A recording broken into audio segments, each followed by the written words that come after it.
That's a lot of viewers for 8 a.m. Holy shit.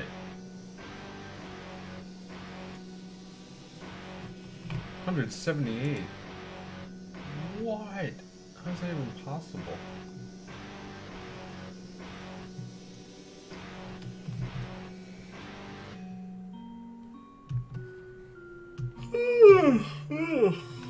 I'm tired. Maybe I should make some coffee.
Shut the fuck up. Fuck your face. I mean, good morning.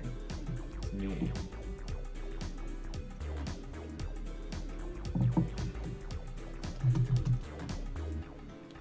Draw a cute little keypad for this.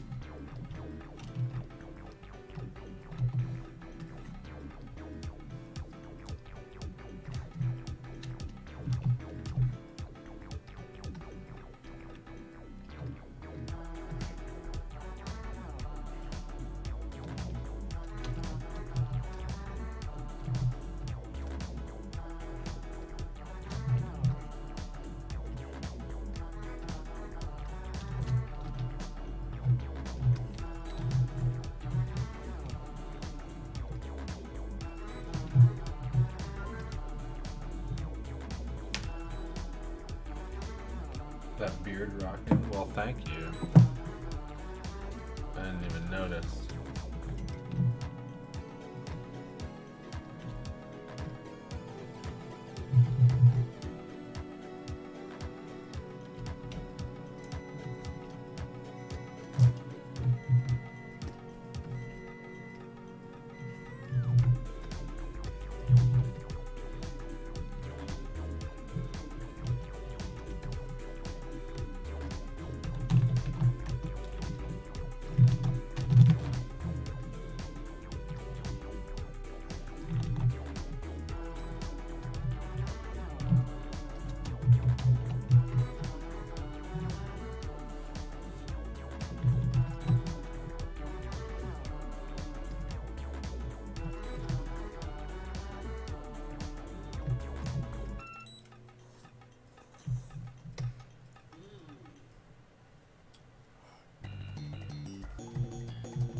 have to find that. Where was that? What is this here? What is fixing bad? Oh yeah. Fix your shirt, Walter. You stick to the script. You shut your mouth. You call me if anything goes wrong. And Walter, you're gonna wanna have to fix your shirt. I don't know about that one, Mike. But I don't know about that one, Mike. Fix your shirt, Walter.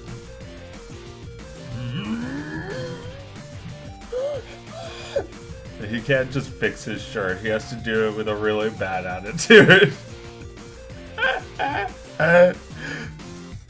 I don't know if I have time to make this, but I guess I'm glad it's right here in this folder so I don't fucking lose it. I'll definitely lose it because it's in this fucking folder. I was looking for the shot where Vera bangs on the banging machine. Which scene was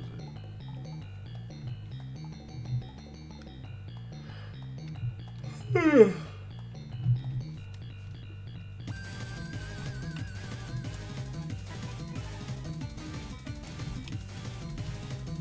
It's called Kind Cliff.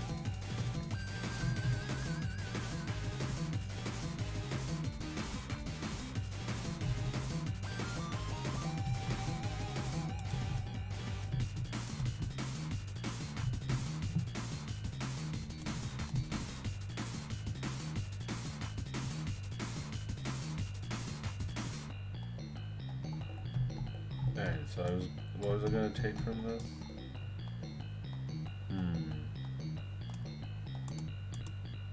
Oh yeah, the clip bar.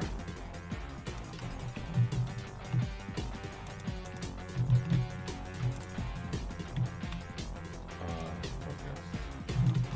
I don't actually know how to animate this. That's why I've been putting this part off. Okay, well, I'll figure it out. I just gotta like... Before I get to that, I should try like... simple thought.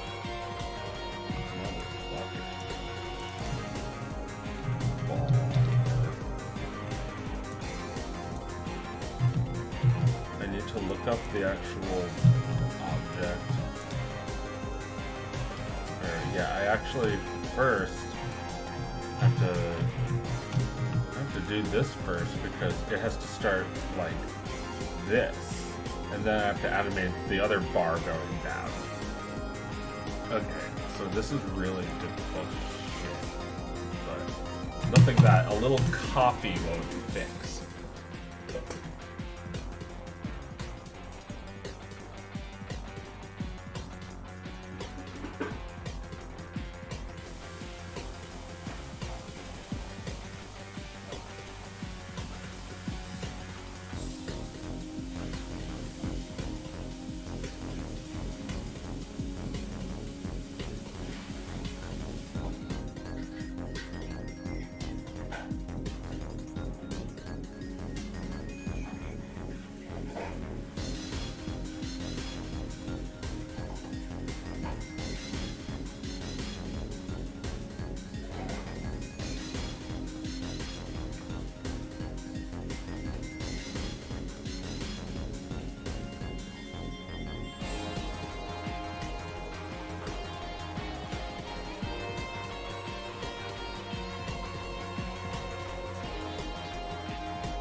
Get up.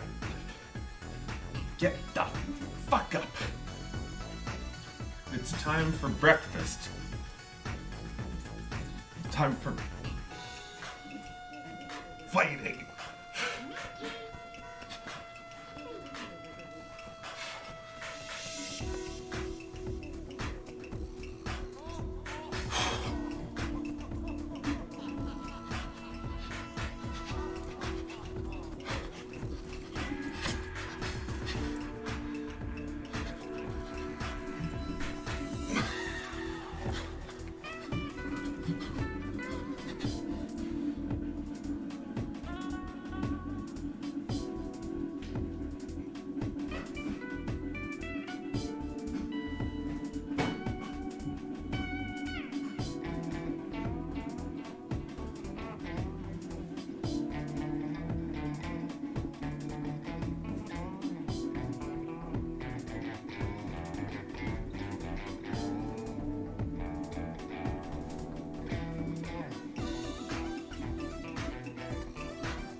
Two mugs.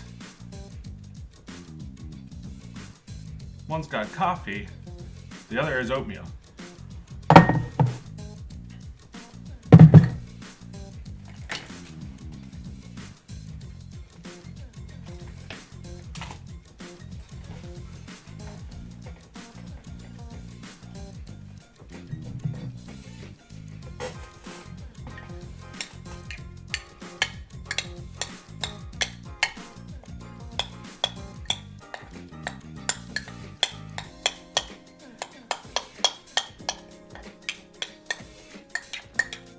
Time for a little wakey-uppy.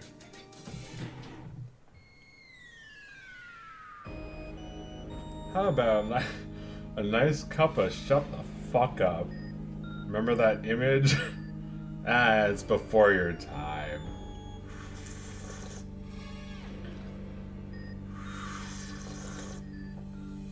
Happy happens. Happy have to happen. It hasta mañana, muchacha.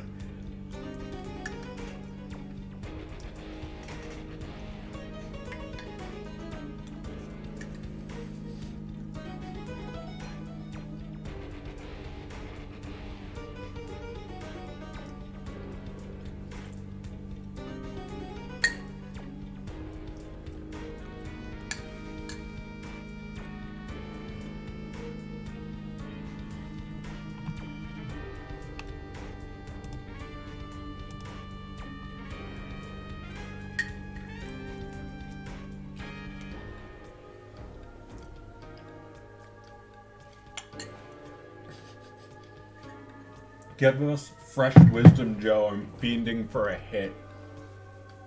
Well, you know, I'm not actually that wise. This is why I only say wise things through a cartoon every 7 years. Because it takes a long time for the wisdom to reach me. Just like it takes a long time for it to reach the character, the dachshund.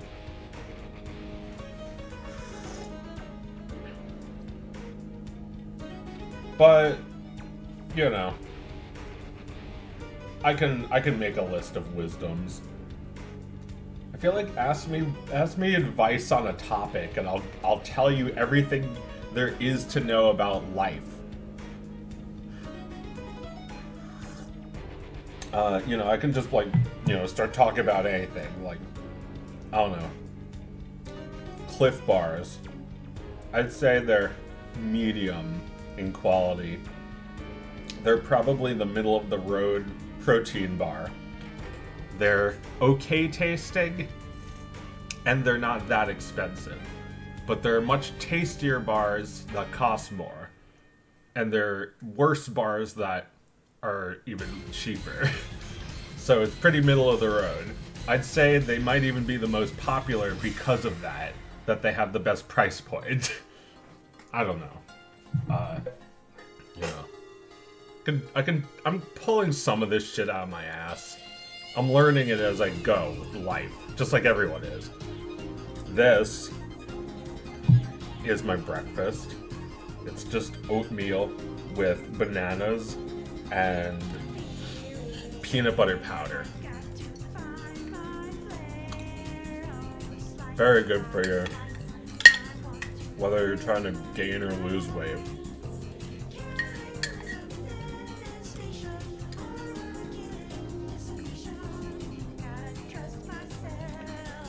That's a W breakfast, Jeff. Yeah, you know what?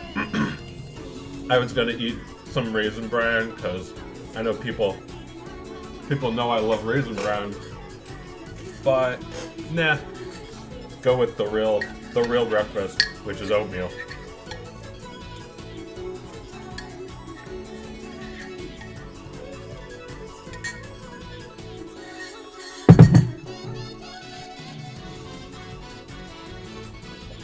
Welcome to You Get Emoji and a Badge, Blowmatic.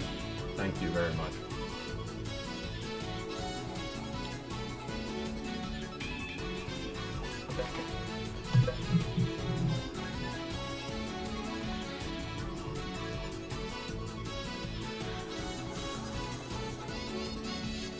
Thank you for the cliff wisdom.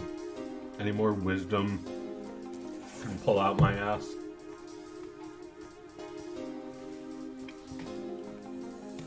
Victor, I like your beard. People think I'm Victor. My channel is called Joe.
Why is there so much stuff on the screen? I mean, I call it the bullshit. Oh, anyway, I'm back to it finally. After like 3 hours,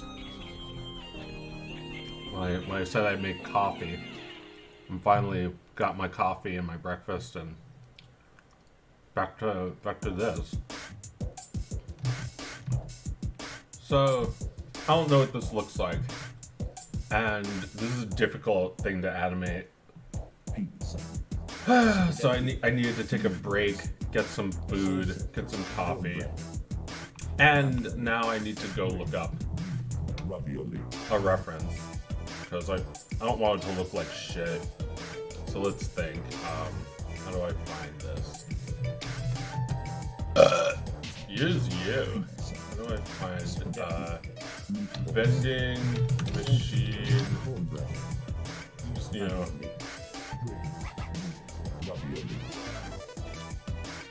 look up vending machine.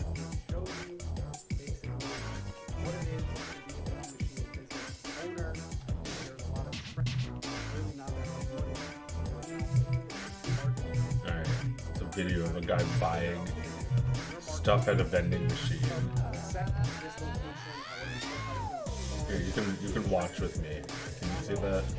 I think that's shared. Or, yeah, you can see this fuck. It's like, oh, it's a vending machine. Isn't that interesting? Oh, it's so fascinating, isn't it, guys? Come on. Just get to the buying. Does he even, like, buy any?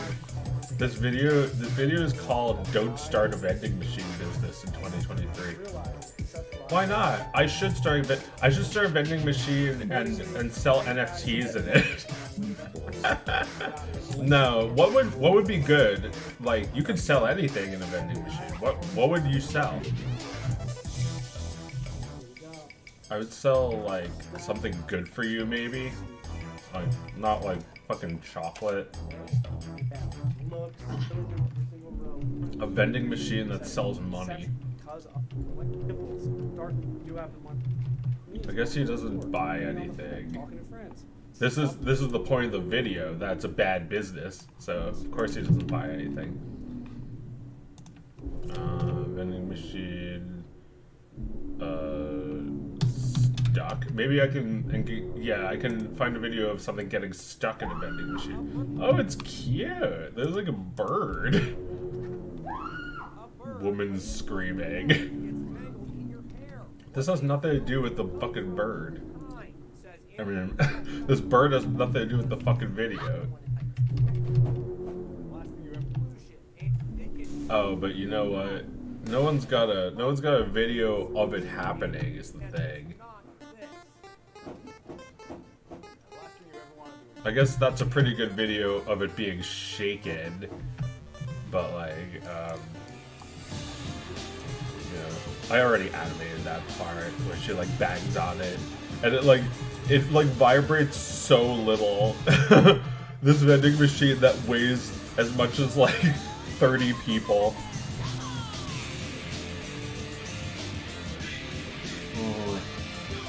Yeah, I also was thinking like you would probably see the other bars behind this thing, but it's also fine to just leave it like that because it's a better silhouette. You can see it better on. It's off.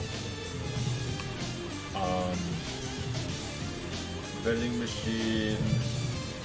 I guess nobody made a fucking video of just like a vending machine dispensing something normally, but I'll just keep searching for one, I guess.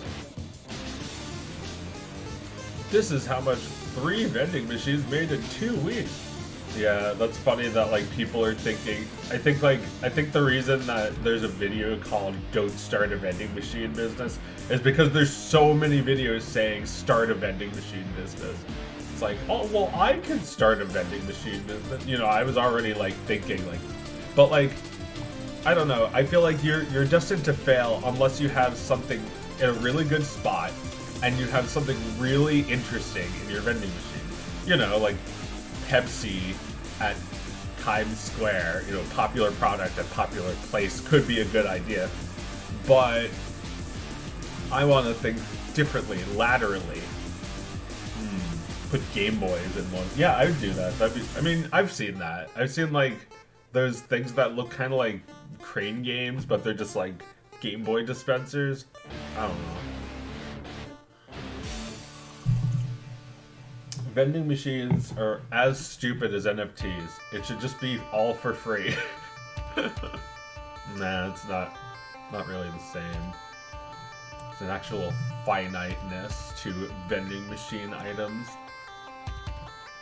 as opposed to the infiniteness of digital artwork. But I guess my thinking is that it's just stupid that it's even kept from us behind glass. That's how I feel about DVDs, which are pieces of plastic. Stupid. It's like, oh, you can't steal this piece of plastic. It's not like it's a garment, and like, you know, that makes more sense to have like shoplifting shit. It's like a piece of plastic. It's like we need to prevent you from seeing this movie from 80 years ago. Like, okay.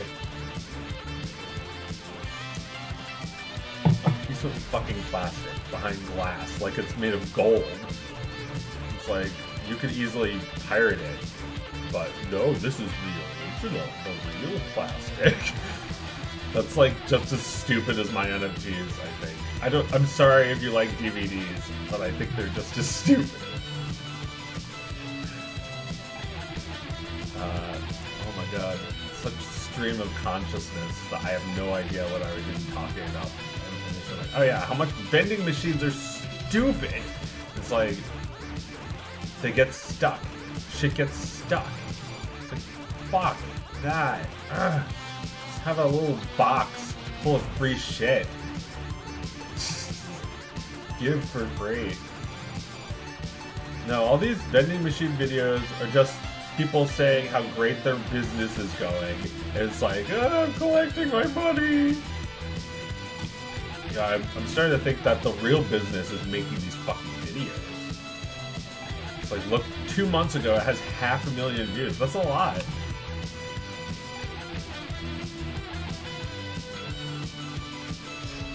Living on world's best vending machines for 1 week. 10 million views in 1 year. That's crazy. I mean, I'm more impressed by whatever. I'm more impressed by the view count than whatever's in the video. This thumbnail is like, it reminds me of Steven's penis, because it's like, how much? And there's like a giant wad of cash. How much? Yep, this guy who scammed Vera out of her $1. He made a shitty vending machine. Well, you know, can put him in the reflection now. Oh, well, Cartman's there now, but I can remove Cartman. Where is he? Where is he?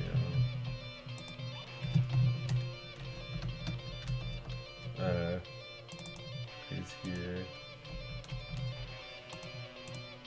Wait, no, he's on the top layer. Alright, let's see, don't replace.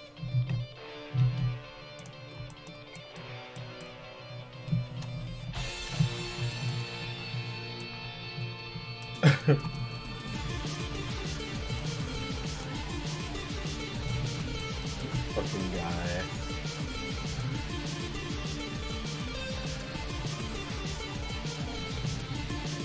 It's funny, what I think is interesting about this one, as opposed to some of the other videos, this one had a gigantic wad of cash in the thumbnail, but the video itself only has 60,000 views. That's not that many. In 3 months? That's not that much. And this is from a channel with how much subscribers? 321,000? Oh, that's a lot compared to how many views it has. How much? Uh-oh, I think he's overcompensating with the big build. I think he might be trying to scam us with his vending machine. Just like he scammed Vera. Scammed us out of how much?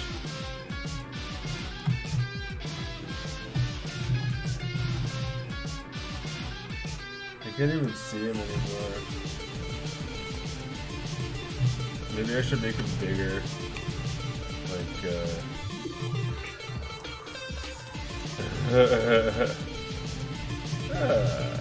Fuck your face. I still can't even see his fucking face there.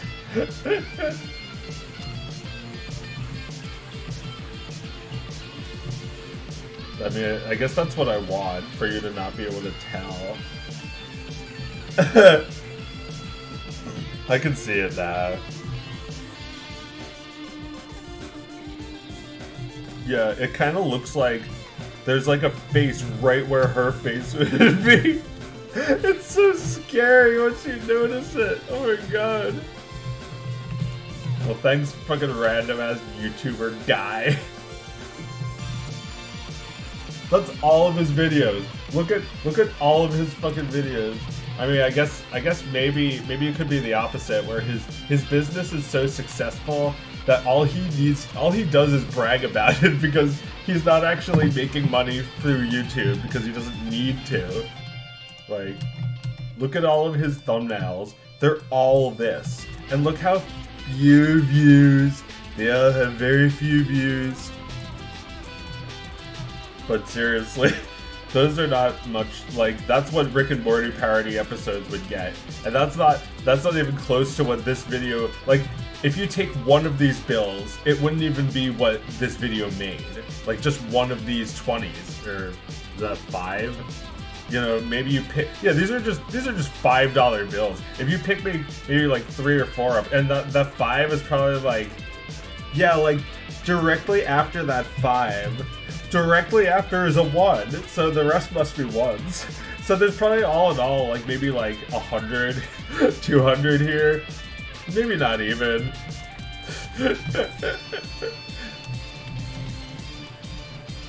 Anyway, he scammed Vera out of her $1, and that's what he's bragging about on YouTube.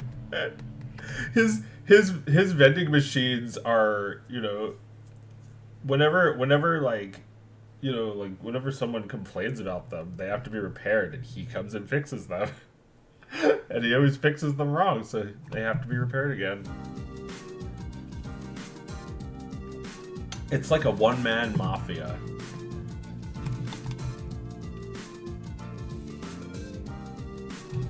Oh man, the coffee is really hitting, I think.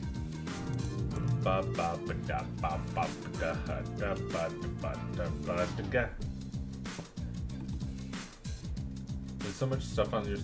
I like all the stuff on my screen. I like the stoic statues. I like the bullshit. I like the fans. There's multiple fans, and there's birds, and like SpongeBob crying.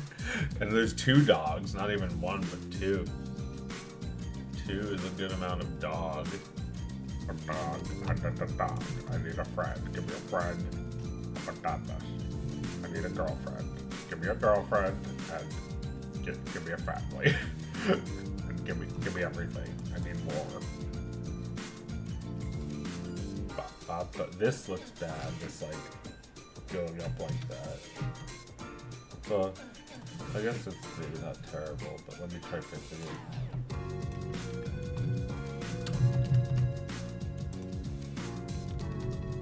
Looks very bad. Yeah, like I don't need to put my art down. I don't think I am, but maybe I do.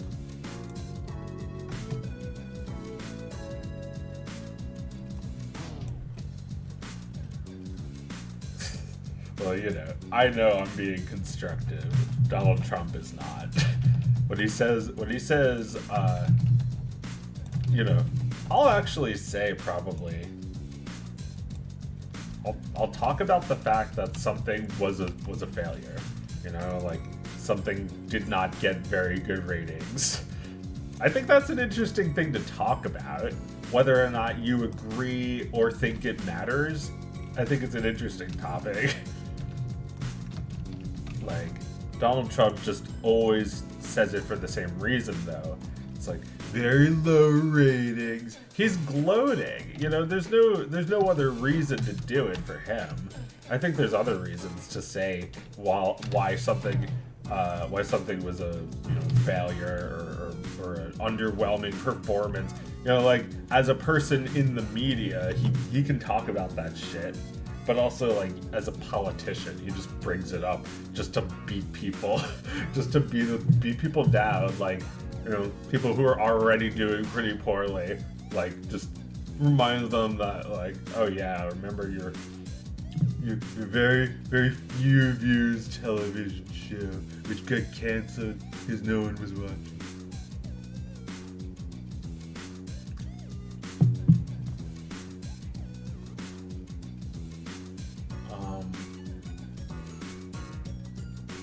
What is your wisdom? Never buy bottled water. Just drink tap water. Just watch out for the white dust. You might want to not drink too much white dust. There's white dust in my water. But white dust is nothing compared to the scam of bottled water.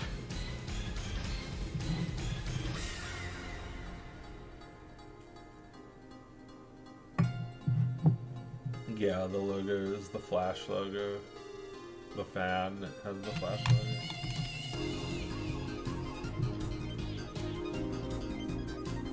Wow. Yeah, that looks a little better. Oh wait, there's one frame I don't like. Pops.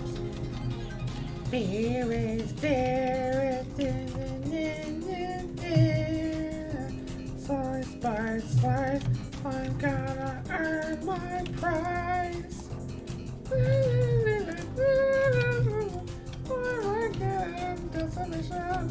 Gotta trust myself. Gotta trust my heart. Time is here.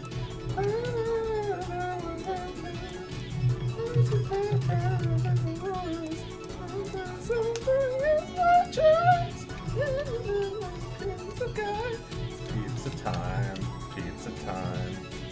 Hey there, it's tower time. It's tower time. It's now or die. La la la la la la la la.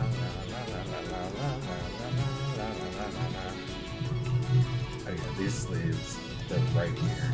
Don't even need to draw them. How easy is that? It's basically like the computer's doing all the work.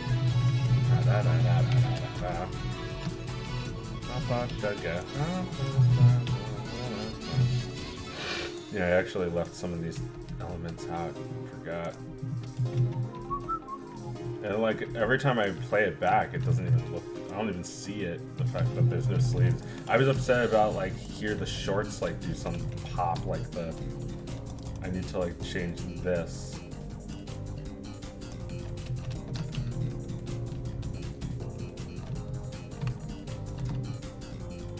That looks alright. It's not terrible.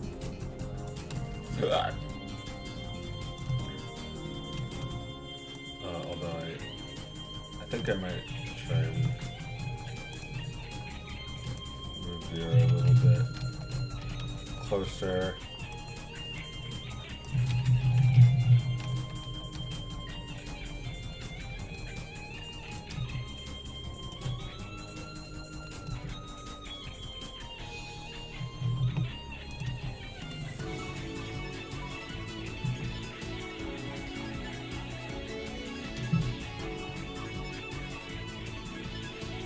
That's pretty good.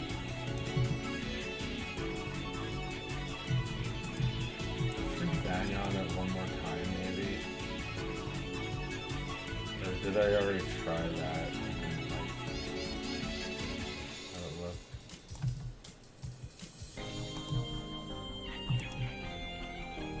Well, I guess I'll figure that out eventually. For now, it's probably done.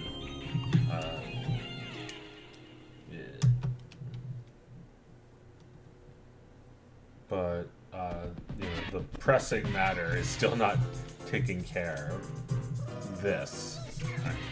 So that fucker aside, which still managed to inspire. Well, actually, I haven't even watched his videos. Maybe he'll help still. Oh my god. Let me start this over.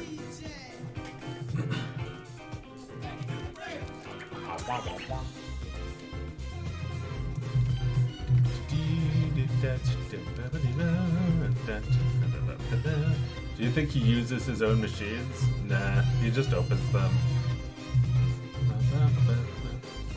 Hey, this is Dude Bro getting the coinage. Yo, look at this fucking slosh. Do you hear that slosh? Yo, dude, all I fucking do is nothing all day. I just work out. It's fucking great. I just work out and make stupid fucking videos and make no money off of them. Because look how much money I make off of this money-making game where you make no money. It's a fucking money-making game where you make no money, just like YouTube. It's fucking awesome, dudes. You're gonna love it. Here, you just turn the key. It's as easy as opening a drawer, which it literally is. And look, it's just full of coinage.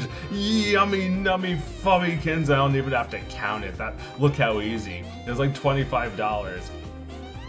Or whatever that said. It was like 25 cents in there. And oh, buck. I don't give a fuck. I'll take a buck. I'll take it. I'll put it in my wallet.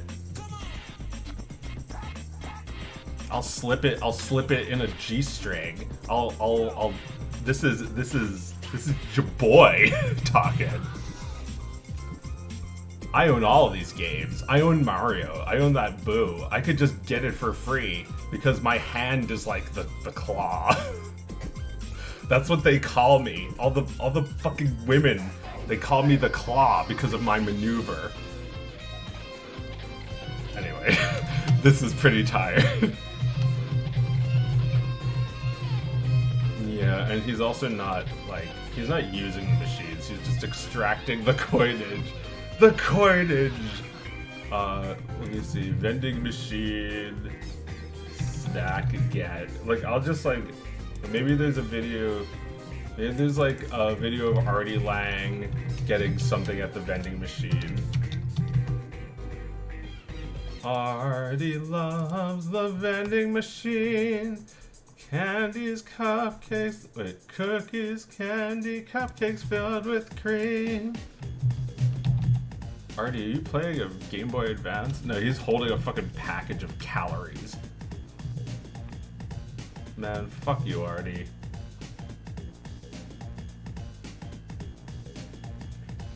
Artie Lang is a comedian. And, you know, you can't hear him now, but he sounds like... Do you have your... There's another door that you need a card for, and right through there to the left. It sounds like that. He's like, nah, I go to the vending machine every day, and I get 3 or 4 packages of these cookies. I just love them. I love my mom's cooking. I love cookies and candies and cupcakes filled with cream. And, you know, Howard's like, Artie, what are you doing?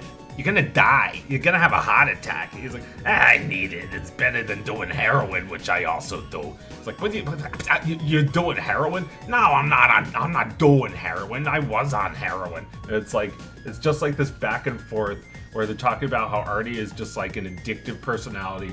He can never stop, no matter what it is. If it's heroin, you know, he gives up heroin, but then he replaces it immediately with sugar. And then, like, he's like, you know, it's like Lent, or like he's like on a diet or something. He's like stupid about it. He's like, I'm giving up soda. I'm giving up soda. And it's like, wow, that's really great. You're doing a good thing, Artie. It's like, what the hell is that? Oh, it's Hawaiian Punch. It's like, Artie. That has more calories than soda, idiot. I wanted to give up soda. I wanted to give up the carbonation. And it's like they broke his balls about that for the rest of time. It's like, they're probably talking now about how much of a pig he is with the vending machine. And then they eventually made a song about him called Artie Loves the Vending Machine, etc. And he's always fucking out of it, like, you know.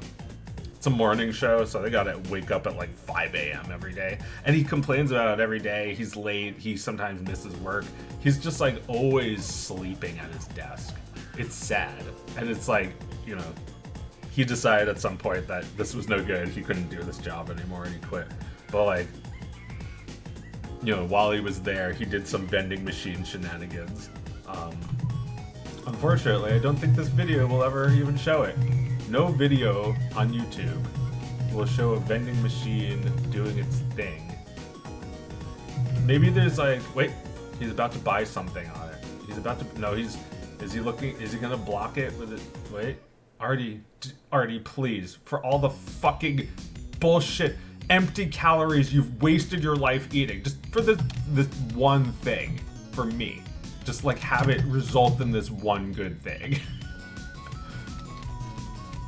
It's not good enough though, because it's too blurry. I can't really see how the stupid coils work. Artie's got the same kind of balding pattern as me. I have a brother named Artie. But he's not like Artie Lang. This is what I'd look like if I was overweight, which I was. I wasn't this fat. Artie's like 300 pounds. I was like 220, so I was obese. Sucks. You know, Artie has serious issues besides being overweight. He has other problems. You know, he has mental issues that he's always talking about how his father died. Is it, you know, terribly traumatic thing for him. It's like he'll never get over it, and he actually makes matters worse by being on this show, because like he had like such a you know, tender emotional bond with his father over the Howard Stern show, and it's like it's nerve-wracking to be on this show, even though he sees it as like a great honor, and you know, he's pretty good on it sometimes. Like, he's funny, but he's also a dick. Like, he's antisocial. He's sexist. He's homophobic. He's all these things that are negative, and like he's negative. He makes jokes that are just miserable. You know, like he makes fun of. You know, he'll make fun of himself a lot, but he also does nothing to change. And like, you know, he'll make fun of other people that like didn't really deserve it. Like, you know, like there's just like, you know, some girl was on, and he kept like mocking her for some reason, and it was kind of funny. He was actually kind of on a roll, but he was not having fun. He was unhappy. But yeah, you know, he's kind of an insult comic. They're all kind of insult comics. You know, there's a guy named Eric the Midget, and it's, you know, it's a pretty disrespectful designation, Eric the Midget, but he is a midget, and Eric likes to be called Eric the Actor instead. But like Eric and Artie often get into it. You know, he calls him a, you know, a disrespectful, bitter little midget asshole, and in return he calls Artie a worthless fat fucking retard. And it's really funny, but like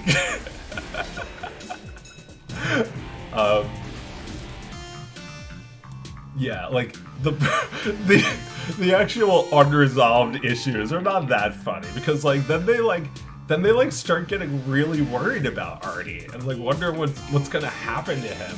And eventually Artie had a Michelangelo moment.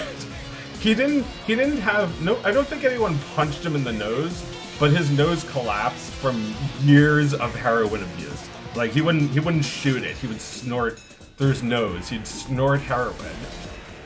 And just like, now he just has no nose. You know, he had kind of a big nose before. Now he has a flat nose. It's really upsetting, but you know, it's from years of heroin abuse. It's not like it just like happened by accident. Vending machine ASMR. Let's see if that helps. You were a vending machine roleplay. This is not what I want. This is not what I want, but it's still funny. I guess it's just like dollar bill sounds.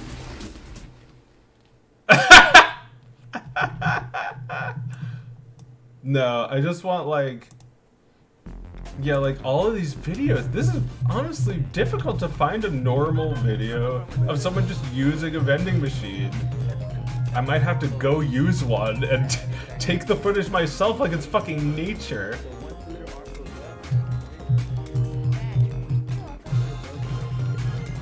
Sorry if I'm making a lot of noise with pounding on this keyboard. Should I make vending machine restocking videos? How How many dollars do you make doing that? Well, okay, so this, oh shit, I'm not sharing this one. So this video actually has, you know, it has 345 million views, 345,000 views. That's, you know, in 3 years, that's not that many, but that's something. That probably bought these burritos they're chowing down on. Yeah, 346,000 views. You know how much that is from watching my Rick and Morty parody. That's like, let's see, 200, no, it's like $200 to $400. It's like maybe $400 or $500 at most. Yeah, maybe $300 or $400 you're looking at for a video like this. Maybe a little more. I don't know, because it's 10 minutes long. I don't know if that matters though. I think it matters like how much people watch of it, like how much they're actually engaged in the video. Which, you know, this is a 10-minute video, but I really only watched like 20 seconds of it.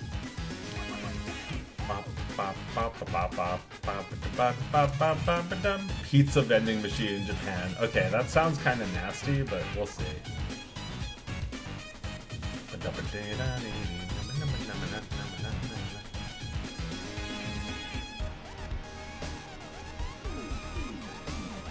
Alright, let's see it. Pizza self. Ready in 3 minutes. What was that? 1280. Okay, so you insert a $1,000, does that say $2,000? $2,000 bill for pizza. So then it's just like, yeah, I guess, how does it even work? Is this like frozen in there and they just like immediately start cooking it the second you put the money in?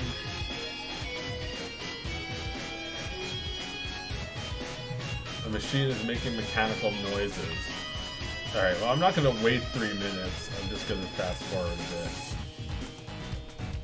Oh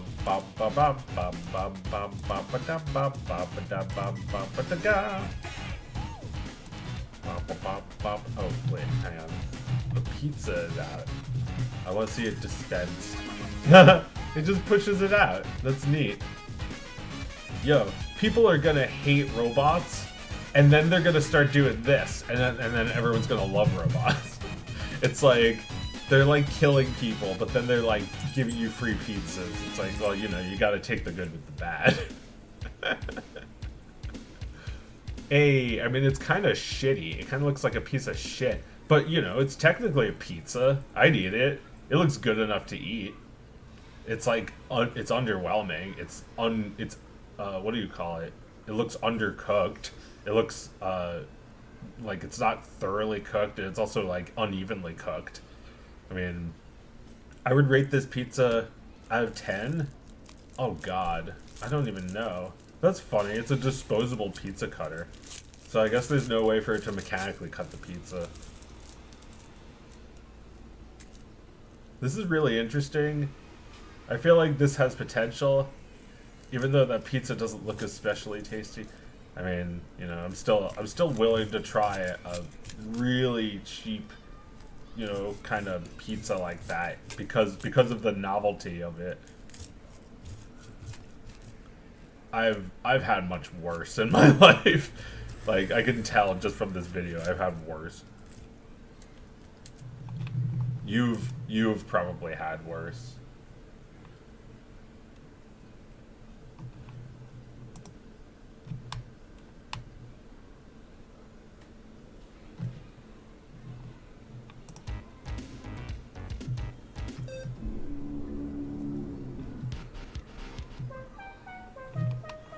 Cold spaghetti. I like this song. Ew, the pizza. It looks terrible. Crust is cooked and not soggy. Well, I guess he ate the whole thing, so it couldn't have been that bad. Disposable pizza cutter for each pizza. Oh no. Well, I think that's better than using the same old one that everyone uses.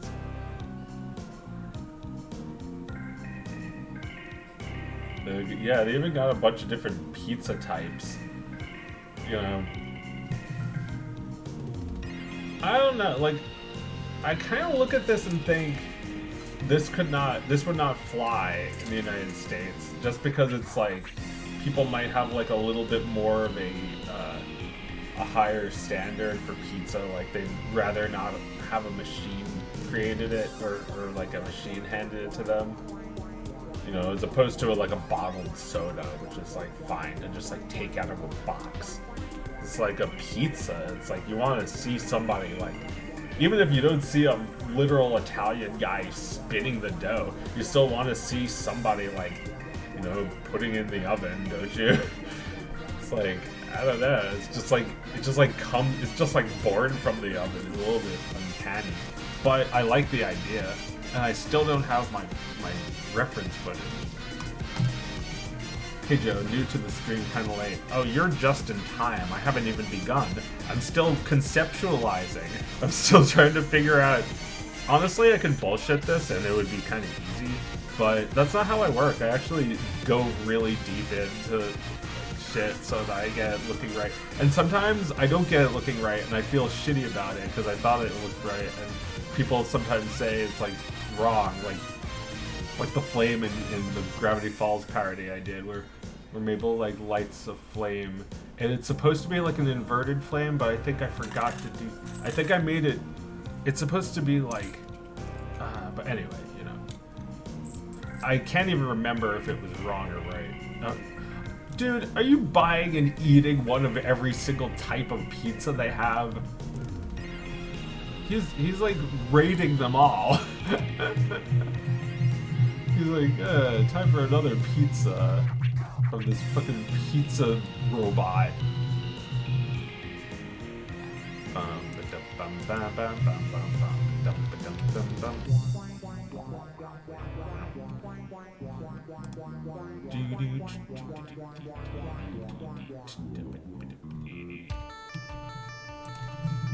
I spelled ASMR wrong. ASMR vending machine in Dublin, Ireland. Here's someone using a vending machine, maybe normally. Here, let me pop it up. Let's see if this one is the one.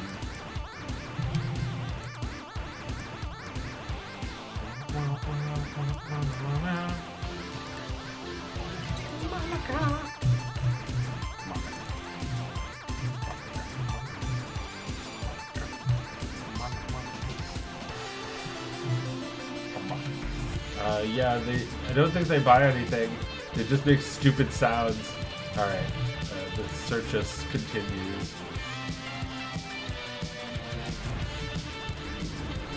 It's okay. You'll watch with me until we'll just keep trying until we get it right. Just like with everything that I have to do. See, it finally happened. Somebody bought. Oh, but it's actually not the kind. Oh, interesting. It's a different kind altogether.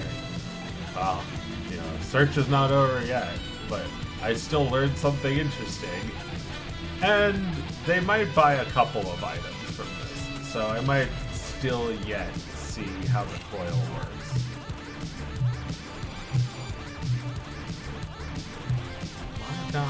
Monica. Wait, okay, here we go. Finally. Happy. Okay.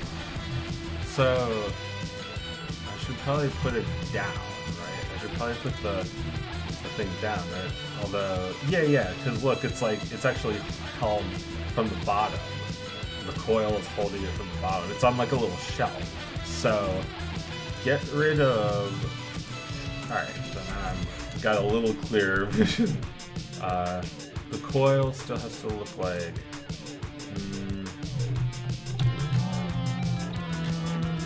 Yeah, I mean, that's not too bad, honestly.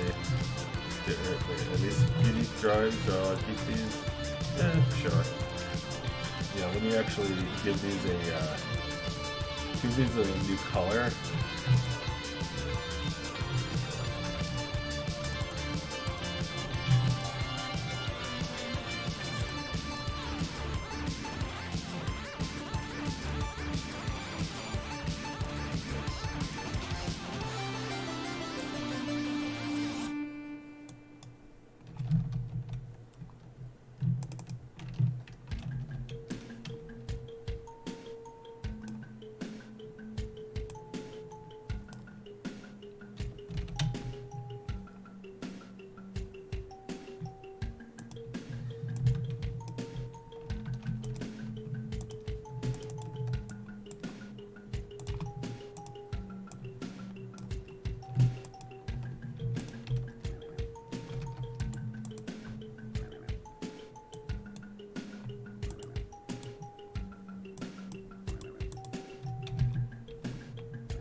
Phoebus butter better. Phoebus butter.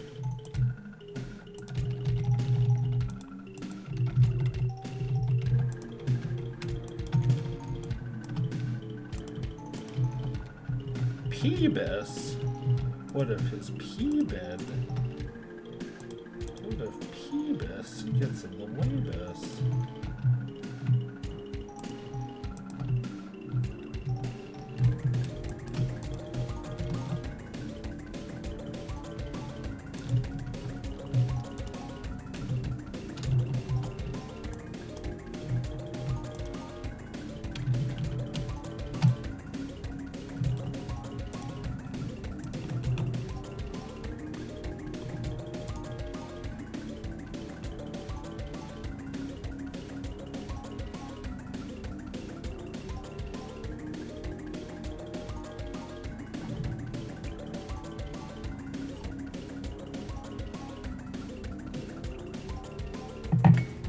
Joe motivated me to radiator, hold in authority, the 3 psychiatrists liberal. What the fuck are you talking about? 3 psychiatrist liberals. I don't know what that's about. Psychiatrist liberal.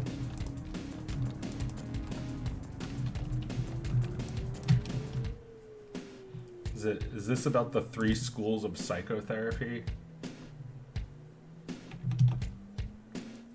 There's Freudian therapy. There's Jungian therapy, and then there's logotherapy. And logotherapy is the one I'm interested in mainly. What do you do when you have everything taken from you? Like, everything in your whole life is taken from you. And, like, there's nothing you can change about your situation. The only thing you can do is change how you feel about it. This is what Viktor Frankl believed, and this is how he survived in the harshest conditions possible.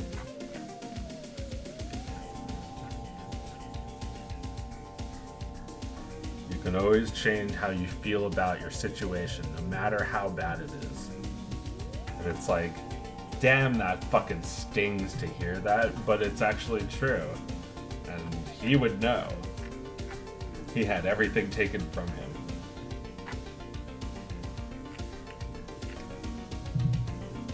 Oh yeah. In the most miserable way.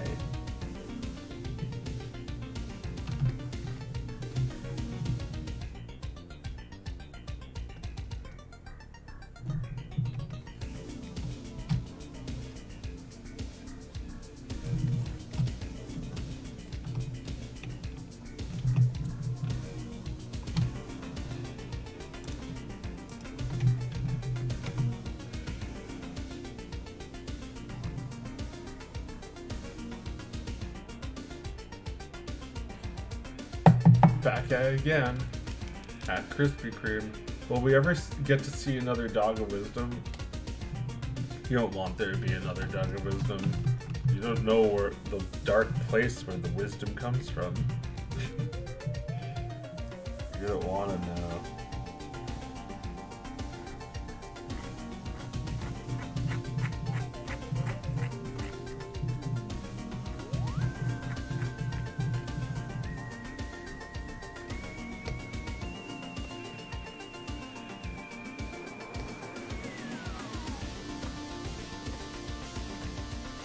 You make me make Dog of Wisdom, then I'll have to go back to that dark wisdom place. Which will be good, I guess, for the world. The greater good, right? But I'll just tell you now, I'm a messed up person because of what I know. Wisdom is not actually that comforting sometimes.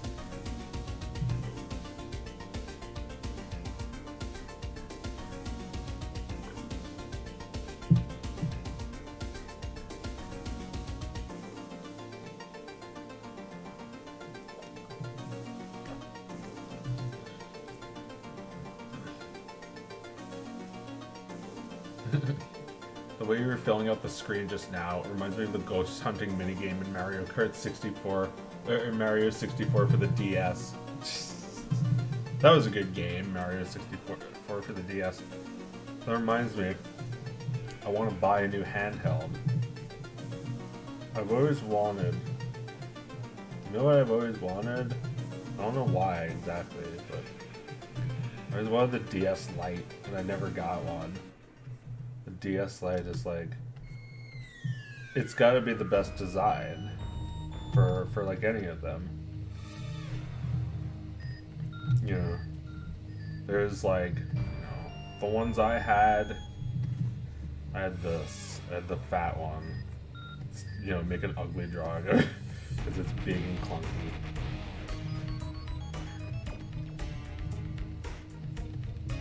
And it was a good console, but it is big. And I wanted the Lite, and I never bought it. And I love that fucking game. I love that game so much. The Mario Kart or Mario 64. I don't even know what game. Mario 64 is good. You've been streaming? Yeah, I slept.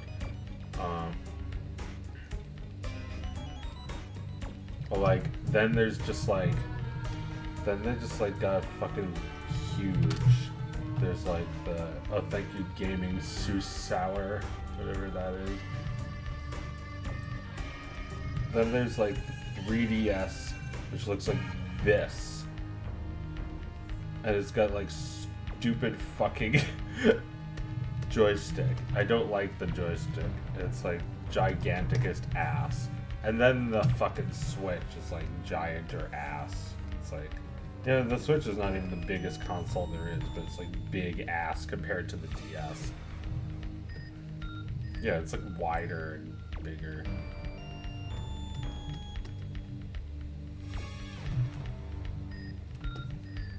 And I'm just thinking like, man, I miss the fucking Game Boy Advance SP.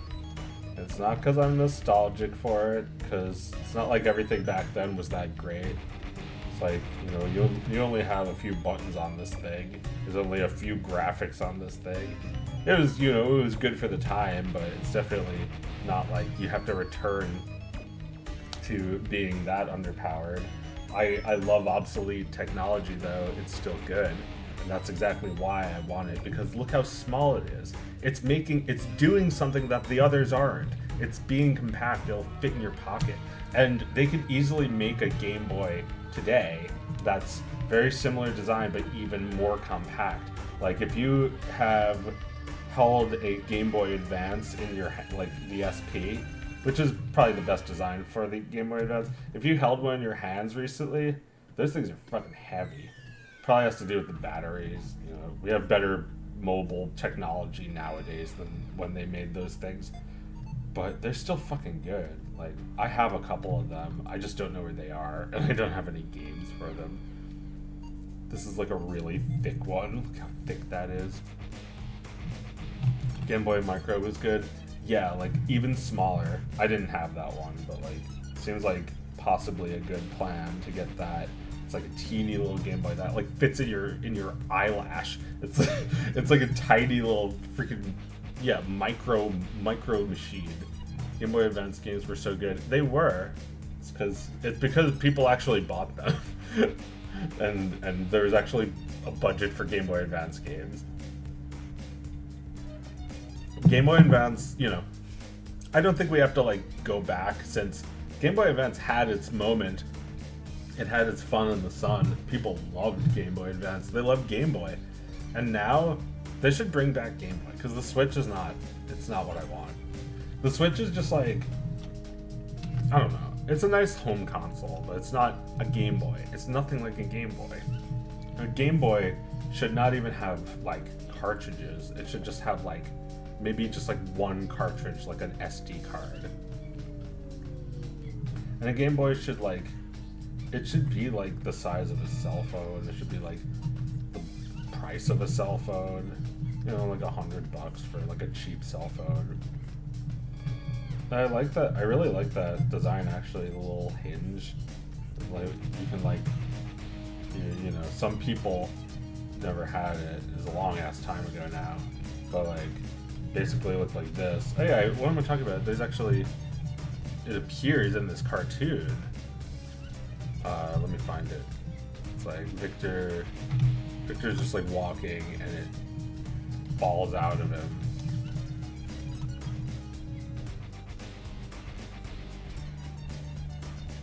There it is. Yeah, he's played it before. He played it in the Boy and His Sister song. This thing is just like his Indiana Jones hat.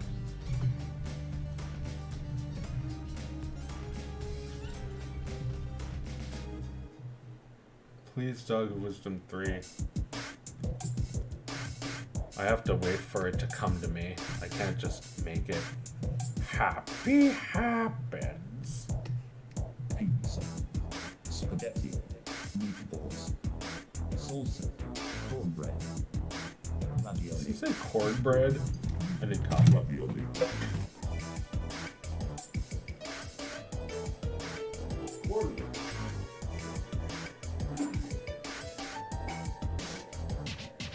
pizza, spaghetti, meatballs, salsa, cornbread, Cornbread. ravioli, ravioli, Happy happen. Happy happen.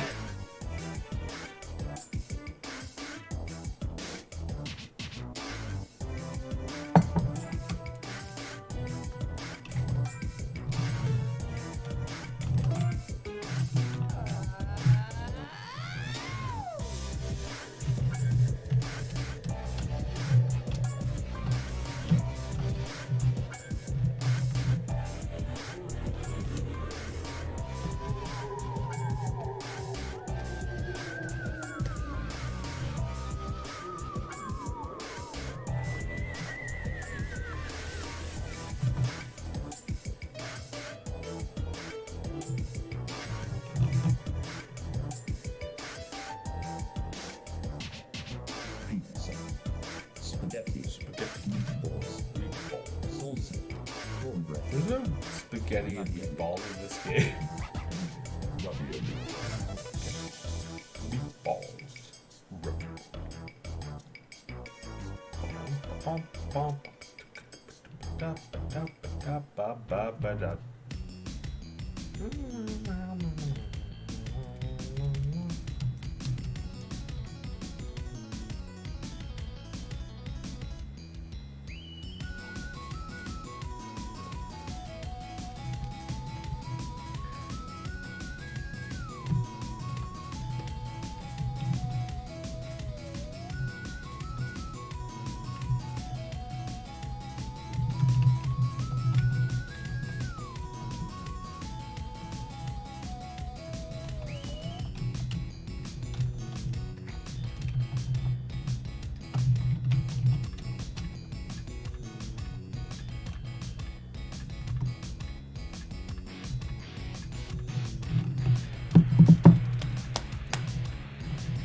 One time I made lamb ricotta meatballs and made meatball subs with them. That's a nice story. I'm gonna read it again in Artie Lang's voice. One time I made meatball sub. Well, no, he wouldn't do that. He would like, his mom would do it. One time my mom made lamb meatballs and my mom made meatball subs with them. Artie is just a lazy slob. He doesn't cook. He doesn't do anything. He barely even does his job. He barely gets up. Well, he does work hard. He's always like, you know, like he works every day on the Howard show. Well, he doesn't do that anymore, but like he worked in the past in like 2007. He like works every day on the show. He gets up early, you know, reluctantly, but he still does it. And then on the weekends, he goes on fucking tours. Like he has to keep that up because, you know, he's a comedian. He does stand up, and he has to keep that money coming in. So like, you know, that sucks. His job is hard, and then it's like his relationship falls apart because his mind is a mess and his body is a mess, and like he's always just like, you know, just wants some whores to blow him. He doesn't care about romance at all. He doesn't hold on to his relationships. And then, like, he goes on the road and he gets fucked up on heroin and alcohol and whores and gambling and sugar and all this shit that's bad for him. God, like, Artie is such a fuck up. But he's helped me in his being a fuck up. You know, when I was trying to lose weight, I had to think about him all the time. Like, you know, there are some positive role models, and then there's negative ones that just, like, say there's no point and just, like, get more and more, like, unhealthy and obese. And it's like why you even, you know, dude, you're on the radio to millions of people. Don't you realize that, like, you're encouraging, like, terrible, unhealthy habits that are, you know, mentally unhealthy and physically unhealthy all at once? And it's like, who gives a shit? It's like, that's just him all the time. It was like, he never fucking cares. As Howard is, like, always concerned for him. He's very abrasive. He's like, Artie, what the fuck are you doing? You're gonna die. You're gonna have a heart attack. You're obese. You're overweight. You're a mess. You know, he's a shithead about it. But he is genuinely concerned. And it's like, these things he's saying are true. He is going to eventually suffer the consequences of his poor health. I'm like, well, you know, what the hell are you gonna do for a guy? You can't, he's not helping him, he's not actually helping him that much, though. He's not really changing, no matter how much, he's like, Artie, you gotta stop eating, you're always eating. It's like, Artie, what are you eating? And he always does a bit. He's like, Artie, what do you got over there? What are you eating? He's like, I got some devil dogs, I'm having a coffee with milk and sugar. It's got cream and sugar, it's a venti. It's like all this fucking shit. And it's like, just like, you know, Artie's is a big boy. He can choose what to eat. But, like, he does it on the show, and it's like, this stuff, like, is all where Howard can see it. It's weighing on his conscience that he's just, like, watching him get unhealthier. It's like, how could you even let your friend be so unhealthy without saying anything about it? And it's like, how does that make you feel when you feel like you've done everything for him? That, like, you know, you've tried being honest and saying, I'm worried about your sugar intake. I wish you wouldn't just, you know, eat like a fucking devil dog with a Hawaiian punch every morning. I wish you'd eat like an orange. You know, like, saying shit like that is, I think, you know, he's judging him, but he's being supportive. He doesn't like seeing him unhappy, which he always is. He's always, like, eating sugar, and it results in him, or, you know, having heroin withdrawals. And it results in him having a miserable life, like, all the time. And it's like, suddenly it's just, like, affecting his work and relationships. And it's like, what the fuck do you do for the guy? Like, so they, you know, and I haven't even gotten to the worst, most tragic part, which is, you know, again, the silver lining is that it encouraged me to not be like him. So Artie said, I'm not gonna lose weight. I won't lose weight. But if you make it a contest, I'll lose weight. Yeah, we'll make it interesting. We'll put a 50 G's, you know, it wasn't 5,000. It wasn't 50,000. It was like 5,000. But a 5 G's will make it interesting because this fucking asshole does nothing but gamble. So, like, they made a contest. All so Artie could lose weight. It was all just because they thought he was gonna, like, be motivated by this. And Artie, whose idea was kind of, this was kind of his idea, this contest, because he said that this would motivate him, that he would be into it, that, you know, money makes it interesting, makes it fun. It's also a good radio bit to, you know, lose weight. And, you know, it actually did help people because a lot of the guys on the show are also overweight, and they all participate in the contest. Every guy who wanted to, which was, you know, 10 guys, and a lot of them lost weight. A lot of them did okay. Some of them did it very unhealthily. Like, they were like terribly dehydrated before the weigh-in, and like they could like go on forever until like 10:30 before they actually get to the weigh-in. So like these guys are just like starving because they're trying to win a contest by weighing the least. And like they're starving, they haven't drank any water or had anything to eat all morning. It's like, oh my god, you don't need to do that. Just fucking drink, just eat something. And so, like, you know, it helped people, but it also had some negative consequences. Like, one of the guys cheated, and they just like let him get away with it, and it was shitty. He won because he cheated, and everyone knew he was cheating, and they just let it happen. And it's so stupid that he cheated and won. And like, Artie didn't lose any weight. Artie did nothing but drink and party, and like he you know, probably did heroin and wouldn't admit it. You know, he would. Sorry, I'm just like I'm just trying to wake up with my coffee. But anyway, what I'm getting at is that they sweetened the deal for this guy who said that he wouldn't lose weight. He refused to lose weight unless it was interesting, like, you know, there was money involved. And the money was not a motivating factor at all. It didn't help.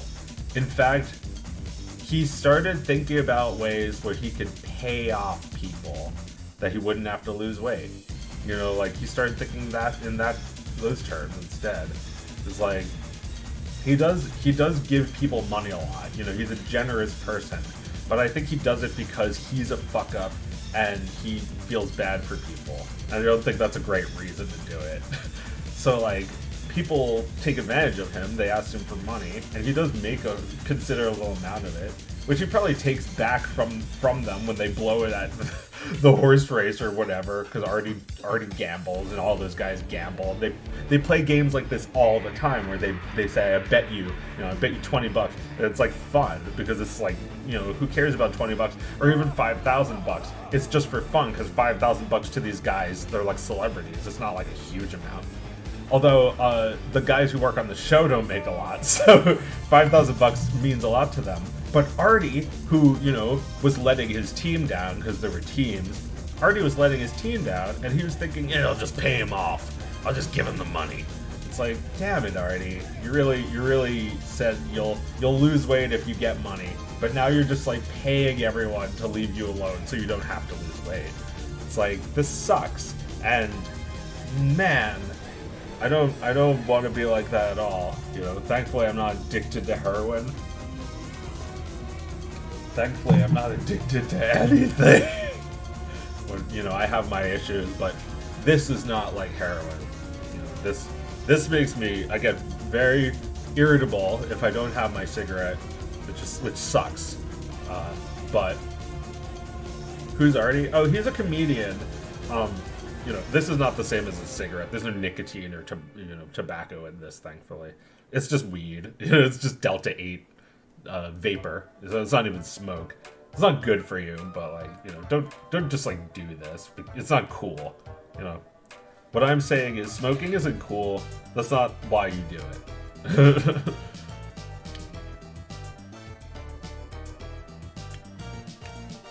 You know, like when I started, like when I was a kid, and like, you know, I started seeing like LOL weed jokes all over Comedy Central shit.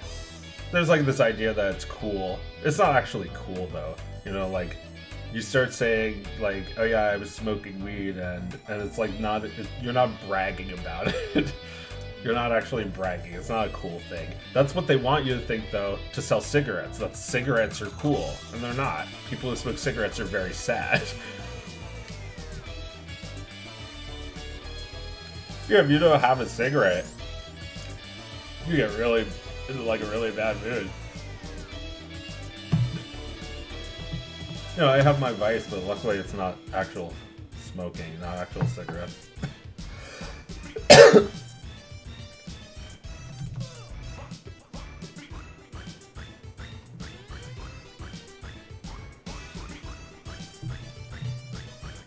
But you know, when it comes to smoking weed, you still gotta smoke it sometimes.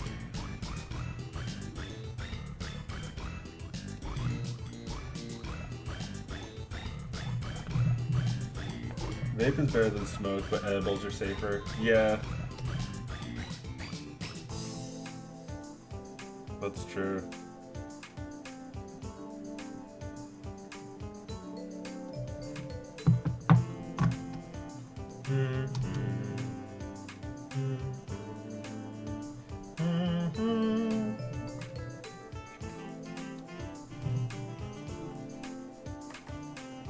I honestly thought all the memes were like ironic or something. I don't think I knew the word irony back then, but I'm not sure what you're talking about.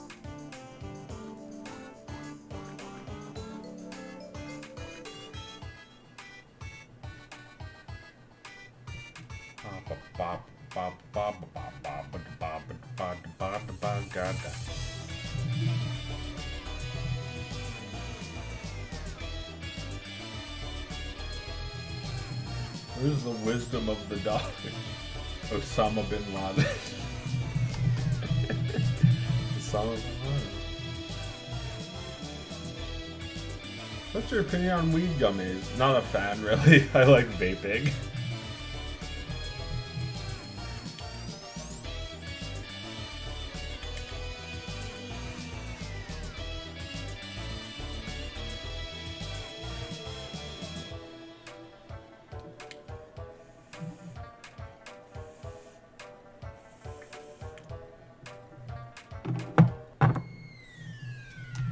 Porn addiction better than any other addiction. Maybe. Just how bad for you is a porn addiction? Like, can you quantify how bad it is for you? Is it bad for you? Is it bad for people in your life? How is it bad? You know, are you addicted to breathing? Can you be addicted to ass? Can you be addicted to something even more harmless, like the smell of your own hands? I don't actually smell anything, probably because I smell them so often. But, I don't know. There's always the smell of weed. You can get addicted to that. It's hard to get used to certain things, right? I'm addicted to this soundtrack. I don't know if being addicted to porn is that bad, although you might hurt yourself. Don't hurt yourself. Don't accidentally jerk something off.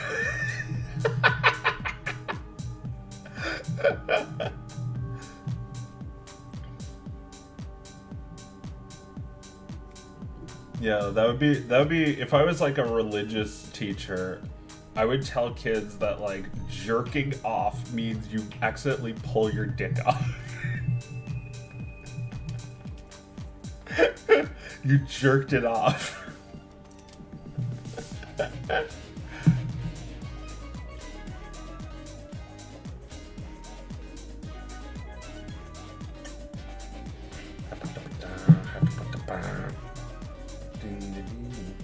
They say it's bad. Too much jerking can't be good. I mean, it isn't good. You can hurt yourself. You can seriously cause yourself pain and discomfort. But you know, let's say your addiction is not that bad. Is it still an addiction if it's not so bad that you're causing yourself pain and discomfort?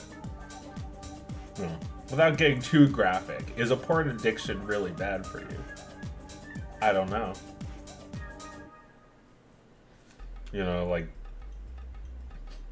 Hunter S. Thompson argued that weed was just a normal part of life, and that like it's not an addictive substance, and any more than a grapefruit is an addictive substance. You know, like he was particularly defending weed, I think. Or maybe even just all drugs, saying that all drugs are just anything in life, like grapefruit. It's no different. Something that is there for us to experience and enjoy, like a grapefruit. And, you know, this is the guy from that movie with Johnny Depp, where he's like, Fear and Loathing, where he's like insane. It's like based on this guy's life who said that, you know, marijuana should be normalized like grapefruit. Depends on if it harms your life or revolves around, or your life revolves around it, keeps you from being healthy. That's true. You can even say that about a less addictive substance like weed, or maybe even grapefruit. Let's say you abused grapefruit. Let's say there was nothing but empty grapefruit carts empty grapefruit cartons all over your house. Wouldn't your family get sick of you if you just like did nothing but were like, LOL, dude, grapefruit? It's like,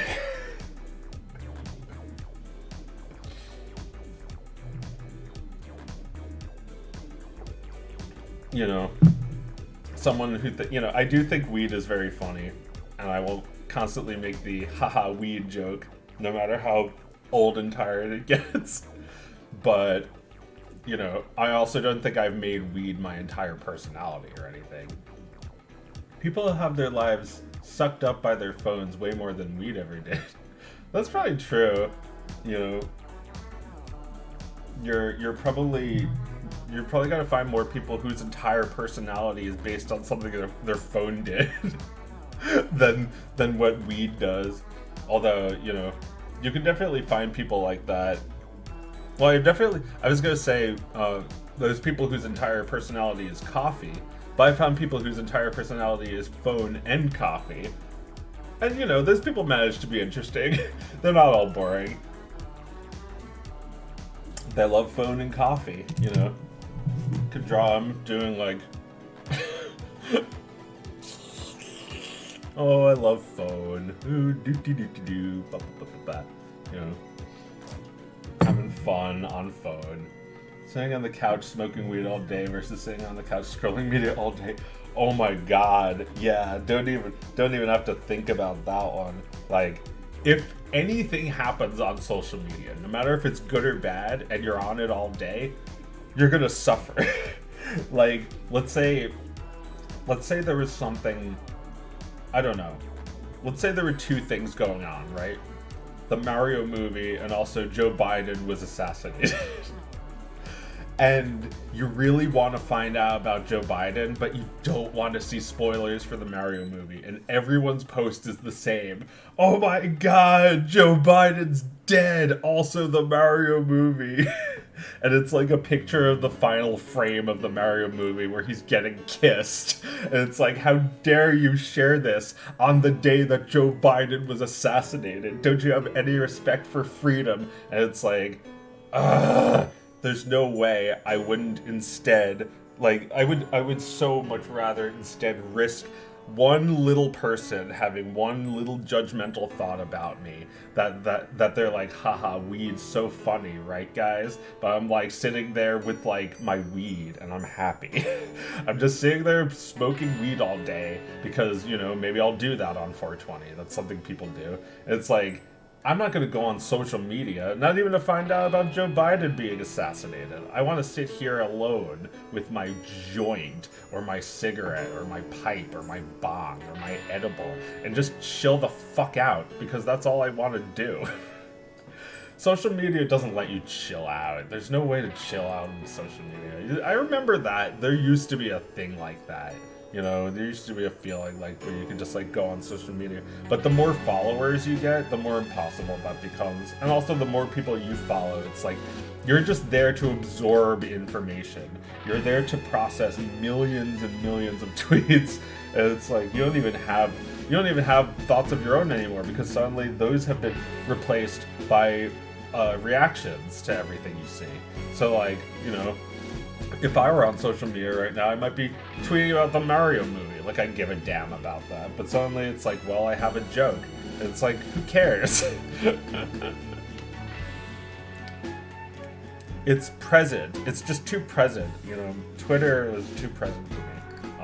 You know, I'd much rather smoke weed than go on social media. And when you combine them, it just makes both of them less fun because you're stressed and panicked from paranoia that the weed gave you, and social media just exacerbates your paranoia by giving you stuff that's just designed to grab your attention and stress you out.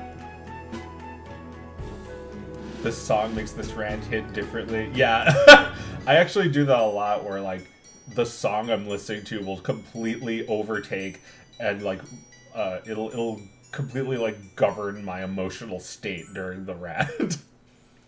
But I wasn't even thinking about it. It just happens. Dun, dun, dun, dun.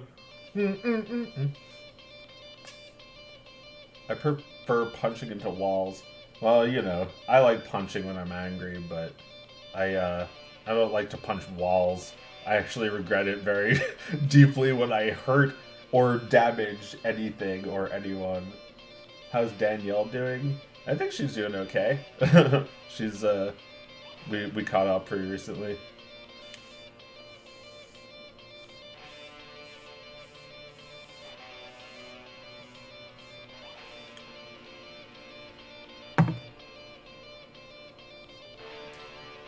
I should ask her if she wants to come on the stream sometime.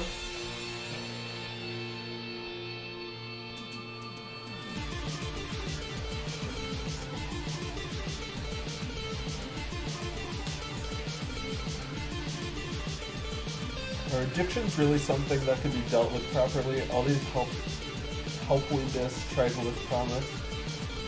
Helplines try to look promising.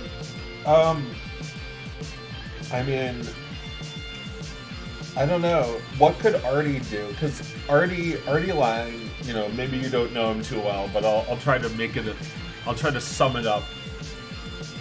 Artie Lang is 300 pounds. He's addicted to sugar. That's why he's so fat. He's actually pretty strong. He's pretty good at push-ups. He's like, yeah, I can do 20 push-ups. And he does 20 push-ups, no problem. You can play sports. He's somewhat active, but he eats too much, and he eats so much sugar. He just won't. Anyway, try to sum up. Artie, he eats way too many calories. You know, he eats a lot of meals, and he also eats a lot of just like sweets. You know, muffins and cupcakes and devil dogs. He loves his calories. So, Artie is an addictive person. He's addicted to heroin, and he says he's not on heroin, but he might be on heroin, and we don't know. It's like, that's nerve-wracking, too. That we don't know if he's actually lying to us. He might be lying. He might be lying because addicts lie constantly. And it's sad. They have to excuse him, even though he lies to them. They have to continue to feel sorry for him because of the sorry state he's in. You know, his girlfriend left him because he's depressed. He's so depressed, and he didn't want to go the distance and actually like solve his issues. And instead just got heavier, and you know, he might have gotten slightly better than he was, because, you know, insists he's not on heroin. Although, who knows, he might have been better off while he was on heroin. Artie's addictive, though, no matter what he's on. You know, whether it's pussy, heroin, even just like good jokes. It's like, it feels like he's working too hard. Like he wants more heroin, he wants more pussy, he wants more cupcakes. So he's working too hard, you know? You know, maybe I can learn from that too. I'm working a little too hard. But I thought I was pacing myself. It's just, well, things are coming to an end. Things are coming to a, you know, the like the year, the workload, which you know, usually you start in January and you end in May, like in school. This is how I've always been. You know, when I was in college, this was exactly like I finished up around May, which is what I'm trying to do. It's like, God. And yeah, it's just like my dad. My dad was no different. He always had to work exactly this hard this time of year.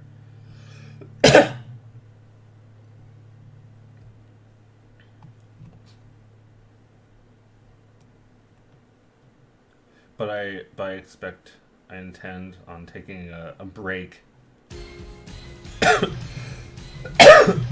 I'm still gonna make cartoons. I have a few. I actually have a lot of cartoons I want to finish. But I'm not gonna crunch like this. I don't think I'm gonna try and hit my next deadline that soon. Sorry. I need to chill out for a month or two at least. You know, I might release some cheaper videos instead in the meantime.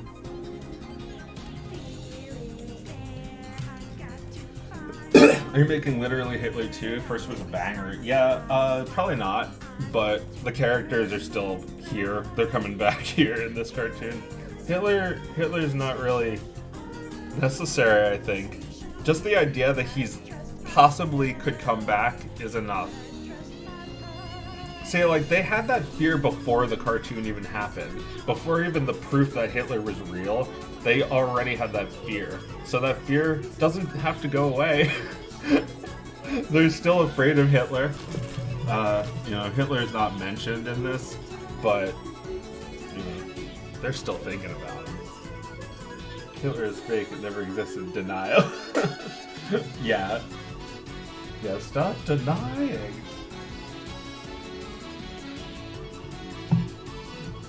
The Fear Hitler arc never concludes. Yeah, you're right. That's what this was all about, that you're still afraid of him even though he's dead. Even though he's been dead for a long time. There's no killing his hatred.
I just caught something out that I don't know where it went. Fuck. It's alright. It might be my imagination.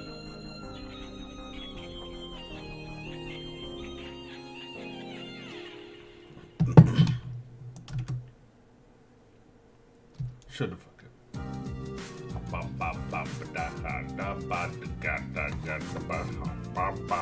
Did you see the Super Mario movie? I did not. No spoilers, please. Don't tell me if Bowser lives or died. No, I don't give a shit. Like, I'm never gonna see it. It's possible that I'll see it someday, but I don't care. I don't think it looks that interesting. How did you feel about it? Did you see it?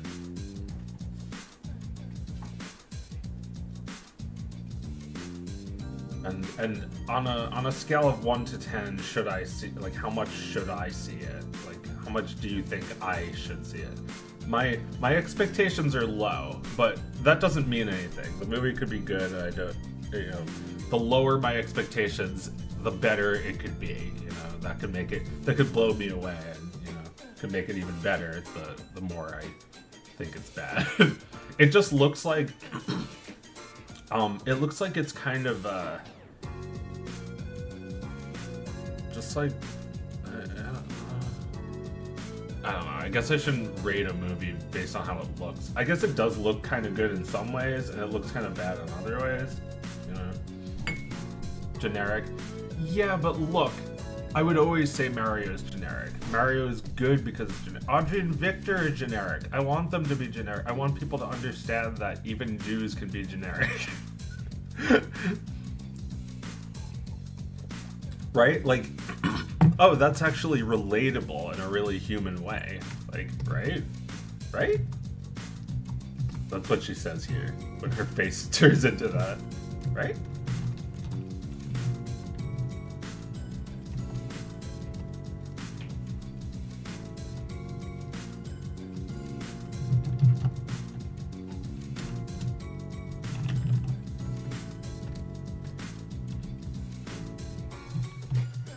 shrugs.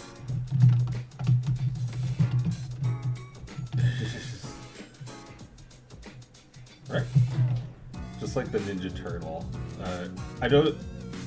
I gave Danielle the script. I didn't give her that direction. I just wrote right in the script, and hopefully she'll know exactly what I mean. I don't think I have to tell her that I want it done this way. Actually, you know what? If I go into my old Literally Hitler files, I might be able to just find it, because she's already recorded right in that voice. Right? In that exact intonation.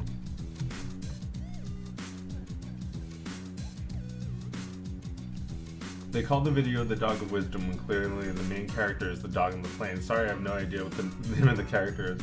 Well, the dog is just called The Dog the Dog. It's like...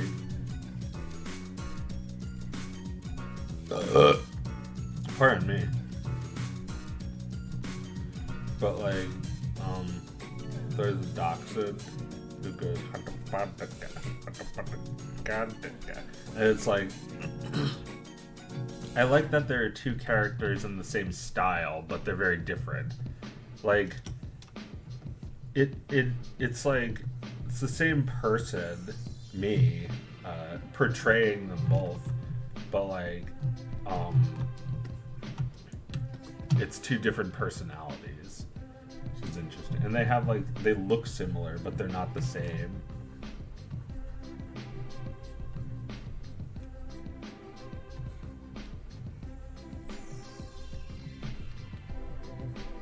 It's like, even though they're different, there's like this, you still like see them in the same cartoon style, and like you still kind of on a like deeper level understand that it's coming from the same voice, you know, like they're both me, right?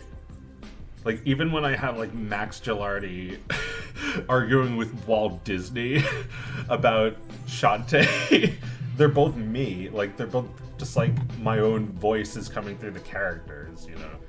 It's not like I necessarily am one or the other, but like, you know, my opinions or feelings will come through this dog or that dog.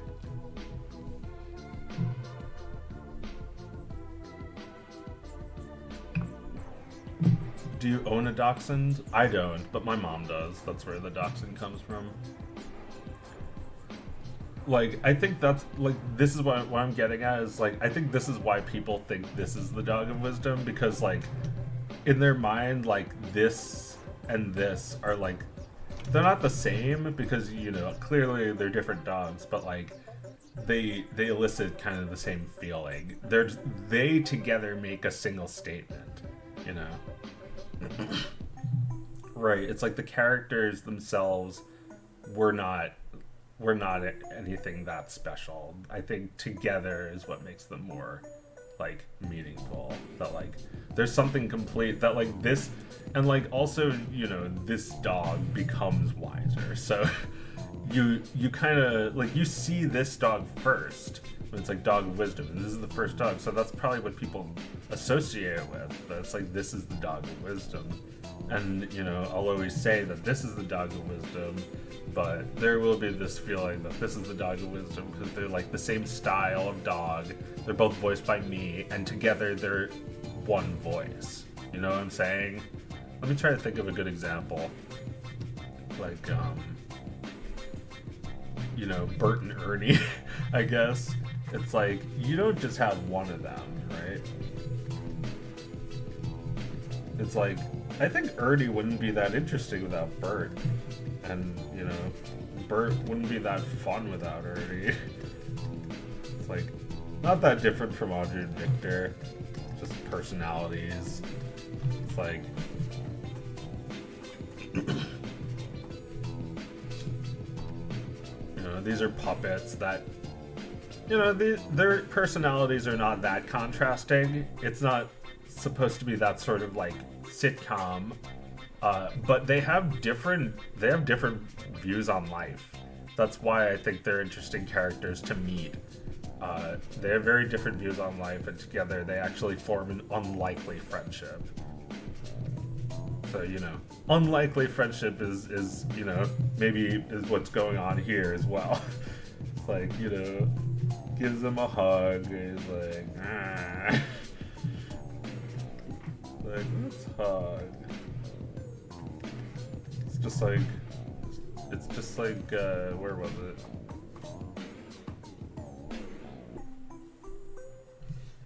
Don't get mad. It's just like Audrey and Victor. Like, give me a hug, and it's like, what is this?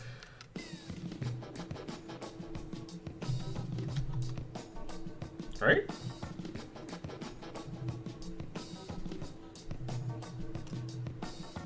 Joe looks like a homeless person with ligma.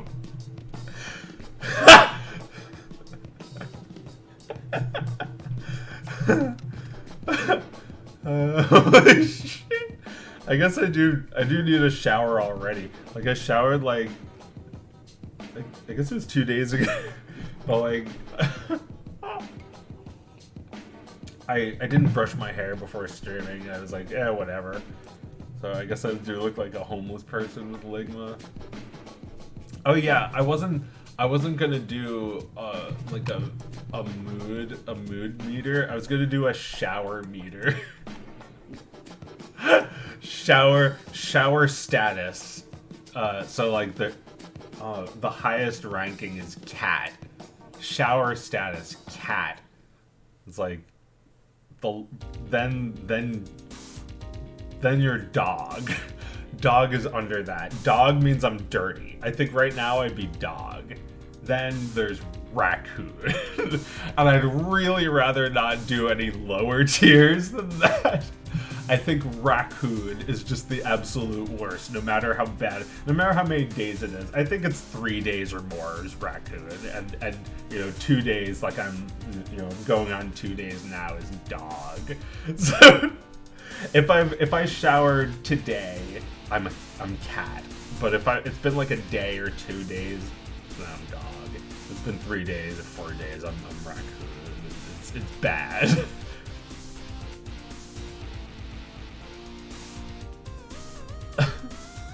Homeless person with ligma.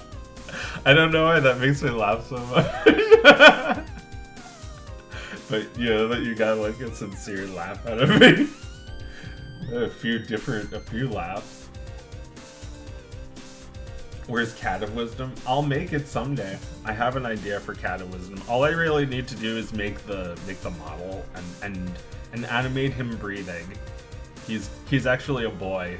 Like, you know, it's not like Dog of Wisdom, where the character is not only not named Dog of Wisdom, but also not a boy. This one's actually a boy named Mecha. I actually have a cat, and I call him the Cat of Wisdom because he like does something that has nothing to do with me, but I take it in a way that has something to do with me. He sleeps on my chair.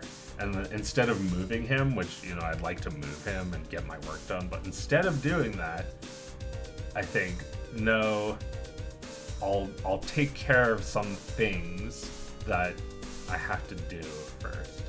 And it always seems like it's a video game. It's like a video game to me.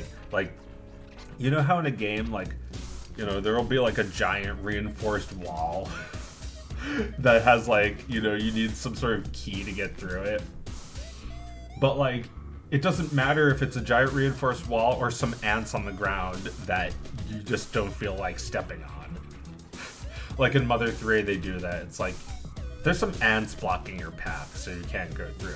And then in other games, a giant reinforced wall is just something fun for you to break the shit out of, like it's Street Fighter. Like in Castle Crashers, you get to the end of a stage, it's just like pow pow pow pow pow pow pow pow. It's just like beat the fuck out of a giant reinforced wall like it's made of butter. And like in Pizza Tower, which is what this soundtrack is, in Pizza Tower, there's this giant statue that's holding up the tower, and he's so weak that just like the slightest breeze will cause him to fall over.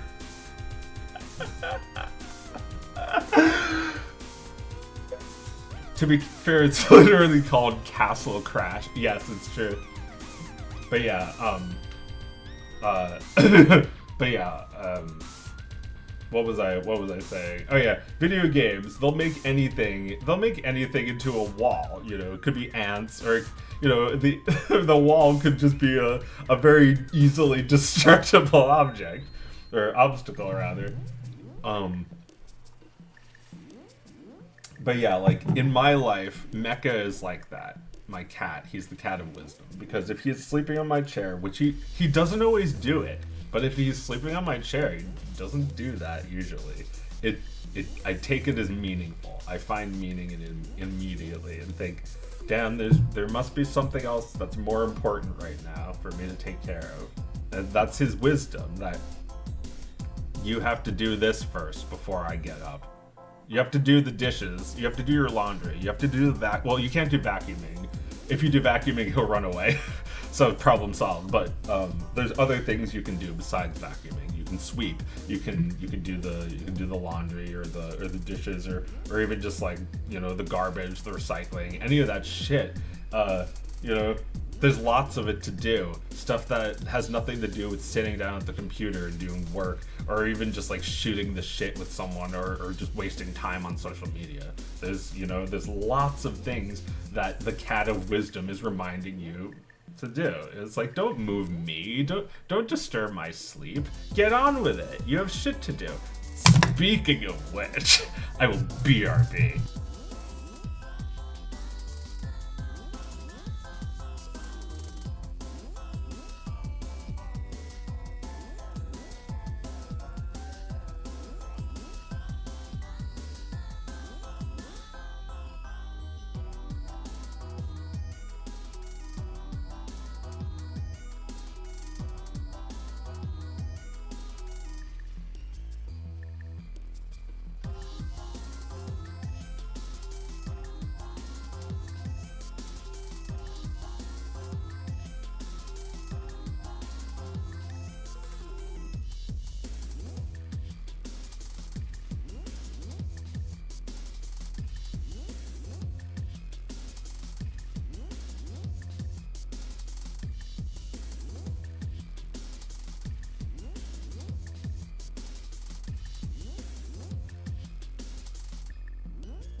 I never left. I'm back and I never left. I'm back and I'm brought it back. I'm bringing it back. Bringing it all back. Bringing it back to that 1999. To 2002. To 2022. 2022. 2000. To Bundes. Give me $2. Give me 200. Give me $200. Give me 200 hundreds. Just 200. Just 100,000 hundreds. 200 fundress. Coffee is getting to my brains. My brainules. Where did you go? I just went to the bathroom.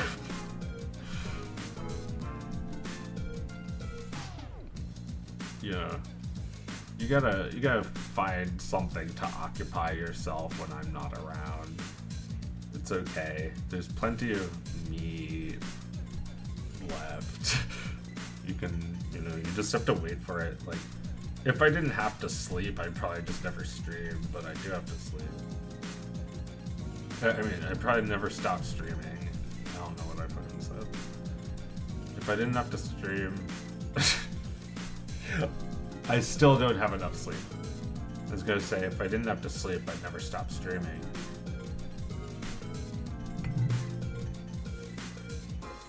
$100,000 bundes. Give me the chungus bundes. Give me the bundes. Give me the 100 bundes. 100 bundes worth of bundes. I don't know what bundes means, but I say it a lot. Give me the bundes. Give me the bundes. The fundus. The fundus among us. You know, like the bundus. I don't think she actually says bundus in Dog of Wisdom. I should change that. I'll make Dog of Wisdom 3 just so she can say... Well, I was gonna have her say Bundle Crisp, but I never had her say it. Instead, I have Wondicus. Wondicus is similar. Have a fundus to Wondicus. Dog of Wisdom voice. Yeah, I'm actually doing it for free. No, nobody's paying me give me hundreds. Nobody's paying me hundreds of dollars. Although I expect it now. Now I'm not gonna end the stream until you give me $200. Hundreds. At least two. That's one to 200. That's not enough. It has to be 200 to 300. Hundreds and hundreds. 200 is the bare minimum. But the minimum. Give me the minimum or else you die. Or else I die. I need to not die while I make this cartoon, which is probably not gonna make much money in the long run. Yeah, Dog of Wisdom made a lot of money the first day. This cartoon is probably gonna make that kind of money in its whole life. You know, it made a couple thousand. This will make a couple thousand. You know, in its entire lifetime. Probably. I mean, it could be a hit. I don't think so though, because well, the last video got 1 million views, but that took a year or two. So I don't know about this one. I don't know if this one's gonna get to 1 million very quickly. I would like it to though, because I think it's very good. But we'll see. It's got to be finished first.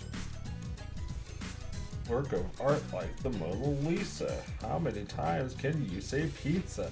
Beep beep beep beep beep beep beep beep beep da ba dee da ba dee da dee da. Heep a deep a deep a dish sheep a sheep bap bap bap bap bap but give me pizza. Bap a deep a beep beep beep beep beep bap boop. Skip it beep bap. Oh man, I miss fucking Stamper. This stupid, shitty beatboxing.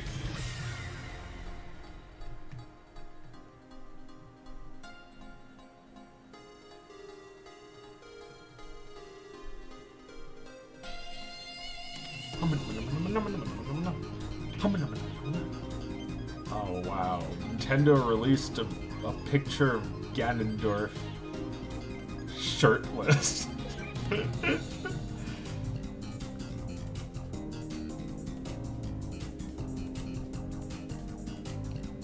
Tears of the Infinite. Tears of the Infinite Kingdom. I really think that the people who work at Nintendo are fans of Danielle because I keep seeing the influence everywhere. There's Tears of the Infinite, and then there's also like Bowser playing the piano. It's like, you know, it's a coincidence, or so they want you to think.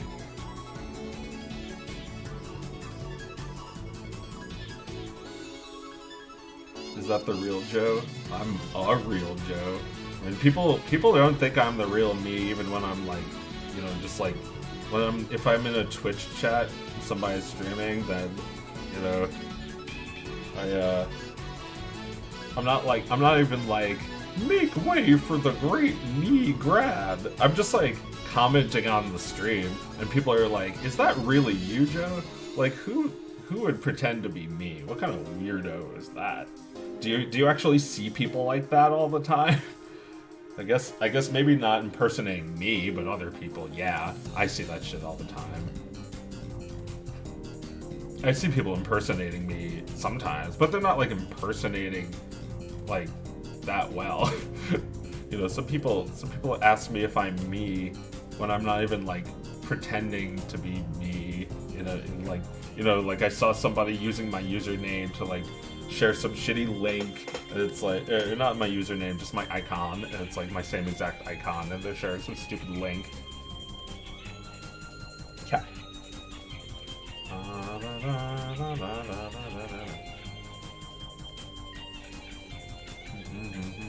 Cat of Wisdom could benefit from a slightly altered title relevant to how it makes you feel, like Cat of Meaning, Cat of Compulsion, Cat of Direction, Cat of Share. But I already say Cat of Wisdom. I guess he doesn't explicitly give the wisdom, but Cat of Chair doesn't say anything. I think people would understand that the cat has some important, you know, wisdom. It has something to say, so that, you know, that's wisdom, I think. It's Cat of Wisdom to me. I guess, you know, Cat of Chair is a good title too, but I don't know. Cat of Compulsion? Nah. It's like the wisdom is the positive thing. Compulsion is the not positive thing. So I don't know, you know. It could be Cat of Patience, but it's still not exactly patience. I think it's just the cat's advice. Because you can move the cat. I think that's part of it, that like you're allowed to move the cat. You can easily move the cat. He'll be fine if you move him too. You can even, sometimes if I really want my chair back, I just pick him up and put him on my bed. And he stays asleep. Like, he doesn't even mind. He just like makes a brrr sound, and he rolls over cutely. And I put him on the bed, and he just like falls asleep there. But like, yeah, and he stays there for like 3 more hours. But like, you know, sometimes I think he's the Cat of Wisdom, and he's right. I need to finish, you know, something. I need to do something over here. You know, I actually have errands to run, so sometimes it's like he's on my chair, and it's like this is a good sign that I need to go to the store, and then I go to the store. Are all the random gifts your watermark? Yeah, kinda. I kind of like that aspect to it, that like, if people share something that I draw or show on the stream, it's gonna have that stupid fucking water over it. So like, there's no like, you know, everything you see is gonna be underwater. It's a literal watermark. I didn't even think about that, but that is kind of, I have been doing that sort of intentionally. I did it initially because it was just cool looking to me, but yeah, I like how like, I've seen people sharing shit from my stream, and it has that water over it. It's like, they've been watching my stream, and this is how they have that image.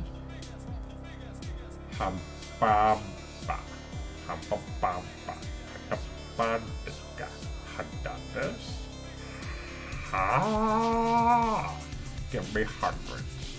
Give me hundreds and hundreds. Give me hundreds and hundreds. Hundreds and hundreds. From just the one kiss. No, I want hundreds. I want hundreds and hundreds for me and me. You'll have your hundreds if you bundles the one kiss. Okay, 100 to bundles. Abundant. Ha. Fa. Snap. Schlaf. Yes, the howl. Cat of pipe bombs. The cat. There's a pipe bomb in your mailbox. Yeets pipe bomb into mailbox. Explodes. Make it a thing. Cat of pipe bombs. Make this exact comment and animation. Thanks for your comment, Lazy the Fox, but I suggest you stop being so lazy and start being Sly. Sly the Fox. That's a pretty good cartoon. I would like you to make it, because I'm not doing that. You should let if you're feeling too lazy, which is fine, you can say someone else is free to make that. Dog of Pipe Bomb sounds like a fun cartoon. But, you know, as this fortune cookie I have over here says, what does it say again? Ideas not coupled with action never become bigger than the brain cells they occupy. And that's such a sad truth. It's like, you get all excited about Dog of Pipe Bombs, but then nobody makes it because we're all, like, too lazy. Or Cat of Pipe Bombs, even. So, like, you know, if you're too lazy, that's fine. Just let somebody else make it. Someone else wants to make Cat of Pipe Bombs. Actually, I can make a voice clip and try to contact it to you. Look, I love the idea, but I'm too busy. Somebody else has to make it. Please. I guess I can make a lot of money if I make Cat of Pipe Bombs, but I don't feel right because it's your idea. So I think, you know, you should let somebody else. Could be me, but I doubt I have time, who makes Cat of Pipe Bombs. Yeets it into mailbox. So it's just like, the cat says that there's a pipe bomb in your mailbox and then throws it in. I mean, that could go so many different ways. So many different people's interpretations of that. I would make the Cat of Pipe Bombs collab and see how many different cats we come up with. Because, you know, I think Cat of Pipe Bombs could look like anything, right? I'll make, you know, cute Cat of Pipe Bombs.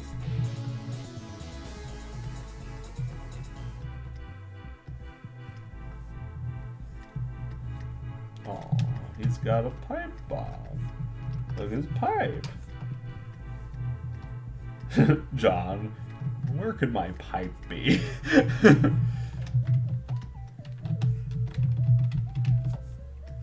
Cat. See, alright, so fine. I had time to make one rendition of Cat of Pipe Bombs. It's a storyboard panel. And now somebody can take that and make it into an animation. Or, you know, whatever, if they want.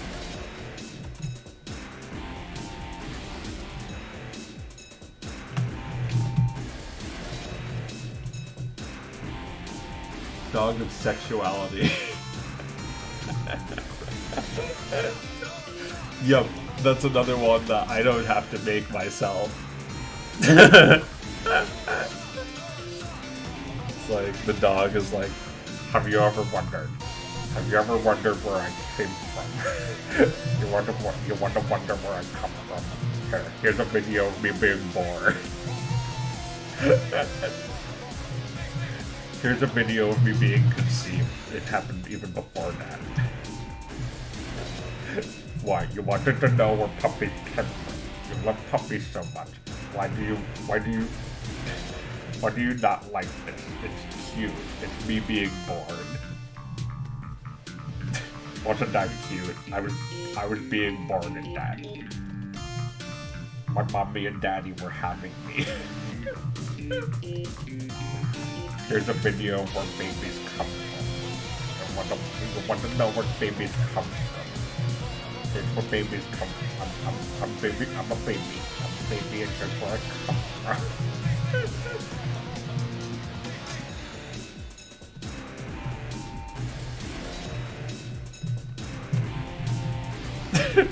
Here's a video of me being bored.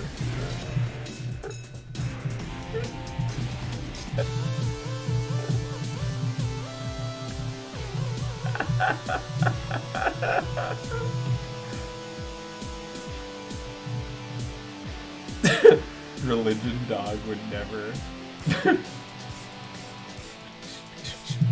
Cat of content. Don't get mad. It's not that bad.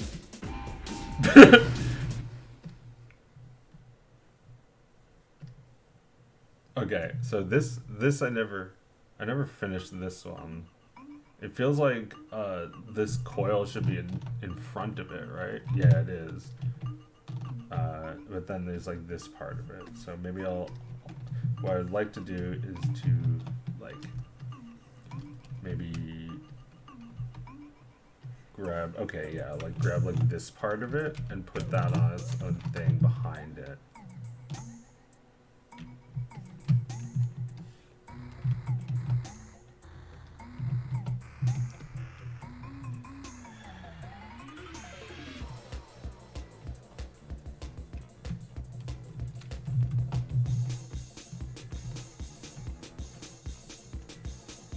Cat of corruption or cat of contraception.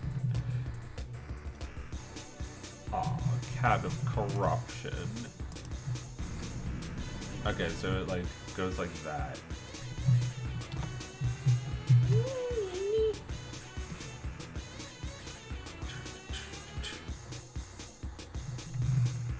Put this on its own layer. Oh right, this is actually not even the thing. It's like this is what it looked like before.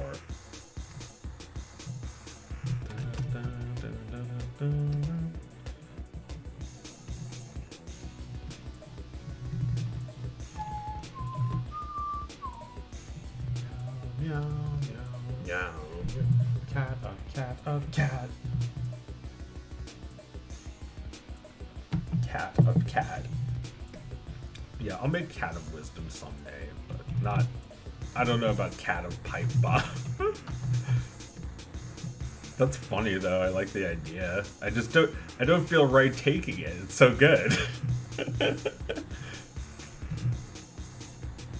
I don't feel right taking it, and I don't feel like I should invest the time. It's a weird feeling because I do think it's good, but it's like, damn Joe, how do you come up with these ideas? It's like I didn't come up with this one, and then suddenly it's gonna be like, man, what do I even come up with?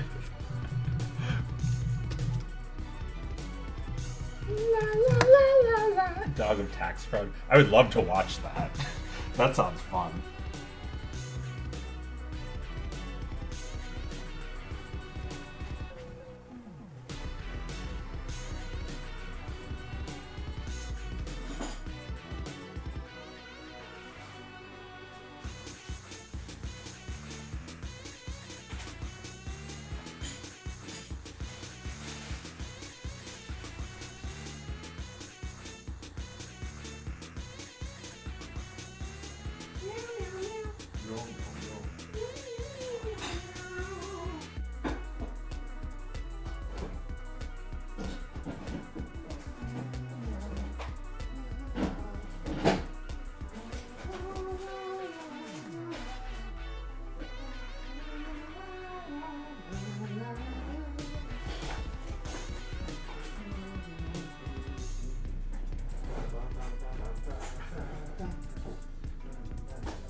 Lunch.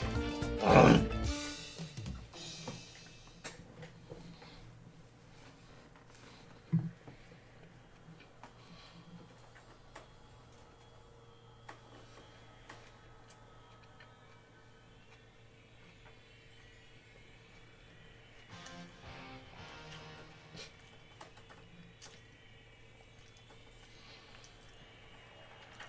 Make a movie or web series featuring the original characters you created. It would be nice. I mean, I think of everything I make as a movie. Just not a very big one.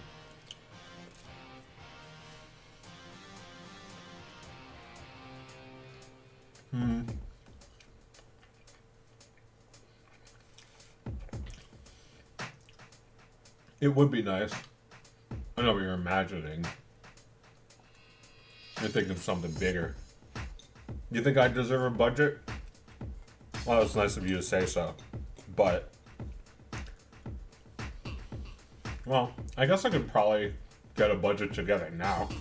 Because Dog of Wisdom 2 is a fucking smash hit. That is a big success. That is the biggest video I've ever made.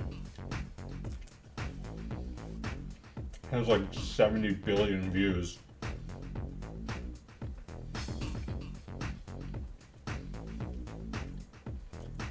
And you know, it's not the only thing in the world, but holy shit. That makes a difference. That actually helps me make this cartoon. You know, I'll take it. Dog of Wisdom's not trash. It's still my art. I'm glad it's popular. People love it because it's fucking good.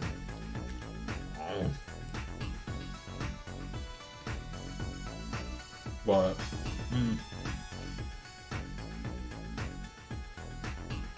my other work doesn't get much love in comparison. But it's also not as frequent.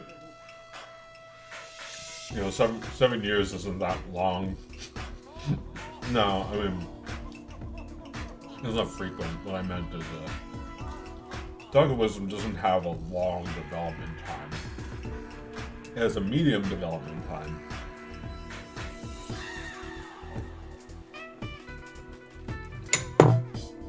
So I was thinking about this morning about the time it takes to make stuff. And you know, every video is different. But mostly there's short, medium, and long. It's not all just like short, medium, long in length. It's somewhat that, but not necessarily. Cause I made like a 30-minute series in February, but it only took 1 month. And Dog of Wisdom 2 also took 1 month. I made that in March. Yeah, like starting from the beginning of March to the end. Took like precisely 1 month. And that's exactly what I'm doing now with this video. It didn't take 1 month. I already spent like 5 months on it. And this is like the 6th month. So, I would say short is like a week or like 2 weeks. Maybe the video is like 30 seconds to a minute long if you spend a week on it. Then there's medium, which is like a month. Maybe the video is a little longer, like 1 to 2 minutes. And then there's long.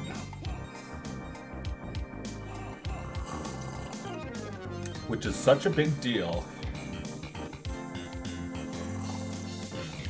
that I'm sipping my coffee in between saying things. It takes a much longer period of time to get it out. Get what out? This cartoon. I need water. This is 6 months or more.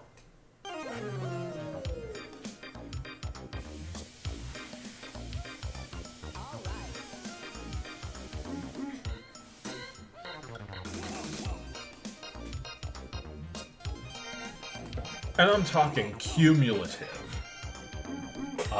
Well, actually, you know what? Let me think. When did this really start? November. So, November, December, January, 3. So it's actually only 4 months if you count the rest of this month that hasn't happened yet.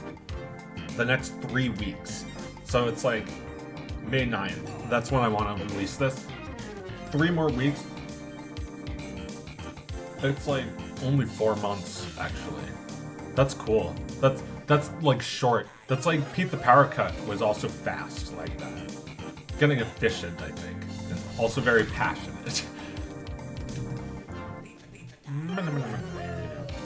Yeah, I should also try drawing this background. There's gotta be more shit in there. There's a Butterfinger, there's a hot dog. Okay, so I can put stuff on the left and right of it. Yeah, also like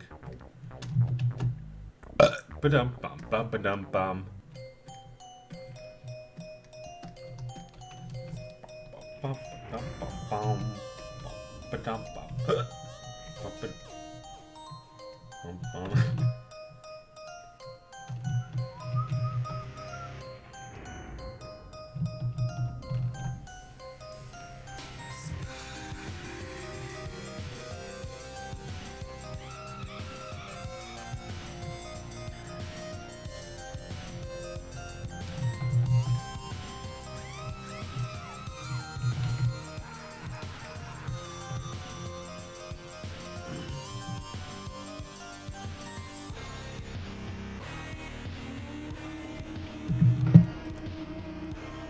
Why does the third Mother game say wow? Pizza Tower says wow. Deltarune says wow. Blockbuster says wow. Blockbuster was the first. Is that where that comes from? Is from Blockbuster? Blockbuster the store? Blockbuster Video? Is Blockbuster a person? Blockbuster says wow. I don't know who Blockbuster or what Blockbuster refers to. I don't know if you're talking about the store. Wow. Yeah, I mean, why? Are you asking why they keep bringing that back? Is a commercial for the store. That's interesting. Origin. They also use in Deltarune and Earthbound and this game, they use, I think, the sample from one of the Beach Boy songs. It's like, you know what I'm talking about. A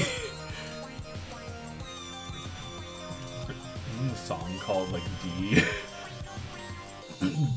Dina or something. Well, anyway, it's an old song.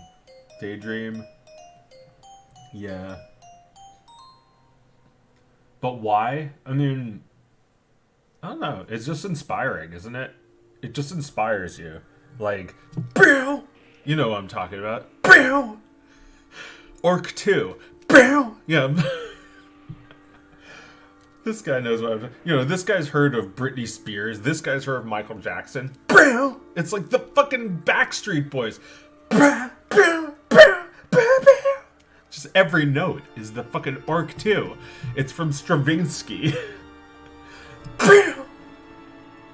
And it's in everything. It's in this game. It's in the song. It's Pizza Time. You know, sometimes you hear it a lot different, like, and like it's still the same fucking orchestra hit.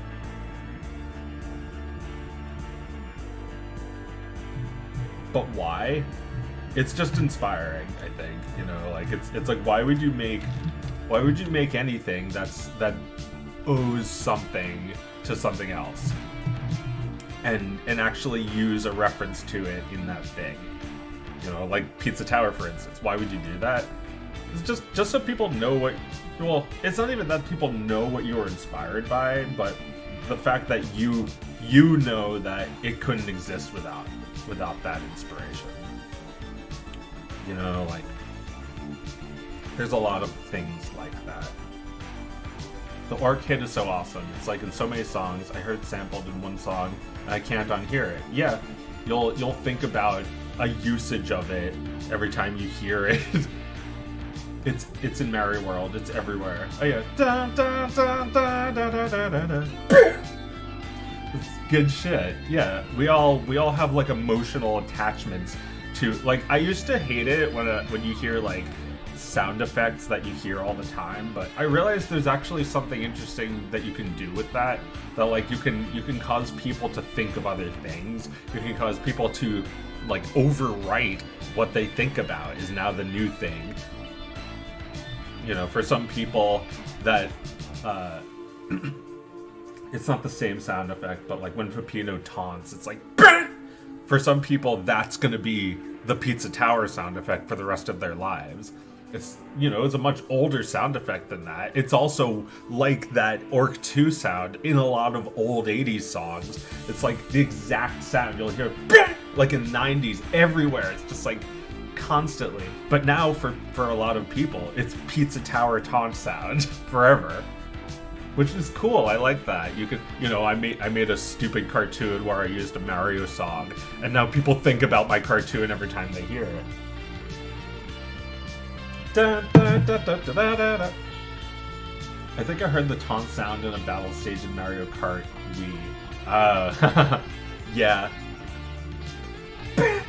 I can't even do it that well.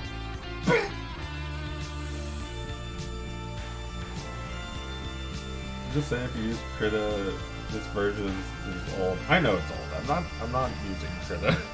I mean, I'll check it out someday, probably. I think it's Deidre. Yeah, it's Deidre. Deidre. Ugh. Give me my diaper. Deidre, I need my straw, not the paper straw.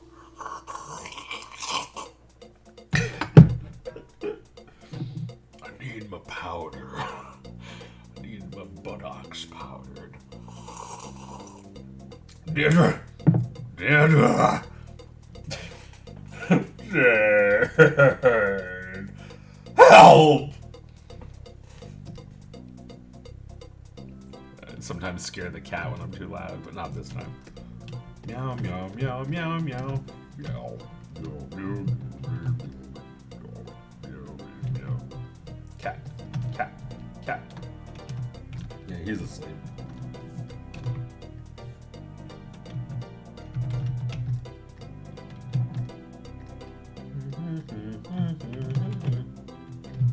This game is just like, it's so premium.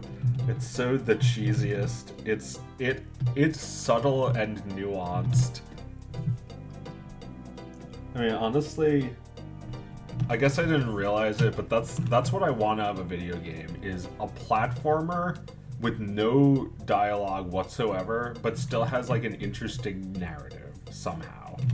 You know what I mean? Like Pizza Tower, if you've played Pizza Tower, you might find that the story is like it's like barely even visible, but it's still there.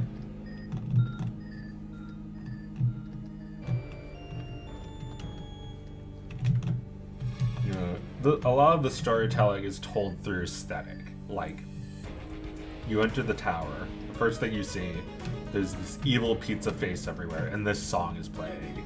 So this is basically his theme, this evil face who owns the tower. And you know, there's a couple pictures of him from his past.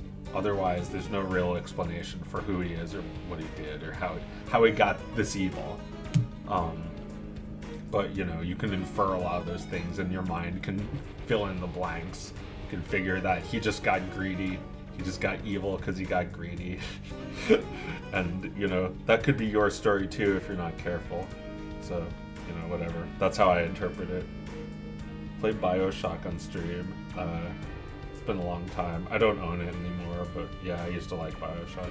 BioShock is a fun game, but it's also like a little depressing. It's not really my type of game. Pizza Tower is really my type of game. The only way to get this Pizza Tower lore is hearing the background from levels.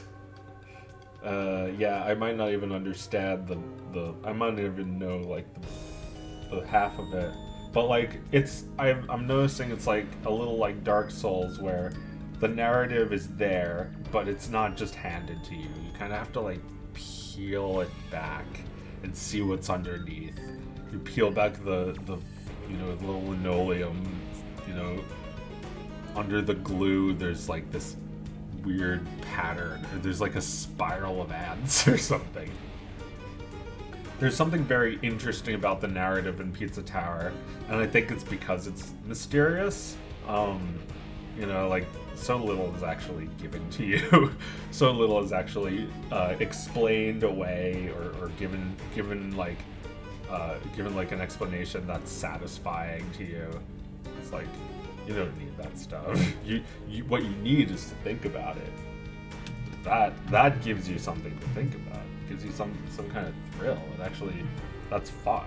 That's a new way, or it's just another way of interacting with the game.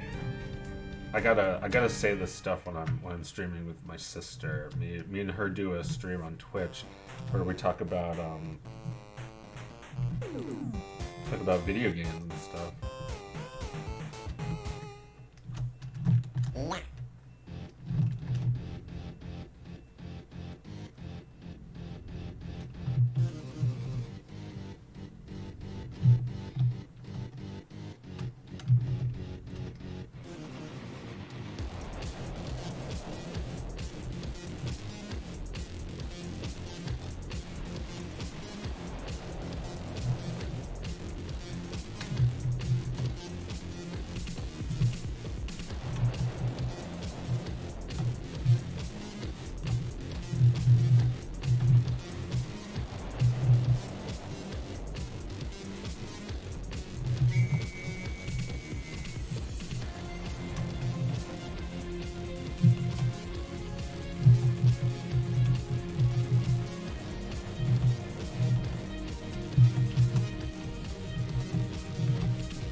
Getting somewhere now. Pine Cliff.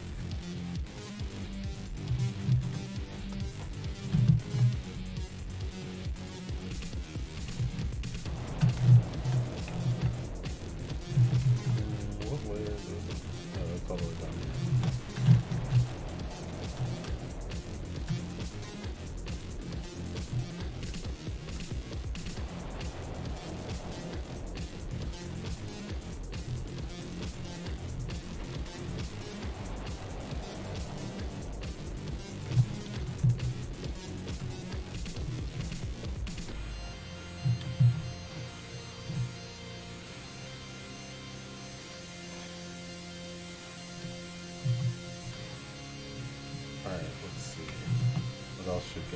there. There was like a Butterfinger. There's like some chips, Butterfinger, cookies. Should probably just like put in some of Artie's favorite things, like Devil Dogs. There's like, you know, I chose Vera wanted the healthy snack. This thing is like Peebus butter. But like, yeah, there could be some like cookies, like chocolate chip cookies, like a bag of chocolate chip cookies next to it. You know, that's the great thing about film. You can actually like cut, and it's not even the same thing as from far away. Although actually, in this case, it would be the cookies in both shots. So I got lucky, but you know, I didn't have to. See how that looks. Alright. Yeah, that's alright. Alright, let me make a cookie bag.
Not enough pixels in the day. Yeah, that's better.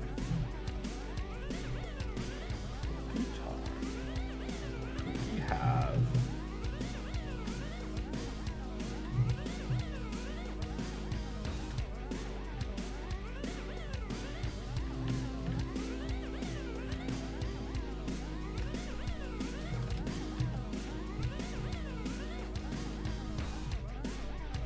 that's the way the Crumpus.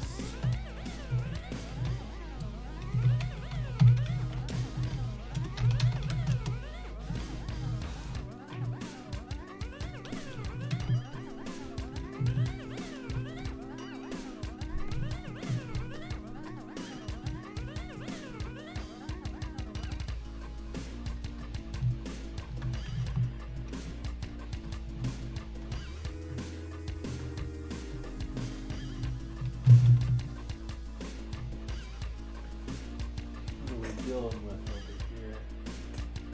Arachnid. Tardigrades.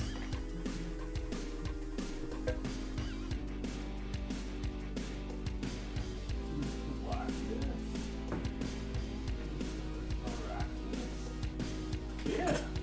He's gonna run off this thing, so I get him on it anyway.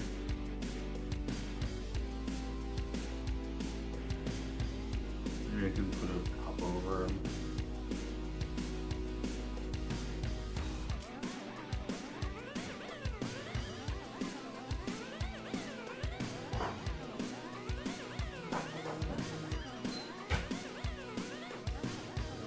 Where is he? Here.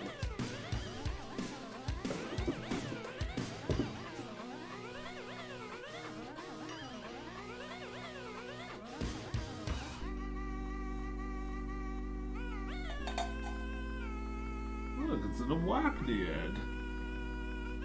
Look, he's a whackness. Look at this party waspiness. I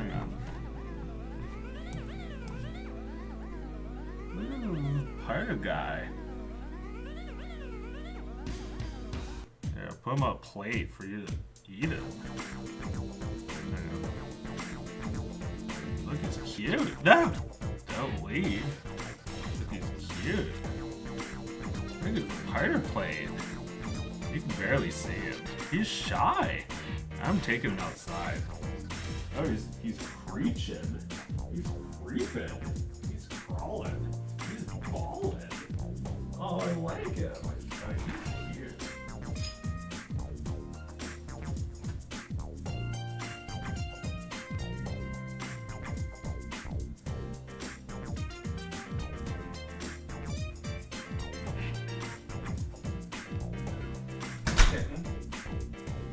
Oh man, what beautiful weather.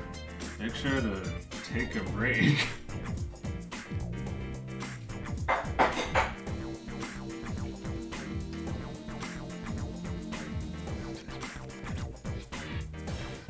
I lost like 6,000 pounds doing this.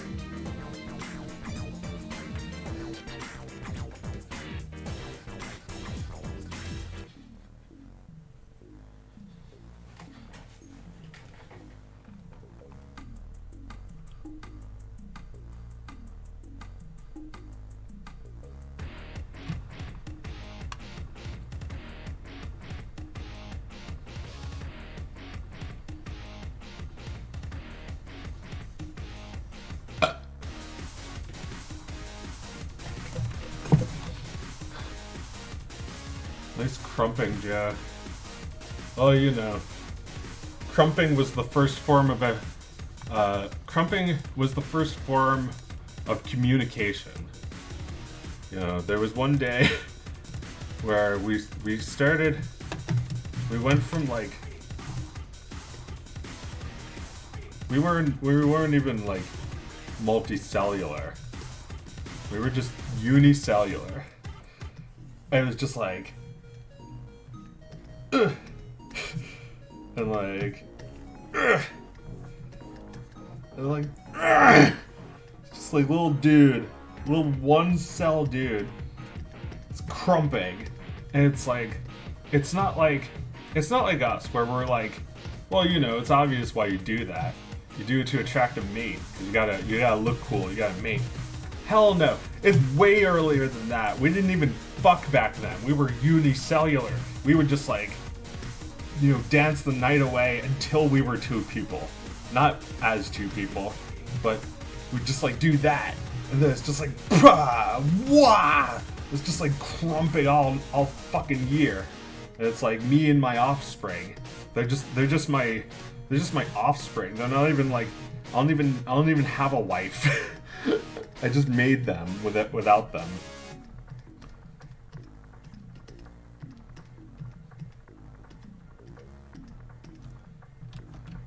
And it's like crump all fucking year. Crump for 4 billion years. You know, you do it to communicate. It's not necessarily to look cool. It's just any type of communication. You know, I don't know. I don't dance because I think I'm a good dancer. I don't think women see me and think, wow, he's such a good dancer. I dance because there's something inside of me that has to come out. It's just a way of expression, and that's how it always has been, right? This is not really the dancingest song. Probably the least dancingest song on this whole soundtrack, actually. But, you know, this is the, you know, take it down a bit. You can still dance. You can buy this game on Steam for $20. You can also buy the soundtrack on Steam for $10. It's so relaxing, isn't it? But it's also really manic. It's great music. It's really fun. How much smoothing do you use? Well, it's always different. What does it say now? It's 50. Yeah, you know, middle of the road. Exactly the middle.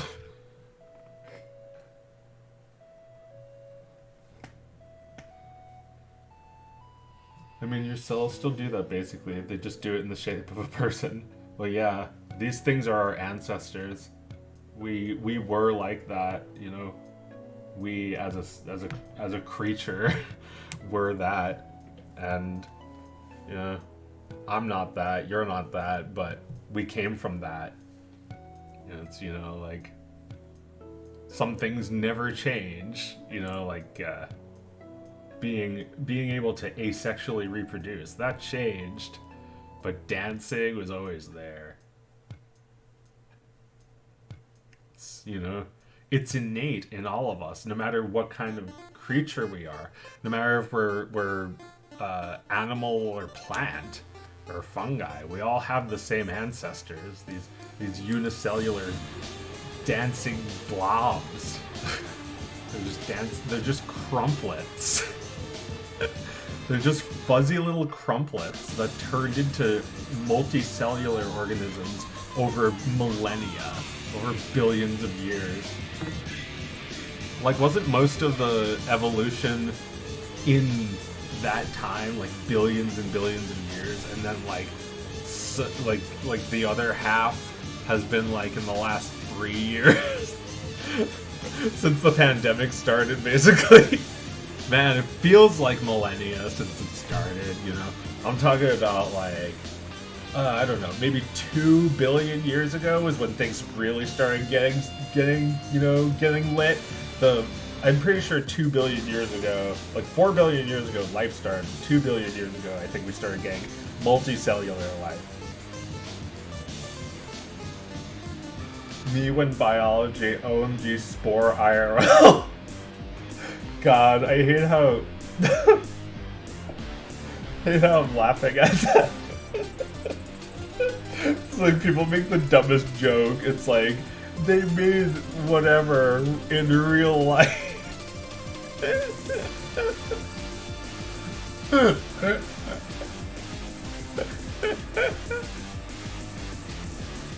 It's like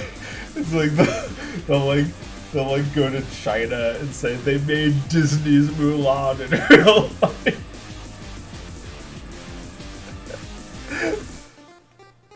Bro, you look so happy. Teach me your ways. I didn't do anything to get this happy. I was pretty upset last night, actually. My ways? You know my ways. Ahem. Happy happens. Ha! That's how I get so happy. You have to wait for it. It just comes. You just let it happen.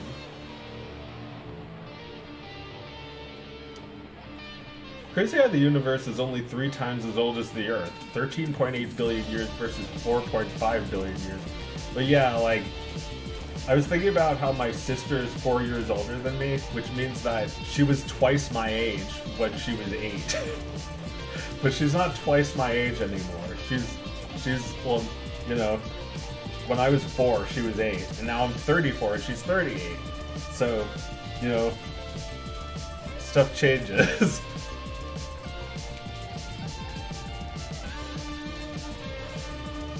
And you know, in the long run, life is actually pretty old too. If it's really only like a third of the entire age of the universe, that means that life is one of the old timers now. Life is no spring chicken.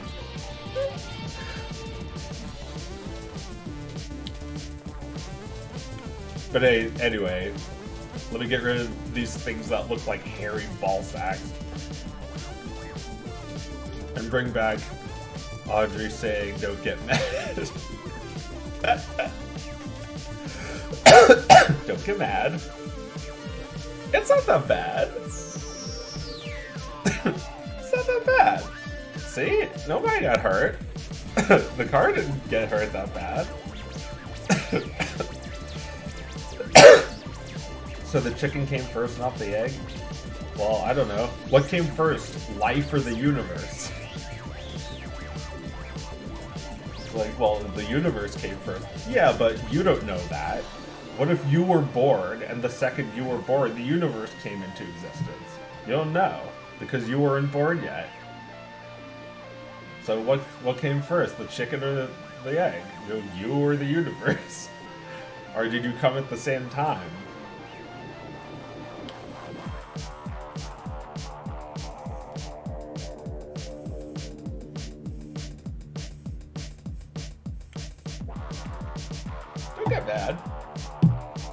It's not that bad.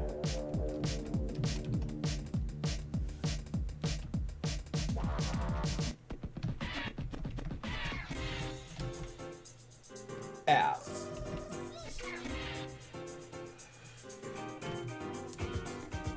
This is like, what do you call this?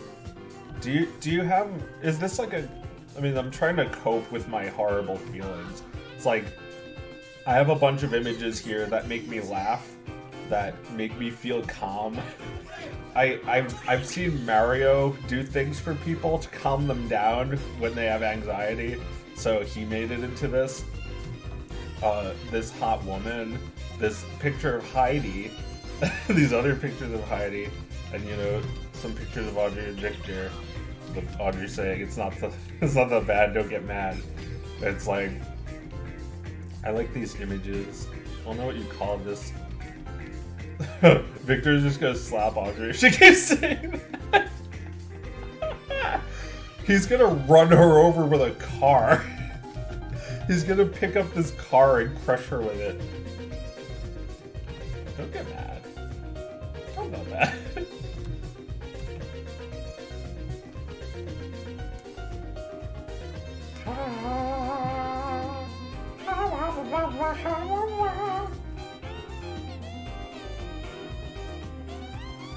I always need a hug when I'm anxious. Yeah, I don't know. I don't get those. Nobody hugs me, ever. Nobody. Fucking sucks. I'm like John Lasseter. I'm like suffering in my wheat canyon where nobody gives me hugs anymore. Nah, John Lasseter is fucking fine. He's got a wife. I'm sure his wife doesn't hug him enough, though. You know, the amount of hugs he demands, there's no way his wife ever satisfied him.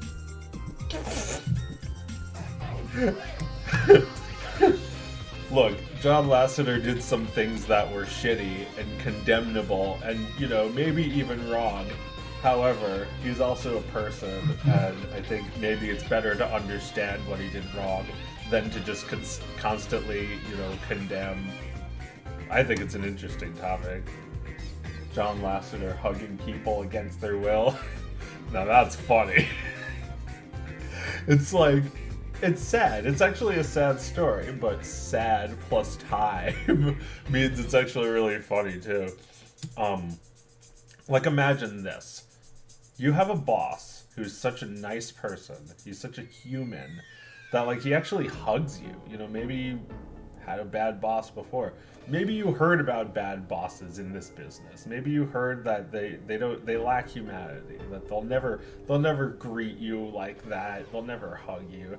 Maybe that sounds like a good deal, that your boss actually wants to hug you every single day. Every time he sees you, he wants to give you a little hug. But it's also like there's an abuse angle where it's just like, why would I want to hug him all the time? It's like they're making me hug him now. You should take a break. Oh, I'm taking one now. I'm talking. But like, you know, why would he be like this? That's what I want to know. Because I'm very curious about that. As a person who myself loves a nice hug and also loves making computer graphics, you know, loves being in charge of the company, loves being the guy. And, you know, imagine if like I was just kicked off my own company one day, which is really just my own computer.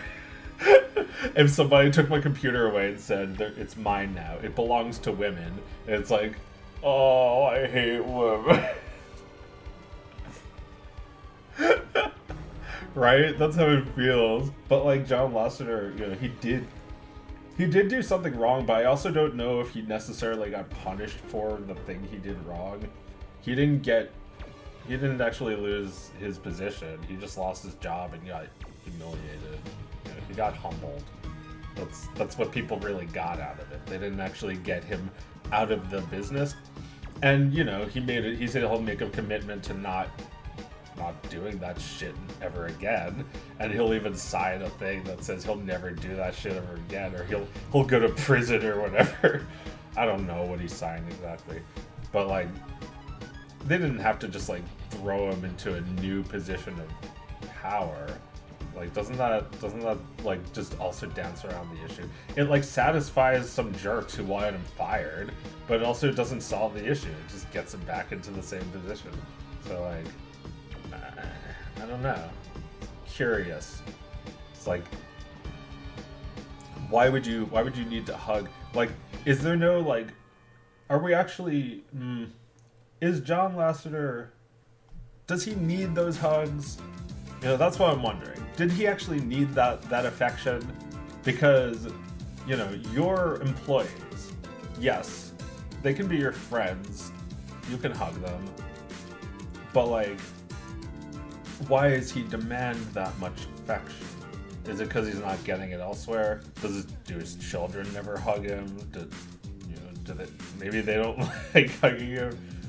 There's too much going on. It's interesting to me though. It's about Pixar. Pixar used to be a dream of mine.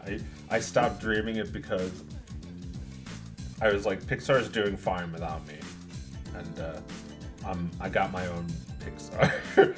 I got Raxif. But anyway, it's like after so many years and so many successful films too. Suddenly it's all like whispers and scandal, and like also a lot of the movies are getting like some of them like John would kick them off, and like he would kick the directors off of their own films, and that would like I think it kind of like shows a decline, and now they're in decline, and now John is gone. He's at a different studio, but he's gone from Pixar, and I'm just like still thinking about it. Like, what happened? Like, was it Joe Ranft's death? Because he died, Joe Ranft, and he was one of the major guys at Pixar. And when he died, it was just suddenly like, now what? He's gone. It's like one of the major guys is gone, and every single one of the remaining guys suffered. You know, John, as much of a dick as he is for hugging too many times, he suffered a lot, and I think that had something to do with it. Like his loss, you know, they all lost Joe. And also, they didn't just lose Joe, they lost Steve. Steve Jobs, as much as he wasn't like a creative person like Joe Ranft was a big part of Pixar, you know, very behind the scenes part of Pixar. And Steve Jobs died, and that was a huge blow for them too. He died of cancer. And that was not sudden for him, but it was for us, because he wasn't like talking about the fact that he was sick. He just died suddenly. So Joe Ranft died in a car crash that was also sudden. And you know, unfortunately, his last movie was Cars. He, you know, very talented. Joe Ranft, a guy whose name is very hard to say, but also very eerily similar to my name, was a guy who worked at Pixar. He worked at Disney, and he was just like a funny guy. He was just like a funny storyboard artist guy. He was like he did Heimlich's voice, so like he, you know, what I think you know is interesting about that is a person like that is very animated themselves, and they will, you know, do their own storyboard pitches. Like they'll do their storyboards and then they'll do the voices, you know. It's like, your Heimlich is on this clean. It's like not that funny a character, but I appreciate that the voice actor is the storyboard artist, because it's not like anyone could really do it better. It's like a dumb voice, but it's like, you know, same story with another Pixar character, Edna. Also just voiced by Brad Bird, who pitched the storyboard. It's like, no capes. It's like, that's funny. It's just like a guy with very little voice experience sounding like you know, doing a woman's voice. That's funny. If they'd gotten like a celebrity voice actress to do her, that would have probably been fine too. But this is like important to the process. So like they pay homage to it, you know. I think they may not have done that in a while. Although I don't know. I guess Pixar movies, I think, mostly focus on the like major Hollywood voice actors. They don't like to do like you know, like anything that sounds like, you know, like things that sound kind of amateurish. Like if you listen to Edna's voice, it's not like a serious like professional voice. It's just like, you know, yeah, it's like a very easy voice to do.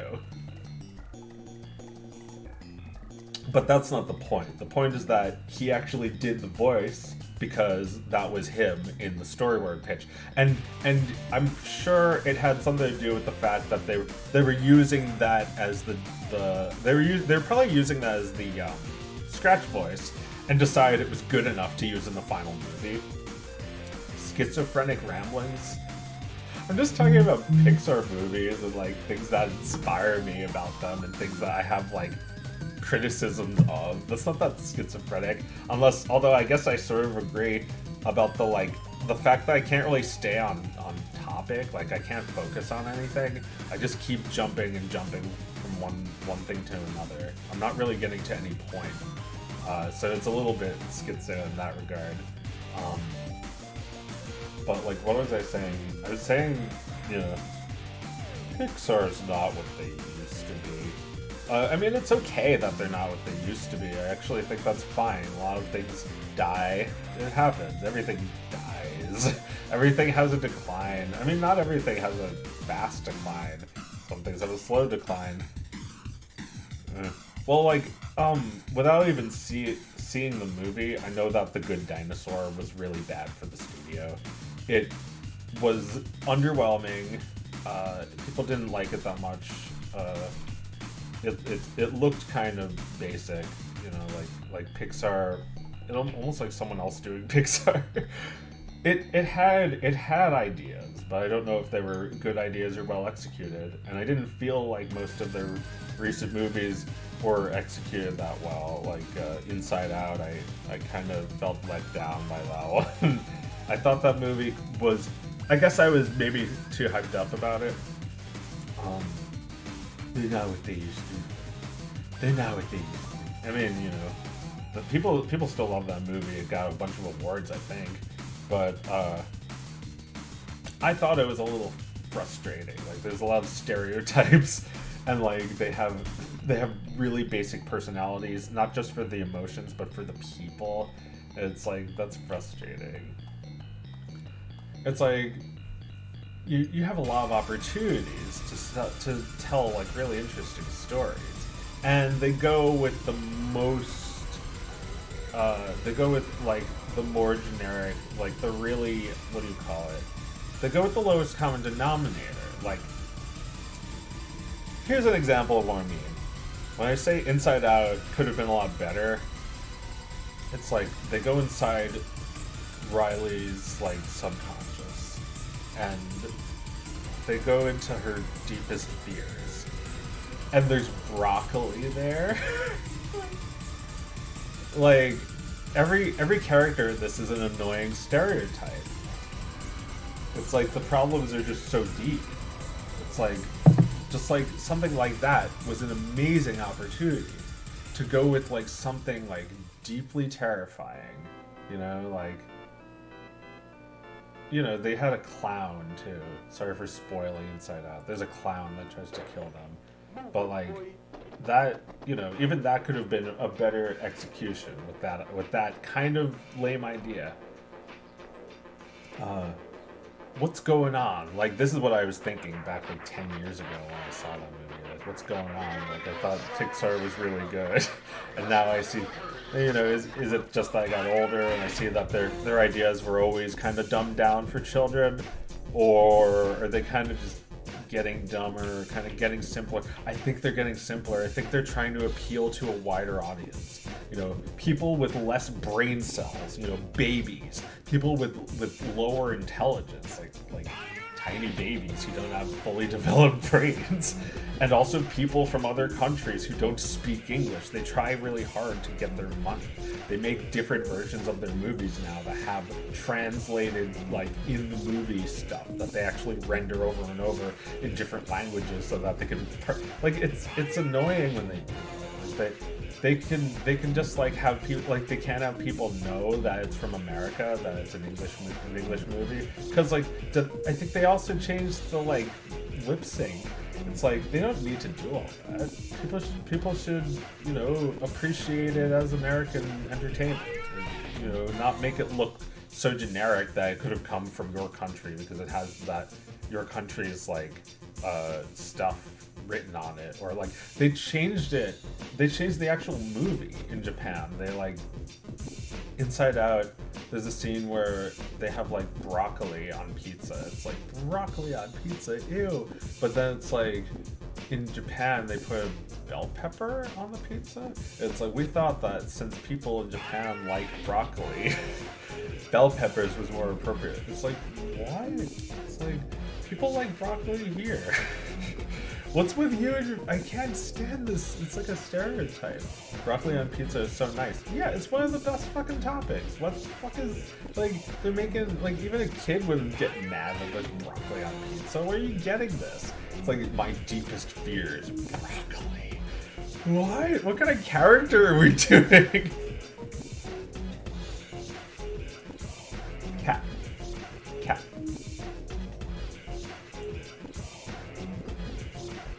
Marketing works for each country's needs. That's so silly. Mushroom on pizza. Yeah, like even if you didn't like mushroom on pizza, how could it be like your greatest fear? It's like my birthday is absolutely ruined by this one mushroom that's on my pizza slice.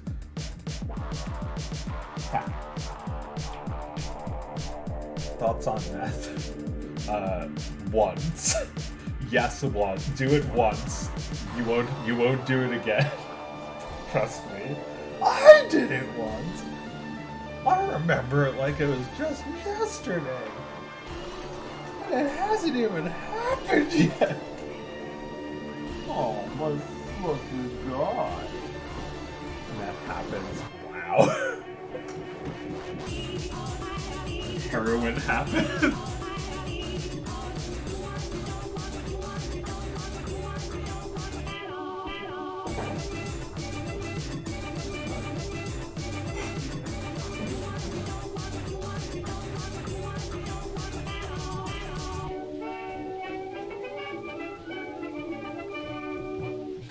Do this all fucking day.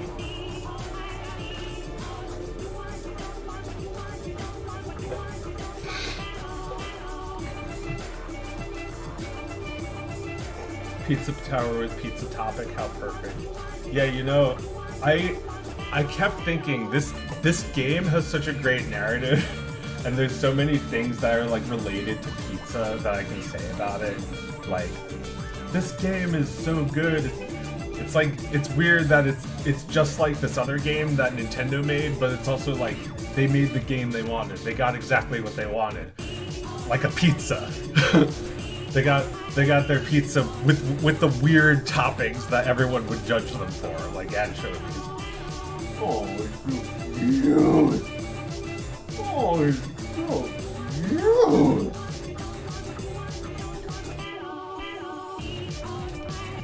Please explain literally. Oh, monkey paw.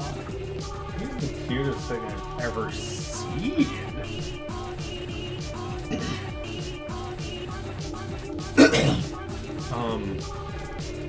1 to 10, what you rate spinach? Are you asking as a pizza topping? Because that's, you know, I like spinach. I'll eat spinach anytime, but as a pizza topping, I don't know. There's a lot of water in spinach. They don't get rid of they don't really strain the spinach when I get it on pizza. It's like a water fucking pizza. I'm not into it on pizza, if that's what you're asking. Like, cooked spinach as pizza topping works. Cooked spinach is, yeah, okay. I mean, I guess, you know, now that I know you can fuck it up, I might be able to make it right. Because spinach is delicious. Yeah, I could do a spinach pizza. But like, oh, I never want to have a water pizza. That can happen with tomatoes too, which is my favorite pizza topping. My personal favorite is just tomato slices. It's delicious.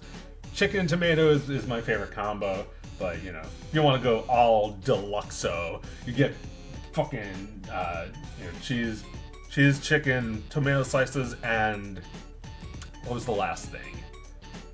What's the like real deluxo?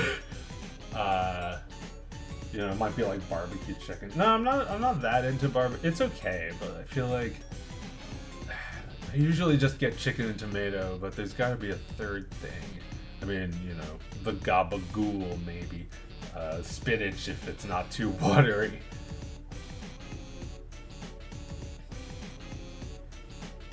Kind of like plain stuff, so usually I don't like think too hard about pizza toppings.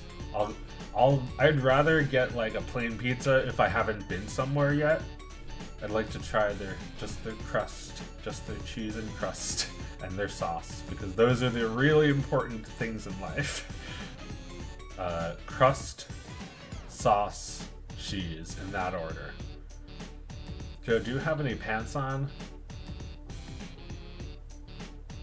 Excuse me? Would you like to find out? You still don't know, do you? Wait, yeah, you can see them. You want to go outside with me? Yeah, buddy. It's nice.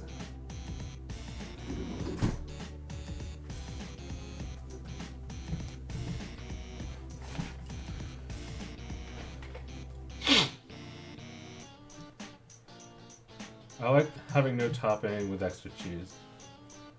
Yeah, I guess that's a topping. No topping, extra cheese. Yeah, like, would you consider cheese to be a topping?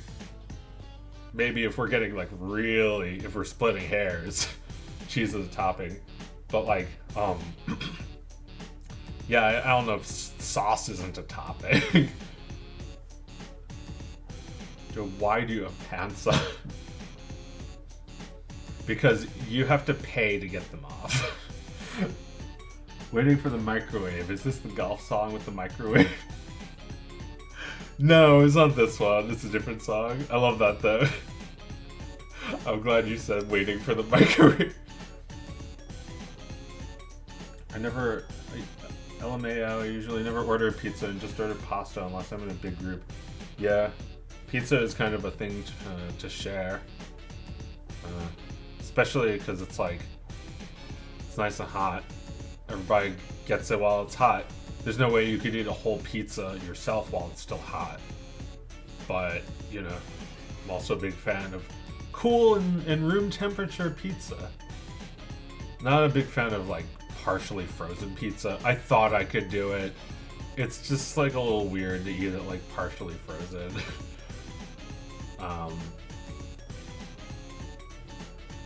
This is Fun Farm. How could I forget? Yeah. I like this song a lot. Just stop making animations, serving Fortnite unboxing videos. The views will come in crazy. I mean, you know, I could always sell my channel. How much do you think it is worth? Like if somebody was like, Joe, I want to make Fortnite unboxing videos. I'll use your channel and I'll be like, new Joe, and every one of your subscribers will hate you and me, but you'll make X amount of dollars. What's your price? You know, we'll do anything you want. It's like, how much is it worth? 10 million? I guess it could be, but there's no way they'll pay that much. $10 million. What if they counter offer 500,000? That's just nothing though.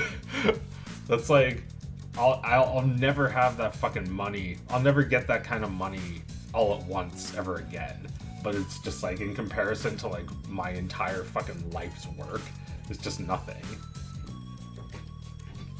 You know, even 10 million would feel like not enough. Although it'd get me into a very different pair of pants.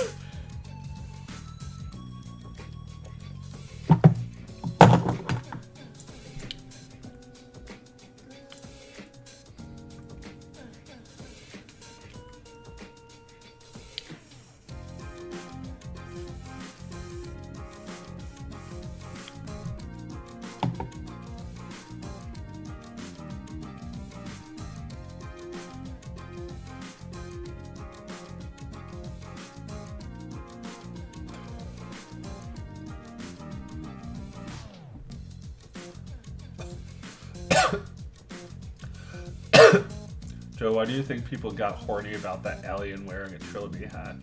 They did? I don't know. I didn't see any of that. Don't do that. It's weird. I'm a little boy.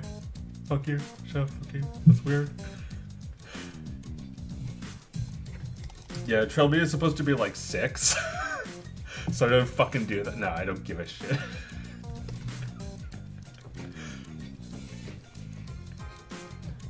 They're like technically children, but like they're, you know, they're kind of adults that act like children.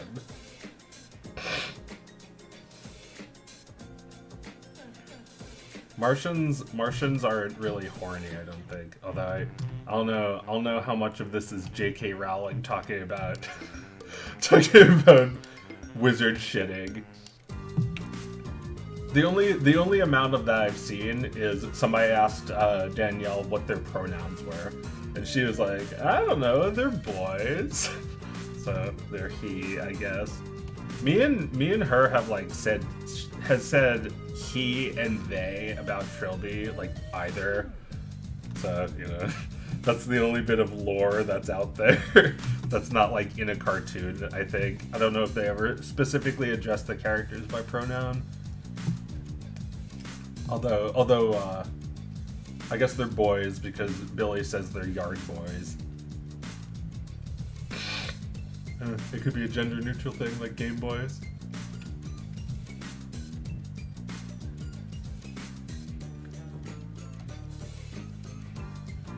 But ugly Martian.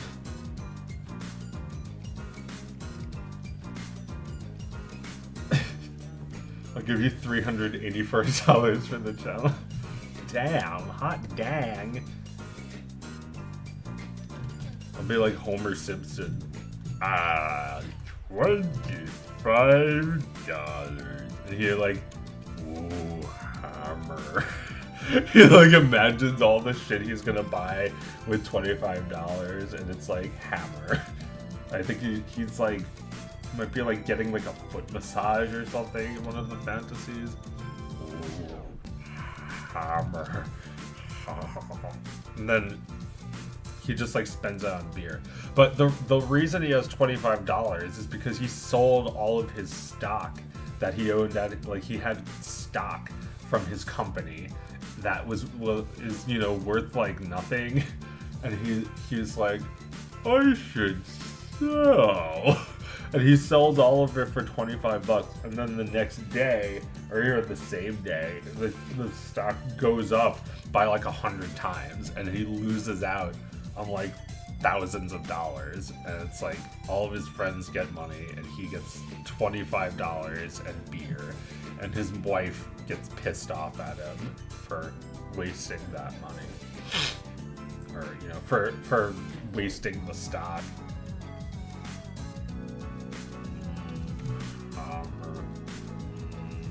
Burger. Joe, give us your best A Lois. Hey Lois. How was that?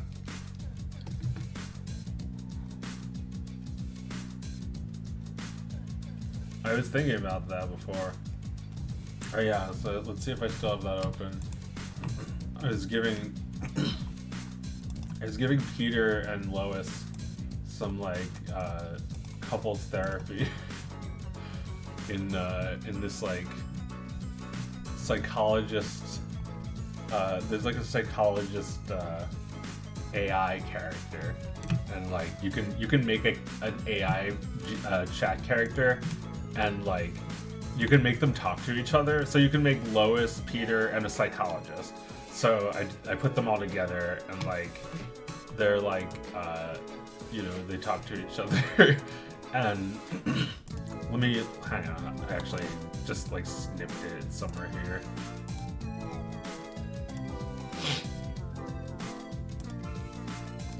Oh yeah, like here, look at this one first. Like this one came out really wrong.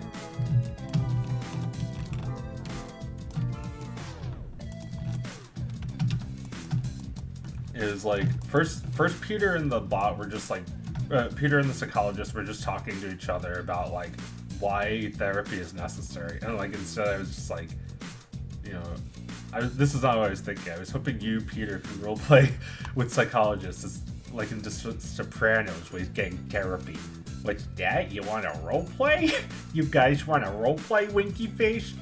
Well, that's not what I was picturing, but I'm open to the idea if that's something you were hoping for. I mean, this is a safe place, right, Winky Face? Yes, of course. Peter slowly closes the curtains. I look over at the closed curtains and look at you over the top of my glasses. I slowly raise an eyebrow. Peter slowly and silently walks over towards the door, closing and locking it, before walking back towards you. His face is one of serious concentration as he holds his gaze with his eyes on your face. He slowly, without making a sound, reaches out his arm and runs it gently across your cheek. Jesus fucking what? And then, you know, just keep that in this file. When you hit delete, it actually just keeps it right there in the library. Is this it? Yes. And then there's this.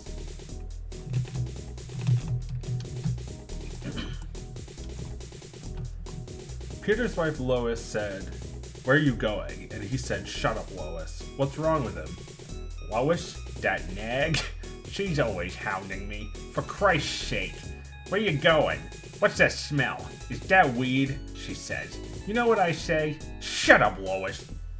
Well, I think we're starting to see some of the roots of Peter's behavioral issues and general emotional dysfunction. It doesn't sound like he and Lois are seeing eye to eye on most things, and if I had to guess, I'd say that there's a good chance he doesn't feel particularly supported or understood by her.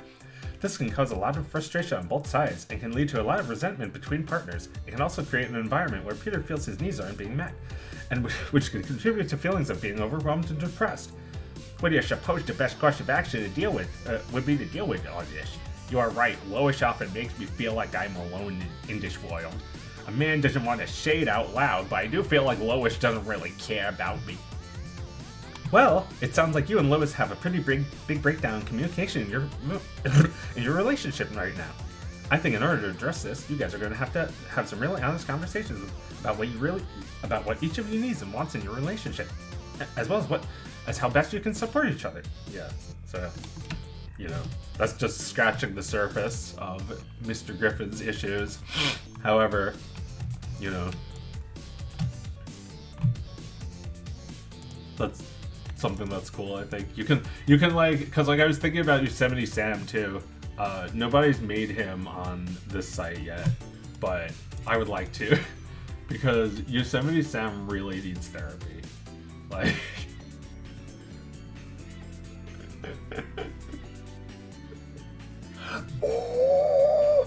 well, I found out, you know, a couple coping methods for anger. It's like, for one thing, you know, it helps to understand the science. I think this helped with weight loss too. It's like, should as a real time display his heart rate and oxygen saturation on the screen? Yeah, that's a good suggestion. Well, yeah, I mean, your heart rate does go up when you get angry, and your breathing changes. You start breathing faster, you start hyperventilating, and you start catastrophizing. So what all that shit does is give you adrenaline rushes. And it's like, you get addicted to that shit. You know, when I go, ooh, like Yosemite Sam, I'm like injecting myself with heroin. So that's no good. You know, deep, slow breaths are the key. Slow your breathing. You know, not necessarily like breathe like really hard. You know, you don't force your breath. You just calm yourself down by breathing. And, you know, it's not that your feelings go away.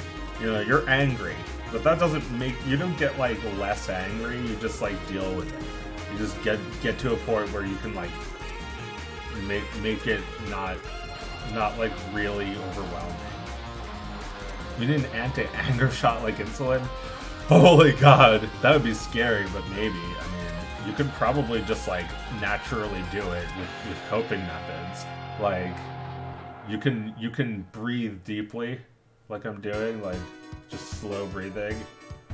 You can count to 10, count down from 10. Apparently just like being aware of your own body or like feeling your feet touching the floor can help. I think that's I always wondered what that thing in Breaking Bad was. I think I know what was going on where Gus is just doing this with his fingers. Like, why is he doing that? It's like grounding yourself. It's like finding this self-awareness. It's like doing this almost feels like he's clenching his fists, but not showing it. Like, this is what it feels like when he's just so mad and he's just concentrating all of it into the tiniest little touch on his finger. Like he's grounding himself. Like this is like pounding. This is like punching a wall full of holes.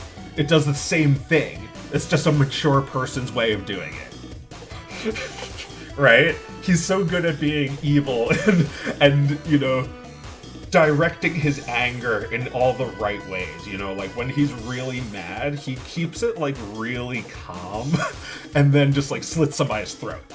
Sorry, that was a spoiler, but the show's pretty old by now. Joe, quick question. Did you use Leap Motion for Dog of Wisdom 2? Well, since you guys are my stream, I'll tell you how I made it. I didn't use any mocap for that. I didn't make it with Leap Motion, no. That was all hand-keyed. That entire video was hand-keyed. And I'm actually very proud of that because it looks like motion capture. I'm glad you asked if it was motion capture, because it's not. You know, that was hard. I actually would have made it a lot faster if I could get the leap thing to work, but I didn't feel like it. I just like, you know, there's going to be so much already that I'm going to have to key by hand. So I just did the whole thing by hand. Even the ears. The ears were so much fun. They were a lot of work, but the ears look great. That's really cool. Yeah, I think it makes it even more interesting. Because, like, I think... Yeah, I could have made it a little bit faster, but, like, instead, this was based on a big backbone of discipline, which was really important. And I think it has something to do with it being popular. You know, that people appreciate the effort that went into it, even if they don't really understand it. You know, people look at it and see it as effortless, but it's not exactly effortless. Maybe for me.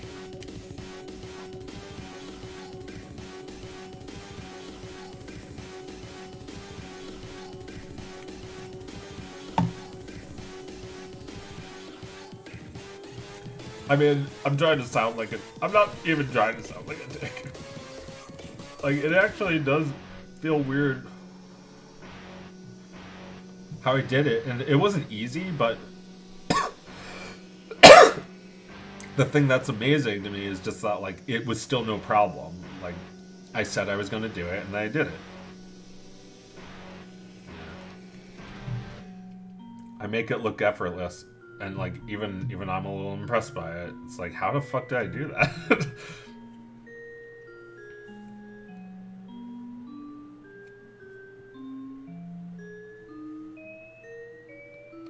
Like, oh man. I guess that's why I'm under so much stress, because I was, and still am, trying to hit deadlines. But that's okay. These videos I make give me a lot of pride, and I think that, like, it's worth it to put a lot of energy into them. It'll always feel like it'll be worth it, even when AI is just making this shit like immediately by magic. Like, it'll still be worth it to put energy into stuff.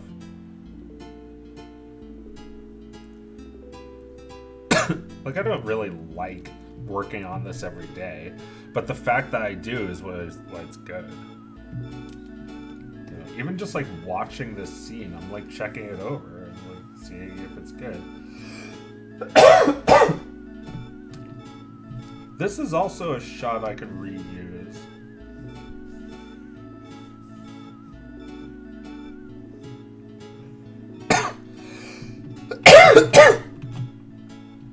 Oh, there's actually 2 parts of this. Don't get mad. Yeah, like this is maybe not even a good way to. Well, it is a good way to not get mad because, like, when I get mad and when the breaths get short and the adrenaline starts rushing and the heartbeat starts pumping up, I turn into this, and I can't see it until it's over, but I'm very funny. I'm a joke to someone. I'm Yosemite Sam, just like that's what he's doing. He's just taking adrenaline when he does that. It feels good when you just scream and rage and you get all your aggression out. It's aggression.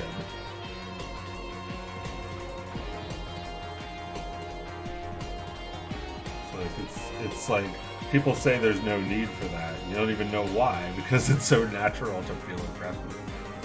But oh my god, it's just hurting you. It's just like an addiction. And there are ways to like deal with it.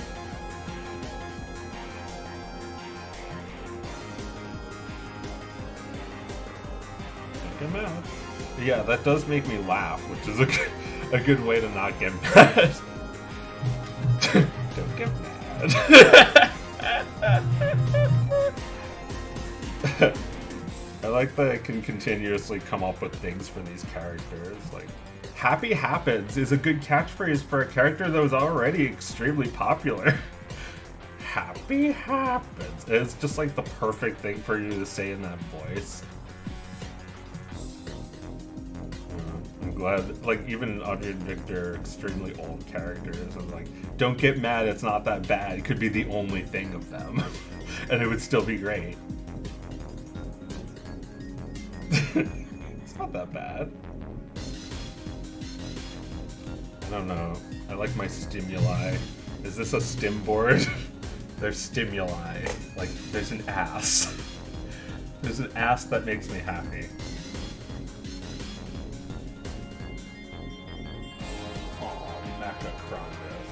What did you want to be when you were young? A football player.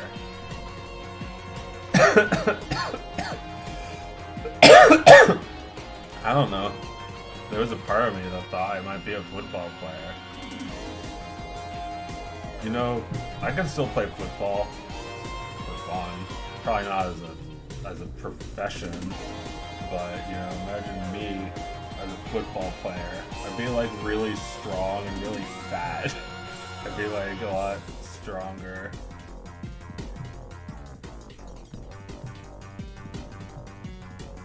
But I'd have like a shorter haircut. Football players have beards, right? I'd have a big beard but short hair. What's my number? Number 1 disc? No. I don't know. The rest of the jersey before I realized, I don't know, 384. Stupid. Like, I'm a fuckball player. Like, there was a time where I would like play football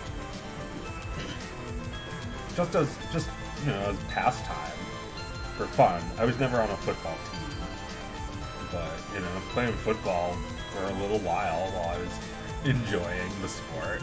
Felt like it could be a real career for me. not because I was good at all.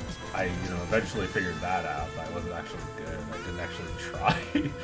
But still was fun to play football. Got to do that again. Me football. Well, yeah. I mean, I guess maybe because it's so aggressive, it feels like that would be a good way to get my aggression out. Or I could just do the Gus Spring thing. Just like as lightly as I can, like two little, what do you call it? Like 2 little clackers, like just barely touching your fingers together, and then taking your aggression out in other ways by like slitting a man's throat with a box cutter. I don't know. I feel like art is taking out my aggression. That's, you know, scratching something into existence. It's like not as hard as I can. I'm not fucking up my tablet, but.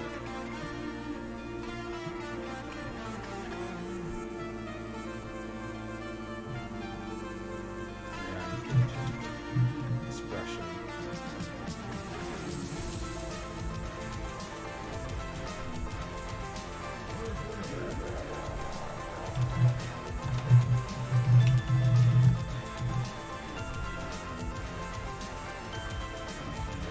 Future me, perhaps. Although, unfortunately, I don't have that balding pattern. I think that's the hotter balding pattern. It's like, you know... Although, maybe not. My hair looks alright from the front. It's a little wild right now, but I think my hair is okay, you know? My hair is kind of beautiful sometimes. You know? Me... Aw, I'm me cute. I made myself really fat. I think I look fatter now because I gained a little weight and I also gained a lot of beard. So like, you know, I still got lots of neck though, so I'm not that fat looking. But it's okay that I gained a little weight. I did it on purpose because one, I'm trying to gain weight, and two, it was fun. I had a lot of delicious calories and I enjoyed every one. But now I'm starting to lose them again. Among Us Fring. Yeah, he was sus all along. But like, you know, anyway, the point I was making is like my bald spot looks like that.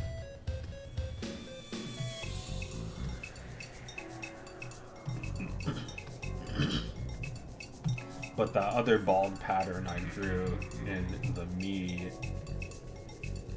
different me future is like still like a bunch of hair like in this area, but it's like fading in the sides more. So, like I think that's maybe a little nicer looking. I don't know. Whatever. Balding sucks no matter what it is.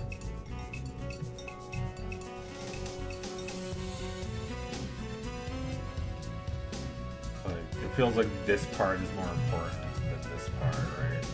I don't know, maybe not.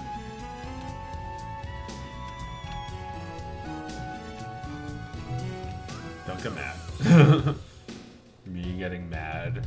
Me football. Me ball.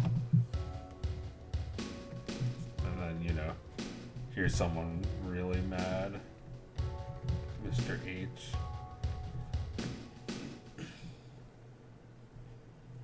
He's like a thermometer. Hello, dear.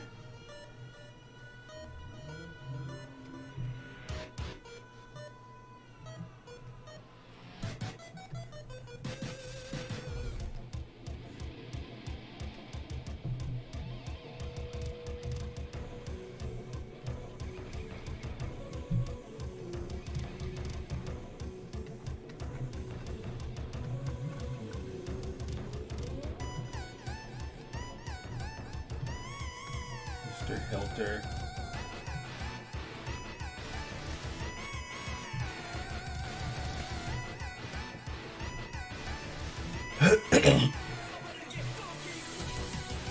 And, you know, like Audrey's ghost. Dead. She got gassed. She's like, don't get mad.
We're company on me being bored.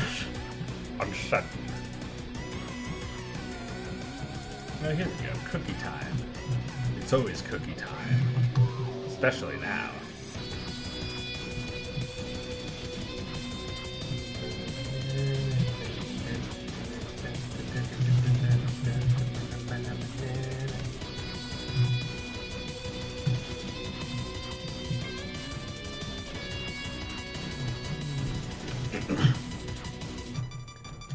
Cookie time, cookie time.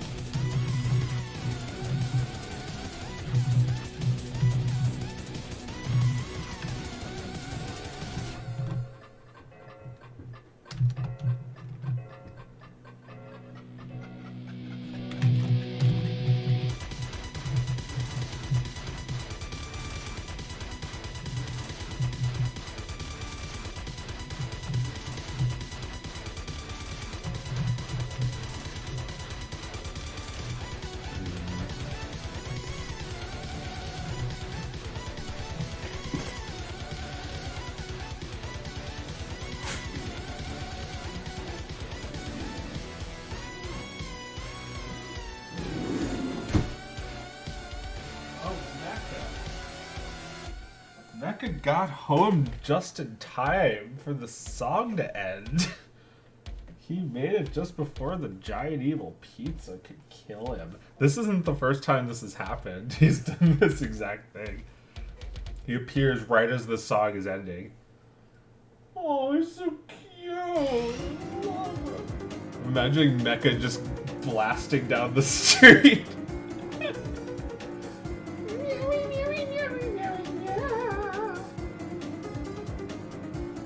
Don't get mad.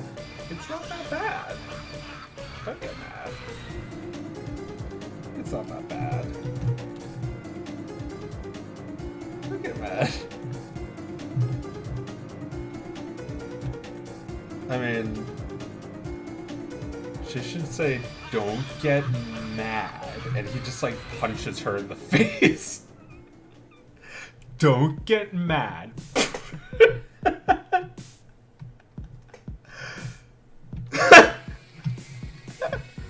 I'm going to draw that.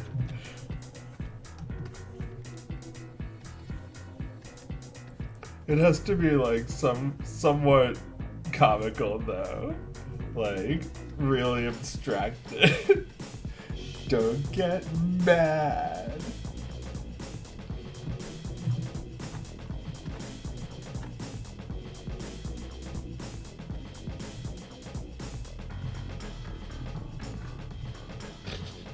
That might be too exaggerated, but there should be like a sort of a shitty face.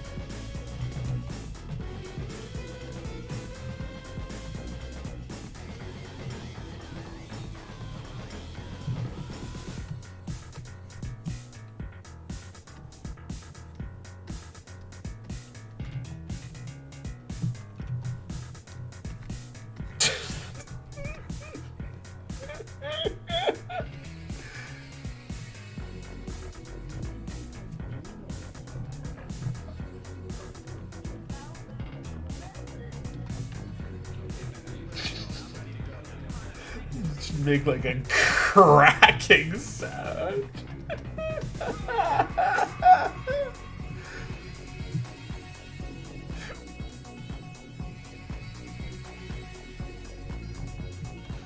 The origin story for why she looks like that.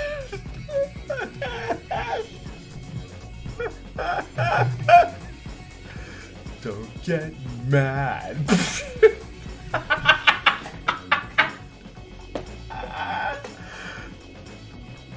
And you know, she might have, after that, she's scared of him. How tragic. And still, she's nice to him.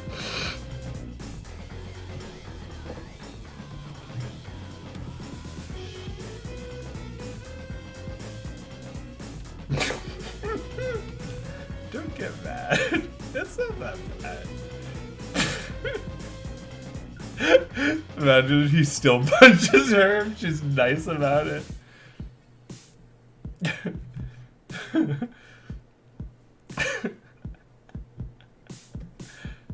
Yeah. My happy happens. It just keeps on happening.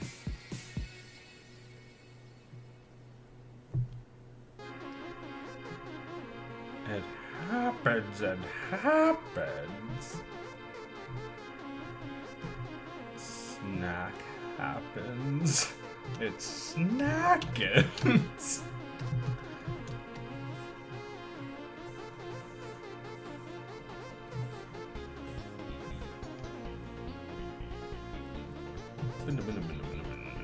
Oh yeah, this was coming along.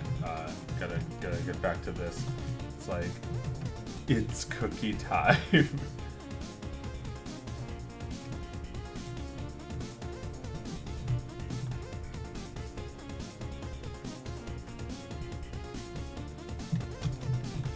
It should be like a stupid clock. It says cookie time, and it's like got like hands.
Stupid.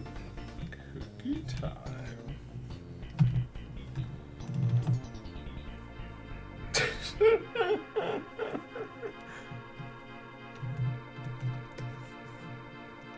What does it say from far away? It says oatmeal. It says outmeal. Outmeal. Cookie Tim. It has to be underneath. Yeah, that's better. I like cookies. I like chocolate chip cookies. They're my favorite. Artie Lang. I wish Artie Lang would get on this stream. So, you know, radio personality. I made a very short reference to him, and nobody even watched the video, and nobody who watched the video even picked up on it. But I did Artie Lang's voice, and I think it's like one of the funniest parts of that like whole parody month I did. It's like they have how it's like Howard Stern. I did a Howard Stern parody, and he's like, "Oh hey, Sam Simon's on the phone. He's the creator of The Simpsons." And I was like, "Oh, I love The Simpsons. It's a good show." I just think that's so fucking funny because it contributes nothing. He hasn't said anything all morning. This is basically Artie just like fishing for a new gig while he's stoned and fucking out of it. Like there's depth to a lot of jokes I do. You don't have to understand it. It doesn't make you dumb not to get it. It's for my enjoyment and the 3 people who get it. Mia, Sam, Simon diss track invoking Howard, Artie, and Robin. Yeah.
I guess I should make this its own symbol.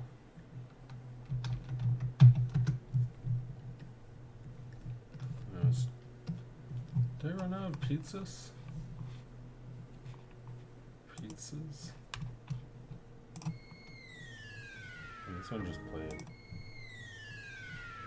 This is the same song.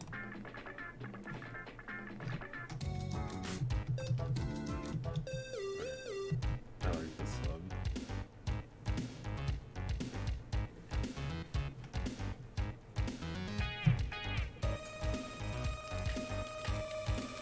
You know, when I can't really get up and dance, I do this.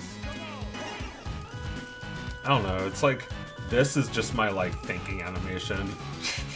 See, I'm like a PNG, but IRL. I'm an NFT of a PNG that's IRL. I'm a 1 out of 1 NFT. I'm a monkey. I'm your monkey. And I'll do anything for $2. But if you don't give me $2, I won't do it.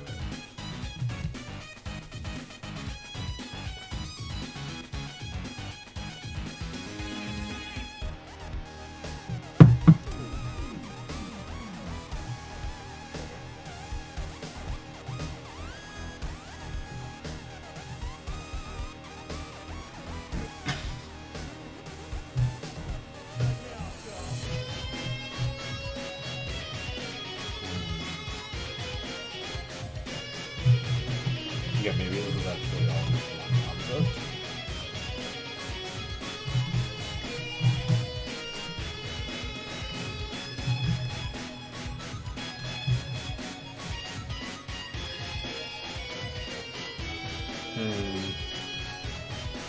Yeah, it was actually before it was like that, because I wanted to like go, it has to go behind this thing, so this needs to be, I think I need to like change this now.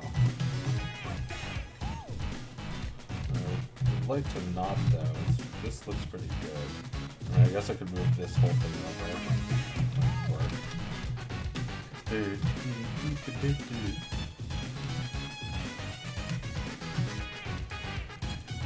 What do you call it when like you like something so much that it becomes part of your personality?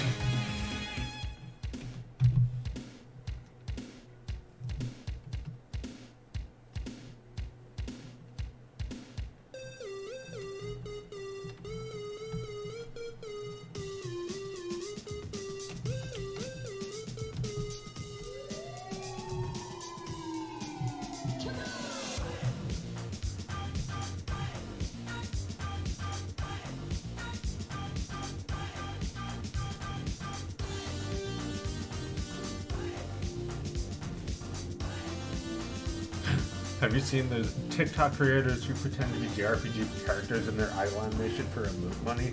No, but that could be me. I could be hot. I could look hot. Why not me?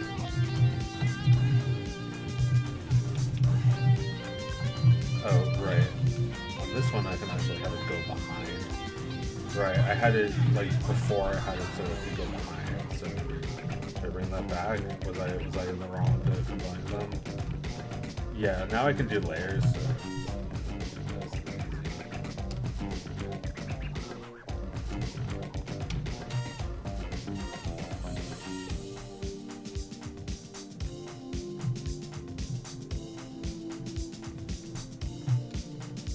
I'm finally getting to this fucking part where I'm like making this stupid animation. Alright, I have this again. Watch it one more time. Yeah, I might need to watch it a few more times. It's not really like anything I've ever animated.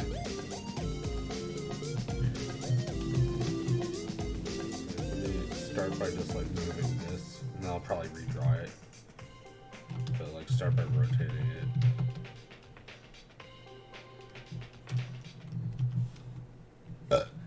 Bless you.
gonna tell him?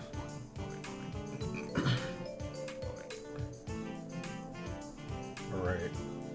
It gets stuck, so I don't even fucking elevate that part, do I? No, I do, because, well, no, I have to change that too. Alright, I can get up for a second.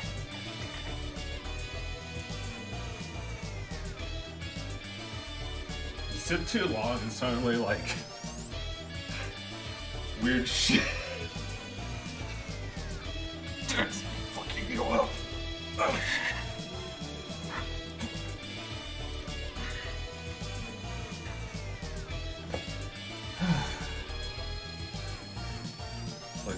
Like I'm like getting tunnel vision from this task.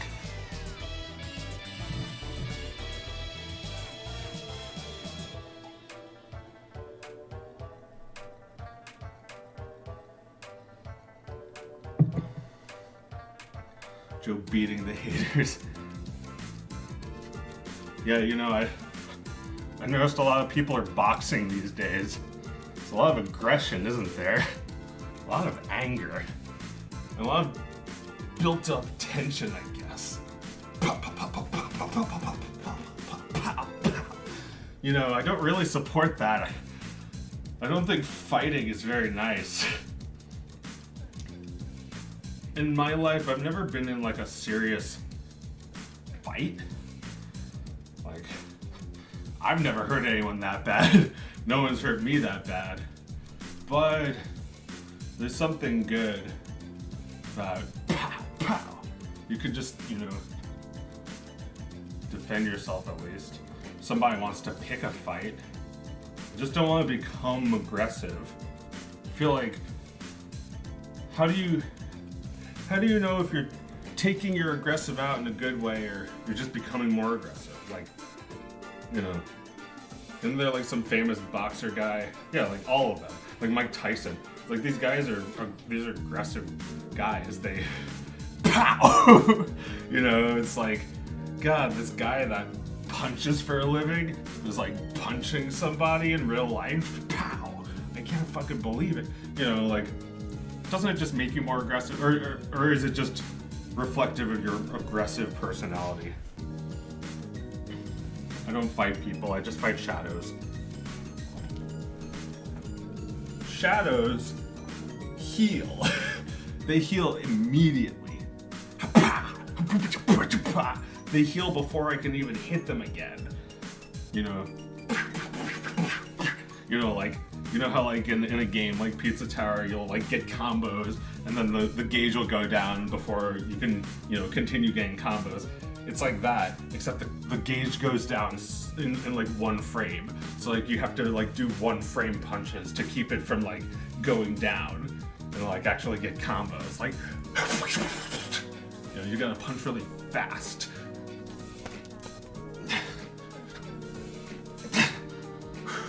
But I'm trying to punch hard and fast, because, you know,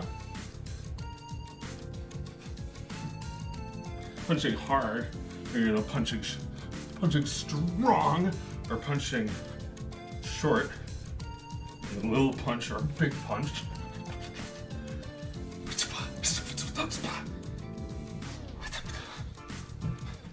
Gotta keep the dance going. I'm running out of fat. So I gotta buy some donuts and shit. No, I just gotta keep eating. It's like I stopped eating bread when I was on a diet to lose weight. So now it's like, if I don't eat bread, I won't even have any energy at all. I won't have any like fat on my body. It'll just keep going away. So I have to continuously put it on. Cause like before I had an issue with not eating enough, or eating too much. And now I'm not eating enough. So I guess I just replaced one thing with another. But at least I'm addicted to getting fit now. Because I actually do feel a lot less depressed when I get up. And so will you.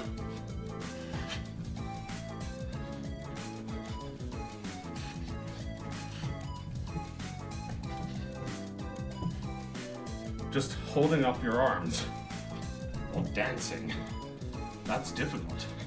It's all cardio, right? I have to piss.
So yeah, football was once one of my ambitions. Play football one day.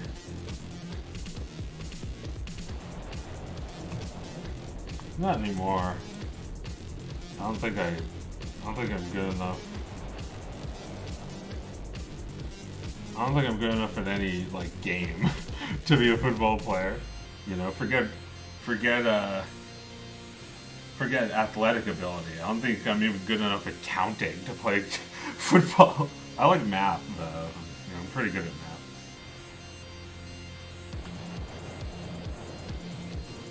Like, football actually confuses me as a game. I can't say I fully understand it. It's like, you know, there's a lot of different terminology. and if you want to be like a sports betting guy like Artie Lang, forget about it. That's like a whole exponential step of even more fucking jargon. Like the over-under. Like, what the fuck does that mean? It's like, you bet that it's either over or under. It's like, whatever. It's like, who cares? It's too much shit. It's you ask what the fuck is a blockchain, and I'm like, I don't even know what over-under is. I guess it's probably pertinent to being part of like the crypto scene to know sports betting and gambling shit, because that's what it feels like. It's just like on a whim, the price of crypto will go up for no fucking apparent reason. Don't you know a ton of animation jargon? Well, yeah. But animation's not something that everybody needs to get into. Like, it's not like we have the Animation Understanding Bowl. It's like, you know, people are just like throwing animation terminology left and right, like it's a football.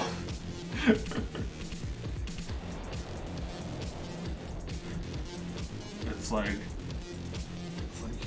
the follow through, the over under. Look at that over-under on that follow-through. That anticipation that we all anticipated. We were anticipating this anticipation all year, folks.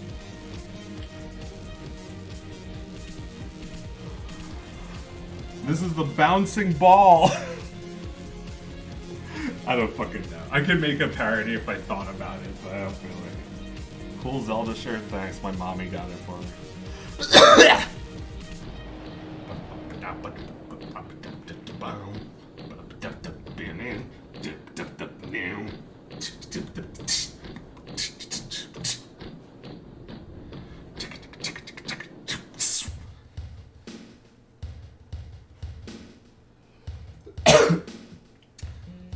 What did somebody say the soundtrack was? Not crungy, scrumgy, crispy. I don't remember. Those were my words. They said something different. Crispy. Nah. Funky. It's funky, crispy, stunky, wispy. It's whiskey stink. It's really good. It's $10, okay? And I've been listening to it this whole time. Since I got the game a month ago. A month and a half ago.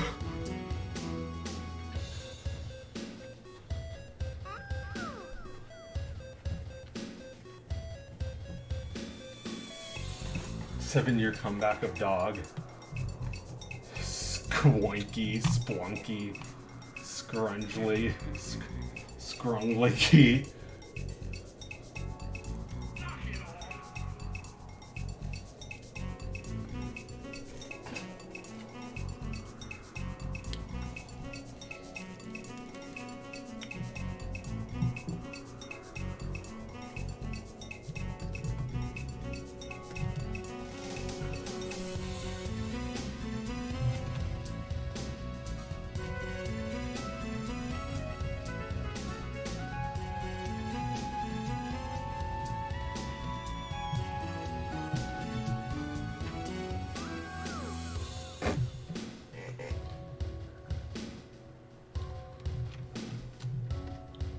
Yeah, this is tough.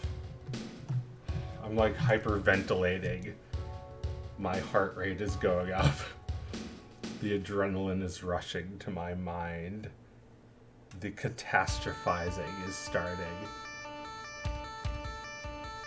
No, it's not that bad. She should have gone with Cookie Time. You're right.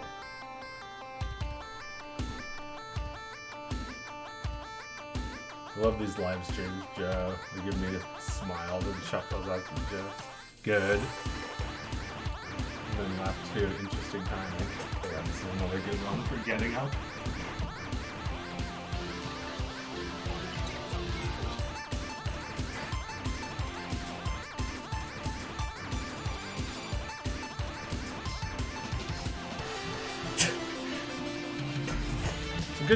It's a good soundtrack for becoming a cartoon character too. I love just like the raw expression.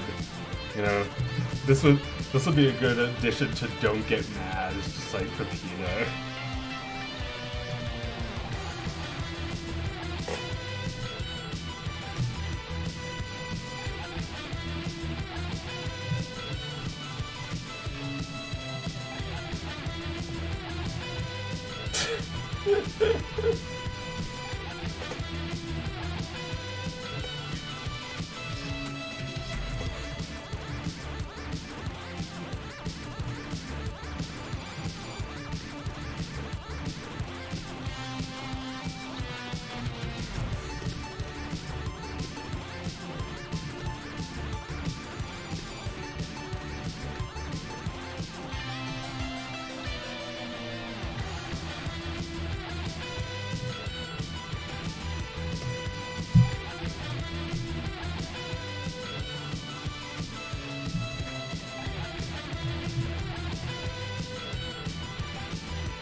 Monica.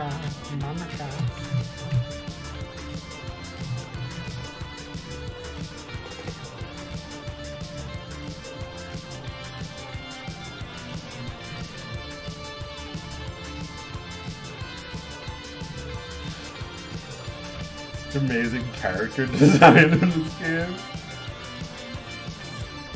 funny.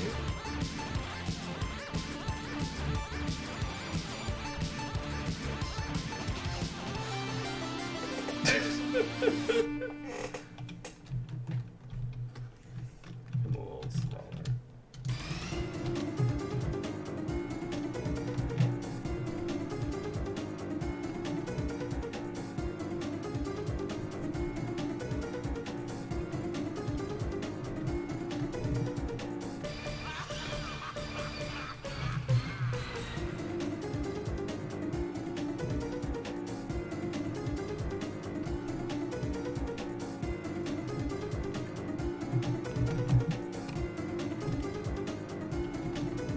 Don't get mad.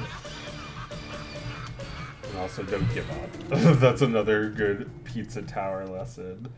It's like, you know, when you're here and pizza is here, don't give up. You'll still win. You still have a good chance.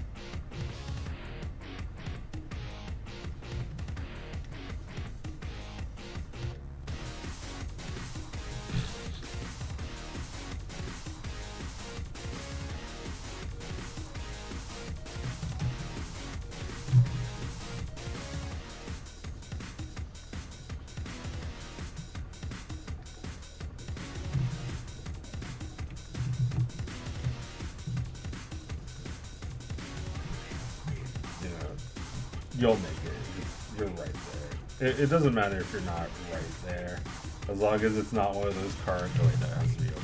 As long as it's not one of those corridors where he can drop you. Like, if you're in a vertical level like this, then there's really not much hope for you. He's gonna get you probably. If you're like if you're on this ladder and pizza appears, he's gonna get you if he's like here. You're gonna have to be like pretty quick to get away from him.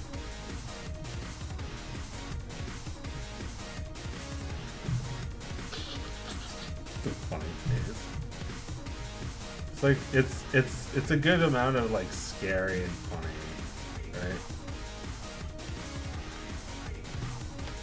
This whole game like cracks me up with all the like designs. You know, like there's like a bunch of like weird like combinations of things. Like they'll have like a mushroom. It's like a ghost. You know, like that turns you into a ghost. And they'll have like a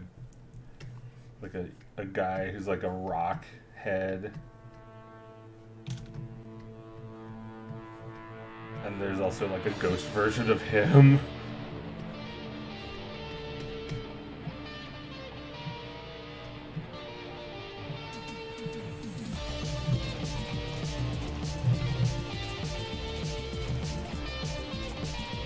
Oh yeah, I should also draw John for Don't Get Mad. Like, there's like a cylindrical column of him. Draw his face even smaller than that.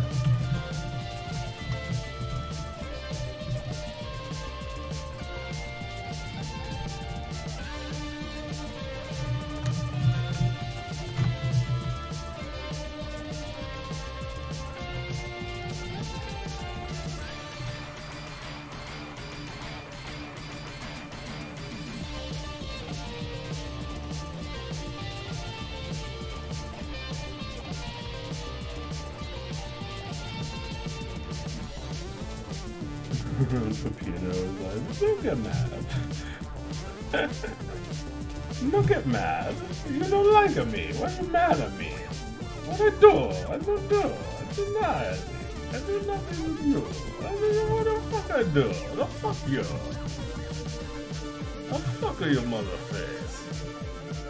He said I fucked his face up. I don't fuck your face. But now I fuck your face. I fuck you for free. Don't get mad. There's no problem. You don't get mad. There's no problem. No have.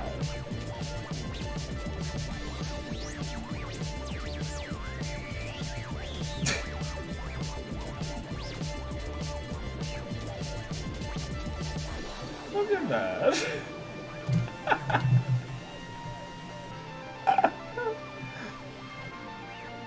Don't get him mad. I love this. I should make a shirt, a "Don't Get Mad" shirt. Would you wear that? Would you wear "Don't Get Mad"? It's just like, maybe it's just like Andre saying "Don't get mad" and Victor's making this face at her.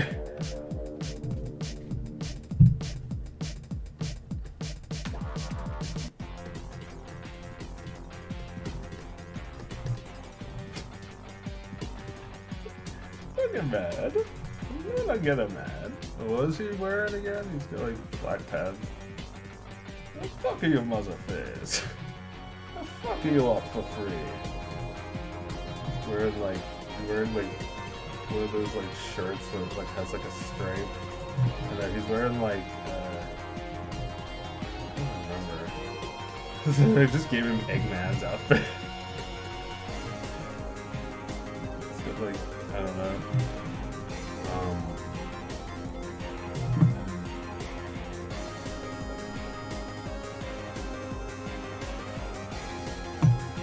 Draw Vegeta and Hitler foot fighting, thanks. Why don't you ask an AI to do that job? Because that's what that's for.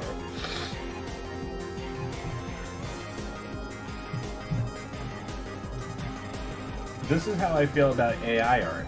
It's not gonna harm me because it just does all the stupid shit that people like me would never do unless you paid us like $300. Which is also a hilariously low amount to draw Hitler and Vegeta foot fighting. Although I guess I would like to do that if I could generate it for like 1 cent of my time, and like 1 cent of it costs 1 cent. Don't get mad. I'm making you mad. You mad? I'm making you mad. You don't like me. Got like, I don't know what he wears exactly, but I'll, give him like, it's like a really stereotypical chef. Yeah, just like an apron. Looking like that. What the fuck is your face? You don't like me.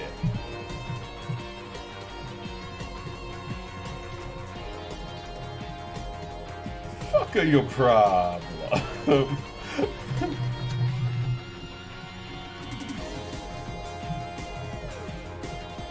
You don't like me. I don't understand exactly what that is. I think it's just like, it's like they do that in Looney Tunes. You don't like me. I just want to make it like less opacity. Yeah, like that. Don't get mad. What the fuck are your problem? You don't like me. He's like muttering it as he walks away. There's like a joke. There's a joke that Bugs Bunny says in Looney Tunes. It's just like, "What's the matter? You don't like me, hey!" I don't know if he's got like the mustache or what, but probably he's like, "What's the matter for you? You don't like me." Fuck you, problem.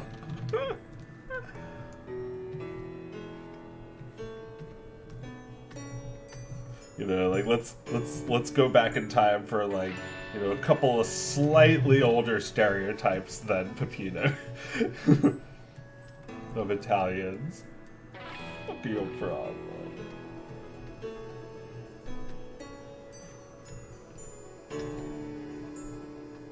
I guess he'd still be wearing a chef hat. I guess it's the same stereotype. Although Peppino has like, he doesn't look like that exactly. Should draw him more in this document because it's all about getting mad. It's just like losing his fucking mind constantly. That's why I love this game, I think, because the character is really good. And there's lots of other good things about the game, but I think the character being really good is part of it. He's so mad. It's like, you can compare this game to others like Mario and Sonic, but the character doesn't feel even close to the amount that this character feels. You know, like Sonic is just like cool all the time. Wario is just cool all the time. This guy is never cool, no matter what. He's never cool. He's just always losing it. Just constantly losing it. It's like, let's just see what happens when we push this guy too far. Let's just find out what happens when we push him too far.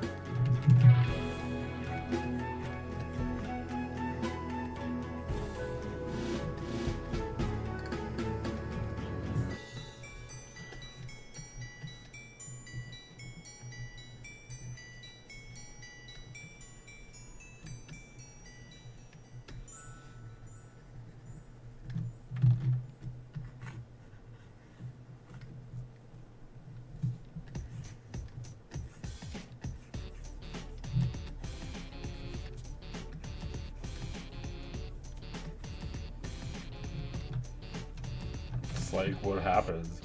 Just fucking kills everybody.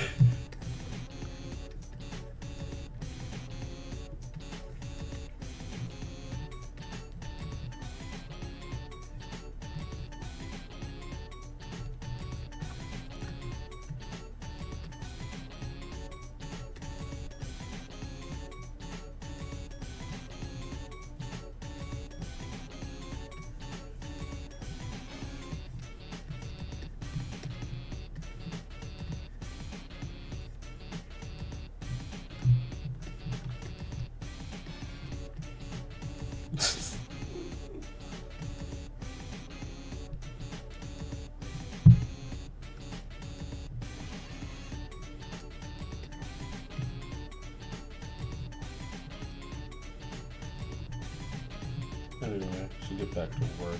Just want to do this one more sketch.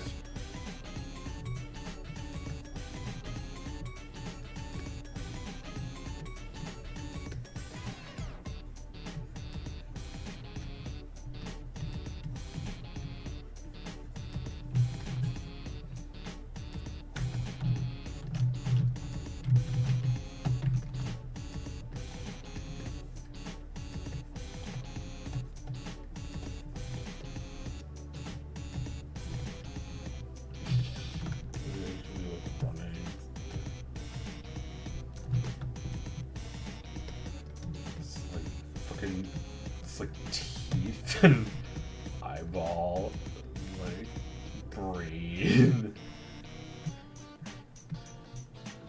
like a single giant tooth, like, I don't know, bone. Yeah, there's bone, like all kinds of shit flying out, just like entire sets of teeth, an entire brain and bone.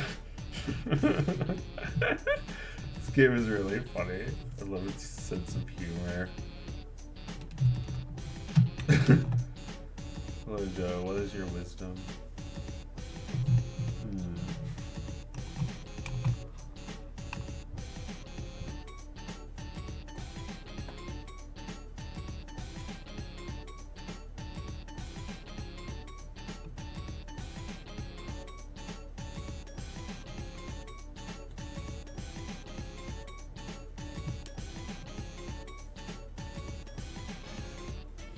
Cocaine is basically Crackhead Mario, and Crackhead Mario, my favorite Newgrounds style animation. Just like gay Bugs Bunny, which is what I'm doing right now. Yeah, what's the fuck up, dog? What's the matter for you?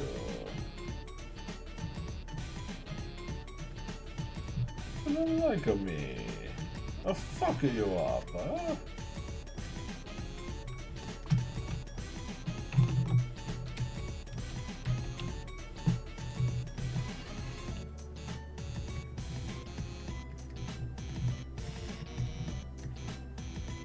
Do a couple more drawings because I like drawing this character.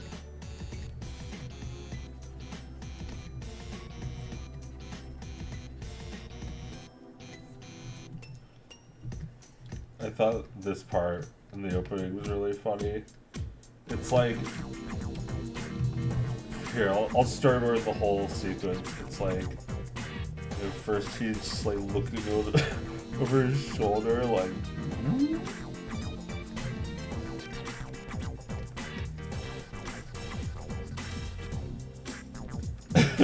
and then Pizza Face is just like, it's like, oh, pizza. And then it's just like, evil.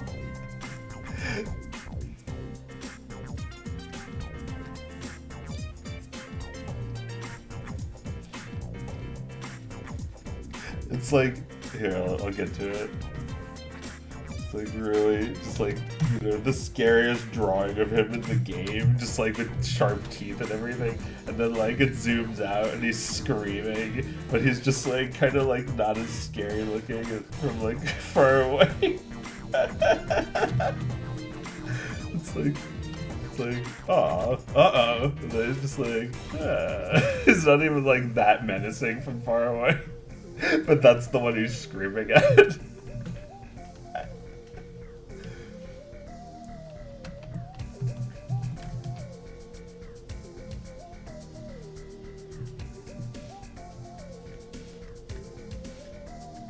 Yeah, I don't really feel like playing right now, but I'll draw some fan art.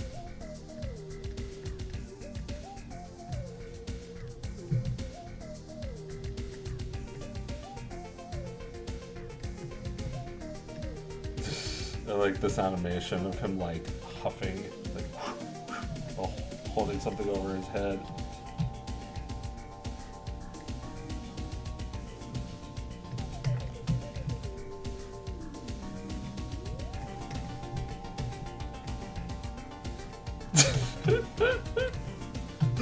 The expressions they make when they're like stunned, really extra funny, good.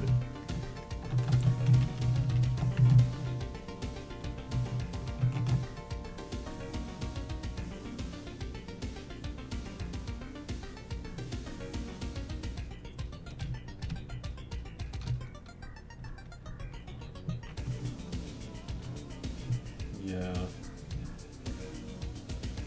Will you release merch again? Yeah. Should I do a Don't Get Mad shirt, or is that not really a shirt? I mean, I wish I had the rights to Arthur and DW, because I could do it with them. It would be even funnier because people understand what the situation is. It's just like he's like clenching his fucking fists. It's like you don't see exactly him hit his sister, but you know that's what he makes a fist for. And it's like, you know, just show DW like holding the airplane. In case you didn't know what the premise was, she's just like, whoops, don't get mad.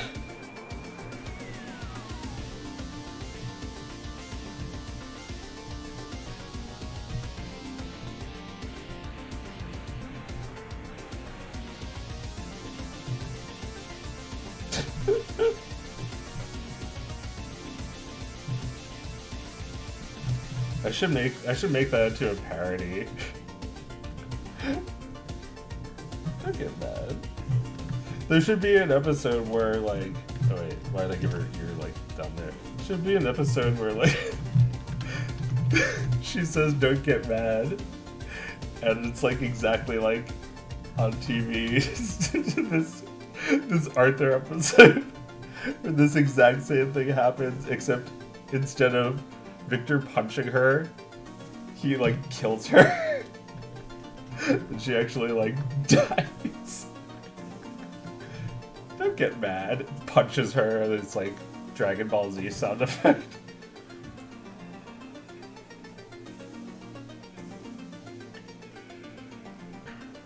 Yeah, violent. I would like to, you know, I'm sure Arthur probably went through a lot of meetings before they were allowed to make this episode.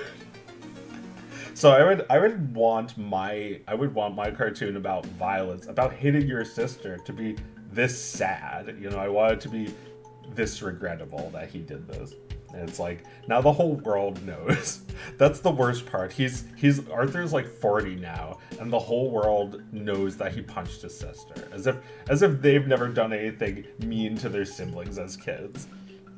And it's like, you know, of course he's learned his lesson, but now he's got to learn it all over again because the whole world is like, you shouldn't punch your sister, Arthur.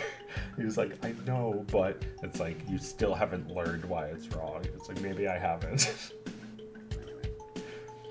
It's like, don't get mad. And he got mad.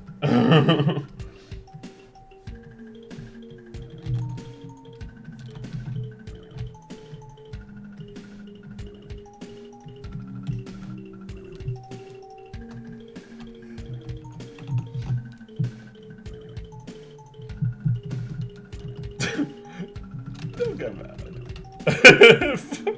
Fuck you get mad. Why you get mad for that? Why you get mad for me? Fuck are you mad to me? Why are you mad to me for me? Fuck you face. Fuck you ugly face for face without body face.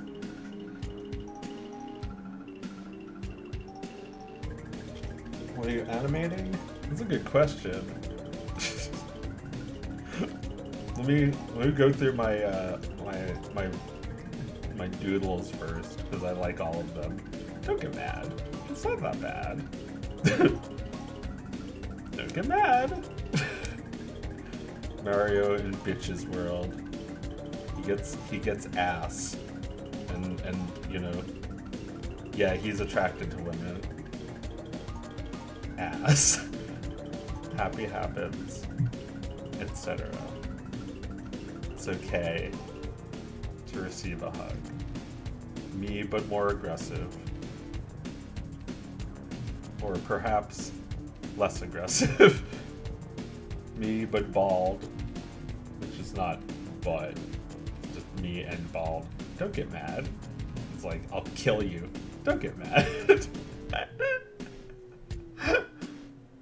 I'll kill you with my giant thermometer nose. Don't get mad. It's like fucking Link. Excuse me. You know, getting so stressed that you just like destroy everything in the world. He'll make it. He'll make it. He won't make it. Yeah. What? Me mad? You mad, bro? Don't get mad, bro. Don't get mad. Like, I would like that to be a recurring catchphrase if possible. If I like it enough in the future, I'll just have "Don't get mad" be a recurring joke. Happy happens.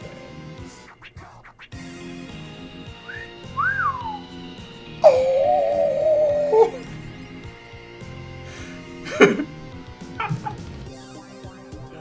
I want to draw that wolf now. He's just like, you know.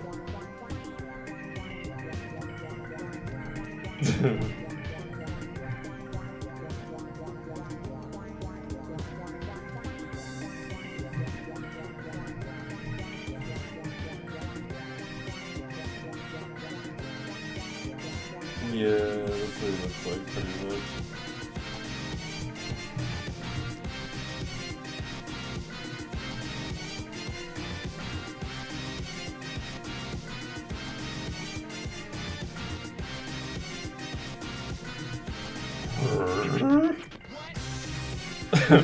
What's this?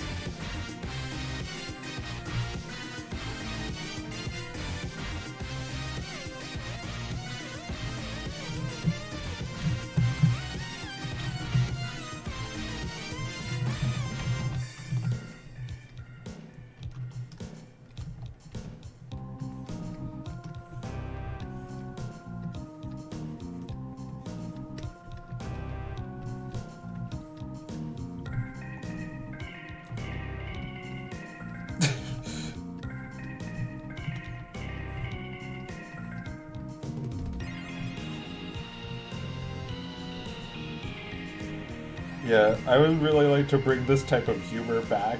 It's like, you know, I talk about how like fan service pisses me off. It's like really frustrating to me. But I feel like this kind of gag where it's like there's a hot woman and a guy is like, wow, hot. That's funny. That's still pretty good. That's a good joke. It's like, oh, God. It's classic, but it's also still good.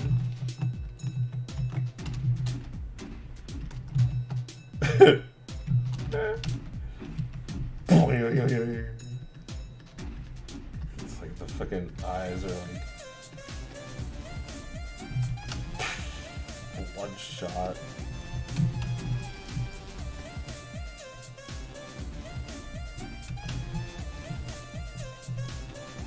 You know, snap back into his face.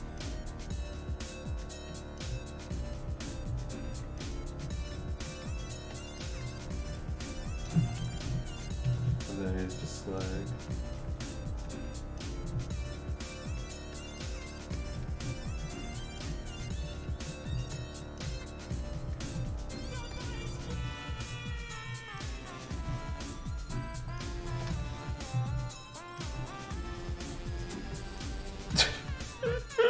oh.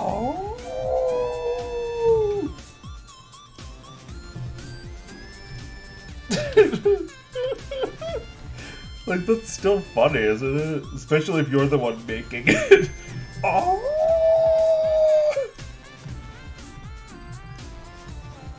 It's like such an old caricature too. Still works as a cartoon, doesn't it? The reason why these cartoons are just like always still aired is they're still funny. It's like, oh, that was pretty. That's pretty. That didn't hold up well. Yeah, it did. The good parts did. If the good parts didn't hold up, they wouldn't bring it back with all the bad parts scrubbed away. You know, this is kind of yellow $, but I mean, that's why it's good. For men. It's not for like fucking babies. Although, it actually is for children. I feel like this is for young boys. This is funny. They understand this.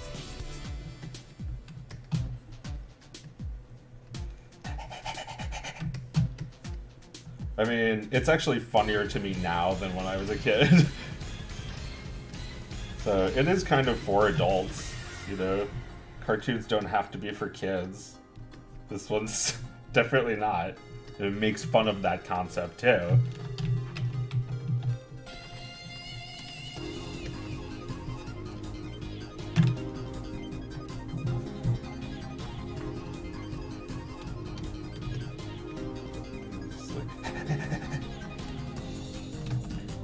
And then, well, okay, but like, look, this is easy. This is like the basicest, bitchest shit.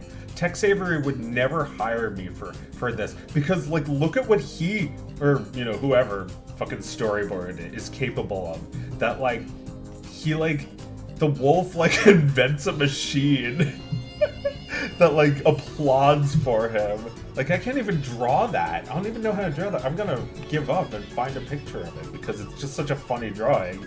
But, like, that's the kind of gags you'd have to come up with to be actually able to work on those cartoons. Like when he bangs on the table with the chair, which I can attempt to draw, that is just like hysterical. Like, no matter how old I get, I just laugh my ass off at them.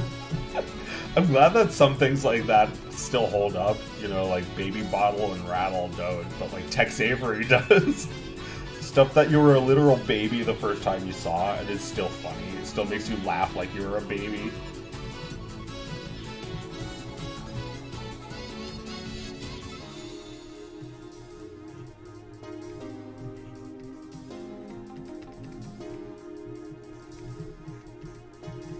Like whistling.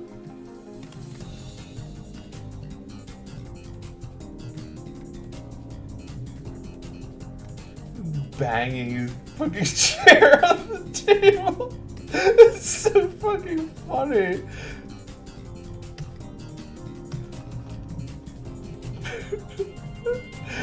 I'll never do it justice, but it's still fun to try. It's still a good attempt.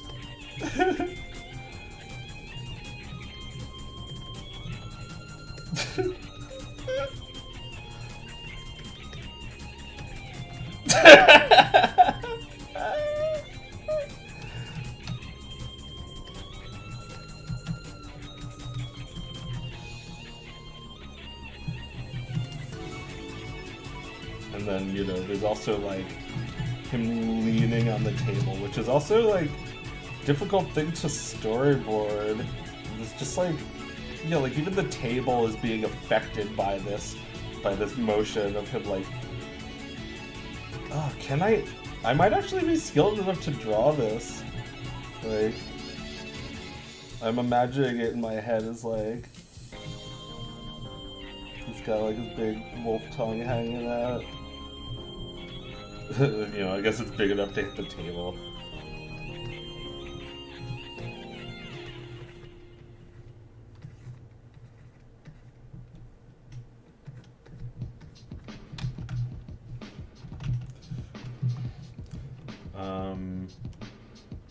And like, what's something else that he could do? Like, you know, he whistles.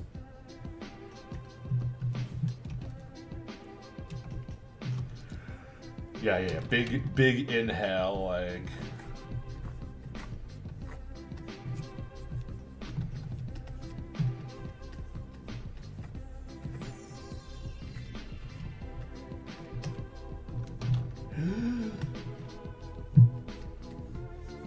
Chest comes out and it's just like this with his fingers.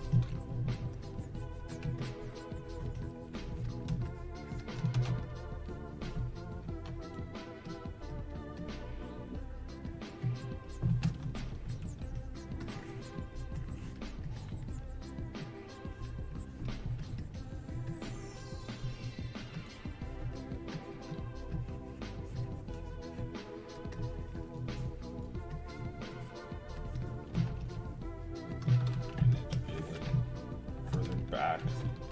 See how he's changing positions.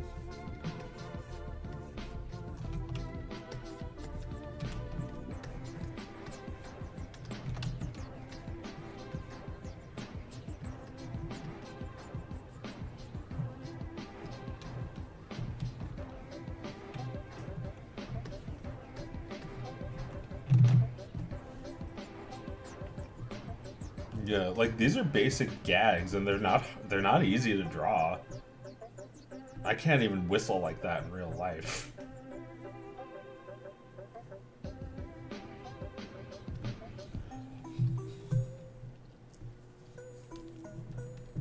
I don't think I could draw red, but I'll give it a shot.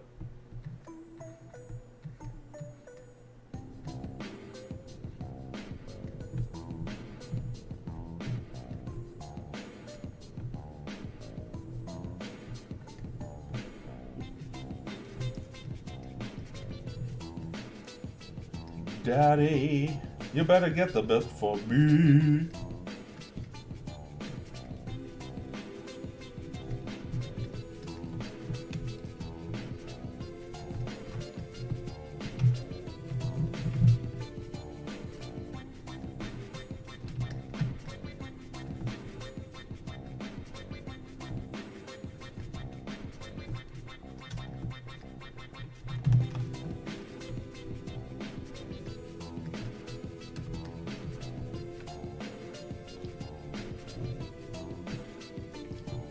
Is she even wearing this much? She's wearing even less than that.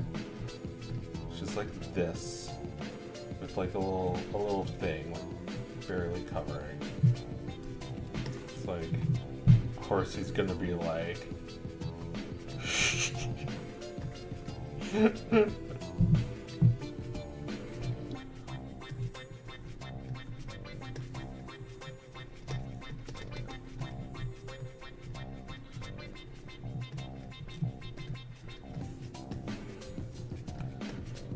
Such a good gag.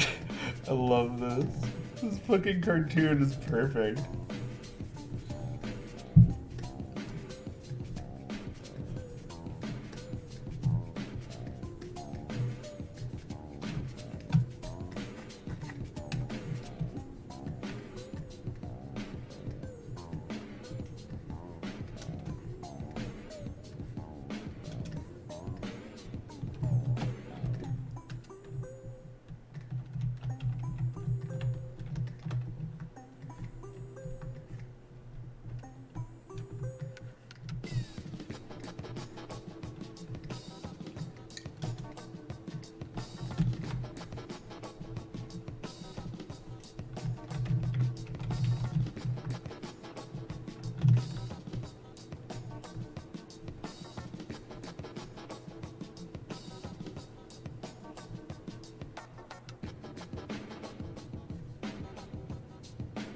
thought you were drawing that girl from Red Riding Rabbit.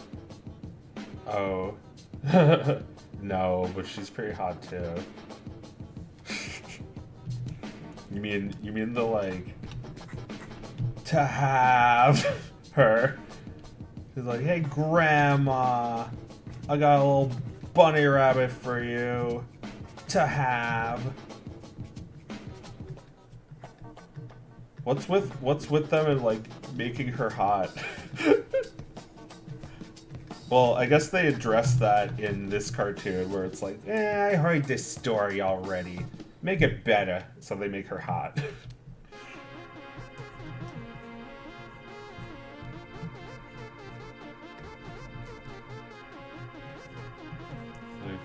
how does she look? She's like this.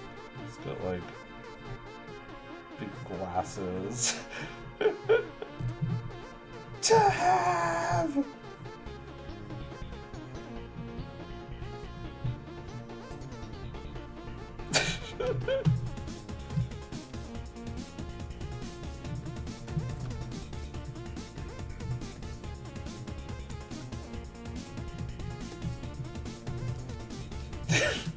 These are some awful big tits for me to have.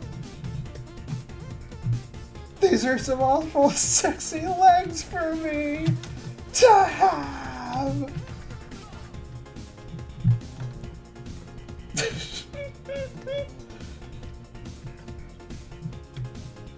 What's in the basket, gorgeous?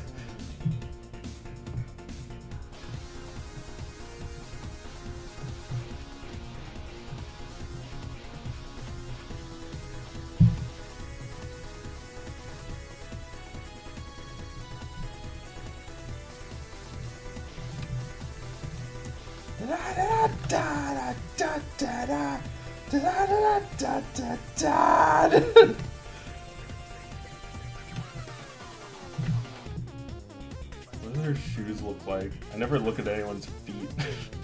Never look at anyone's shoes. Who gives a shit? Just make them smaller.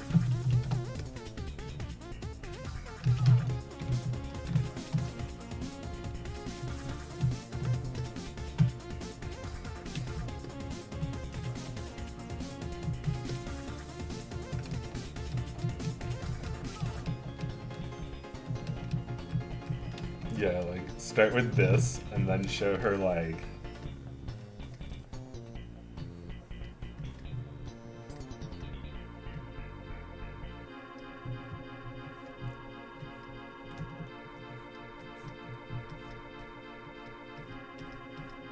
You know, all solemn, all virginal. And then, fucking... disrobes, revealing she's wearing like nothing. She's like looks like this.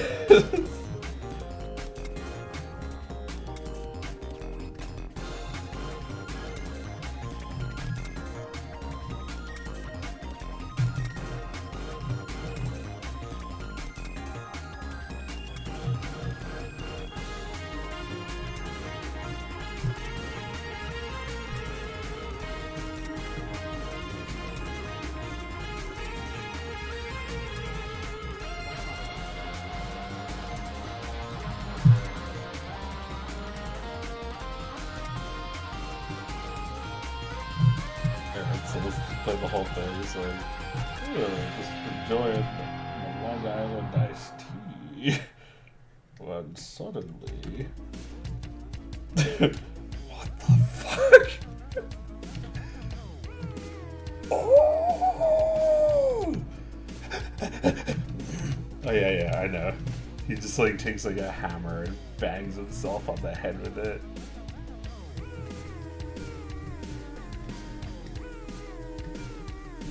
Giant fucking mallet.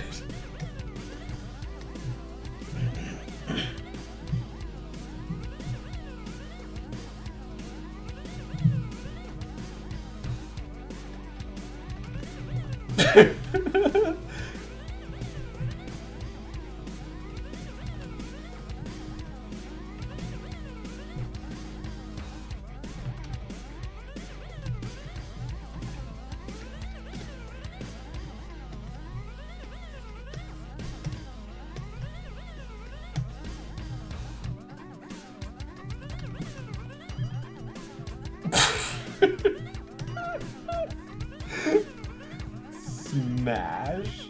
It's like pow.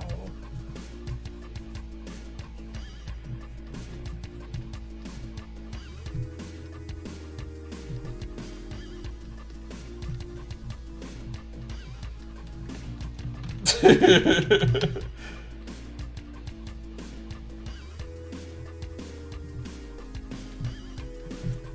know, steal some ideas from Pizza Tower. Just have like entire sets of teeth fall.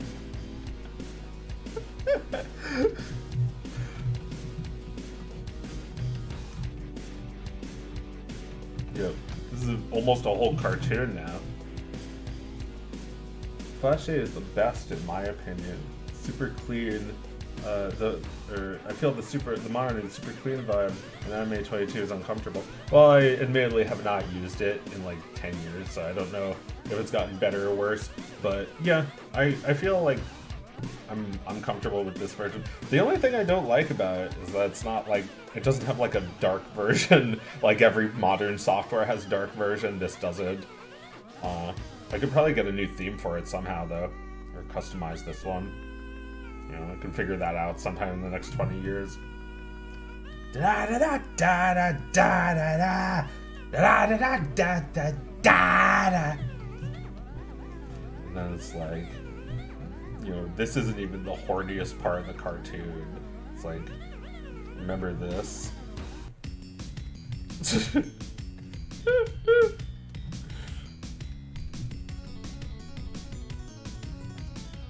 Look what they do to her just because she's annoying. They put her in like a horny, compromising position. They like give her like a bunch of shit to hold while like let's say there's like 2 chairs here and like a bunch of hot coals down here, and she's like, she's like a hot, ugly woman. She's got like an ugly face and an annoying voice, but she's hot. You know, she was like bothering them. Hey, Grandma! So they put her in like this position. Thought it was funnier to put her here than the wolf, who was initially like this in the scene before. And the cartoon just ends with him and the wolf sharing a carrot while watching this. I guess, you know, everyone got what they wanted.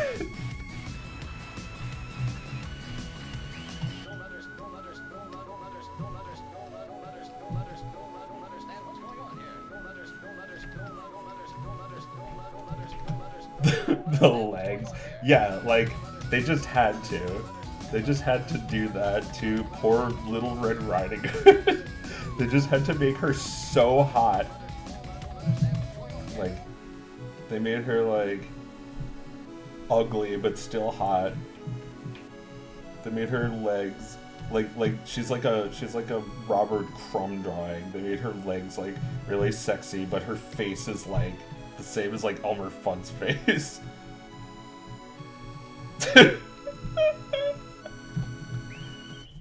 Yeah, where are we going, gorgeous?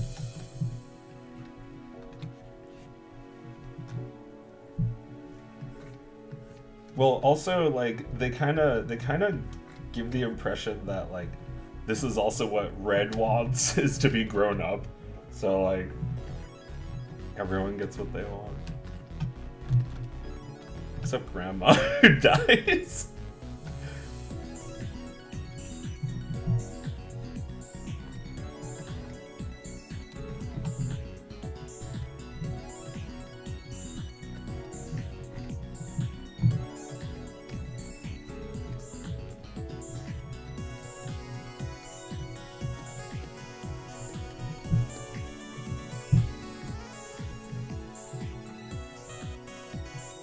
In my fanfic, Bugs Bunny has like a huge crush on her, and this is just his fucking fantasy come true.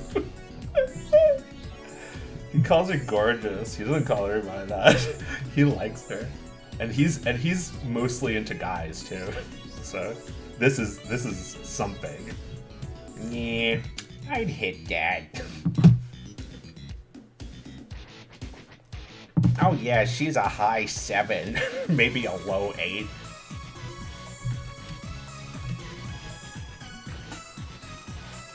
Robert Crumb. Bugs be bisexual. Do you think Bugs has like sexual feelings for Elmer? Do you think he's attracted to Elmer at all?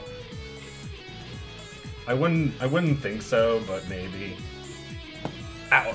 Like, maybe someone who's actually bi watches those cartoons and thinks that there's actual chemistry.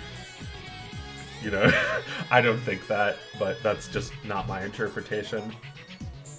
My interpretation is that Elmer would definitely, you know, he sees himself as straight, and the second he finds out Bugs is not a real woman, he becomes extremely transphobic because he's a Republican and bathrooms are sacred.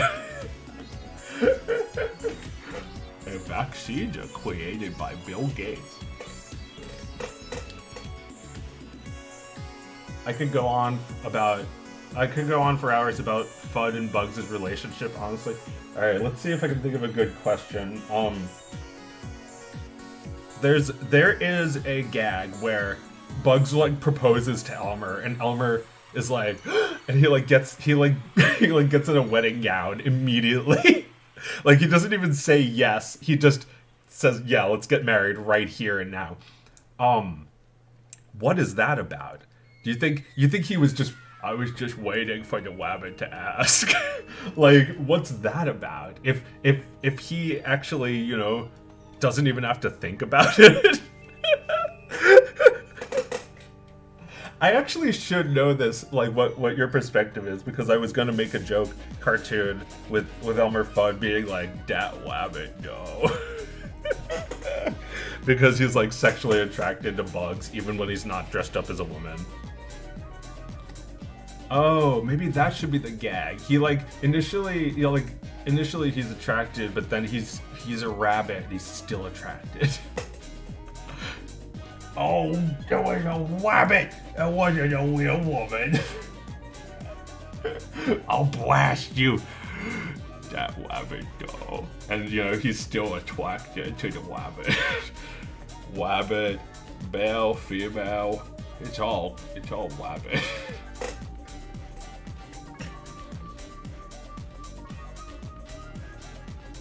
That rabbit's got cake. Got, wait, what is it called? Coconut cream pie. No, coconut custard pie with whipped cream.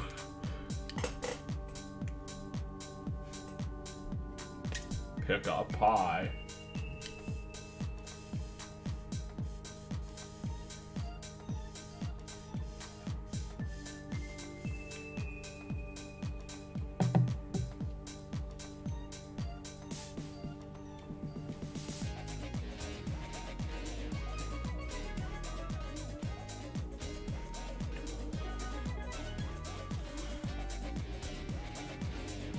Good question, one I've pondered many times.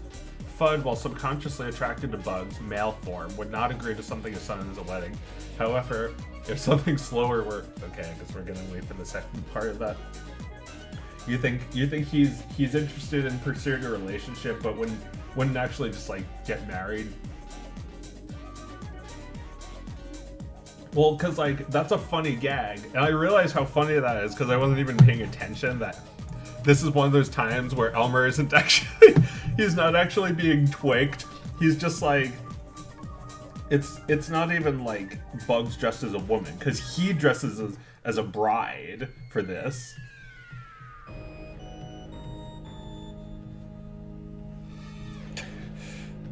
It's a good gag. He dresses as a bride. And, you know, Bugs isn't even he's not even dressed as a woman, he's dressed as a man. I think he might be dressed as a man, or he might just be a rabbit. I forget which it is, and whichever one it was is the funnier choice.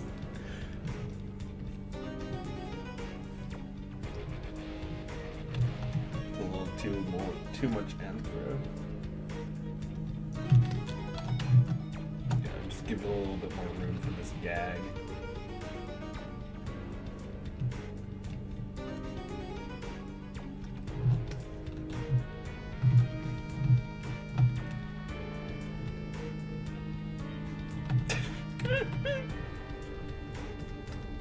There you go. Did you finish the vending machine yet? I think so. Well, not exactly. I was just taking a break. Bugs Twig. He is a secret gay, but he can't be gay because he is married, but he can't leave her because he loves his wife too. Are you talking about Bugs or Elmer? I assume Elmer. Oh, I'm secretly homosexual, but I can't tell all my friends in the Ku Klux Klan. Oh, what do I do, Mr. Priest? Yeah, you should end it all.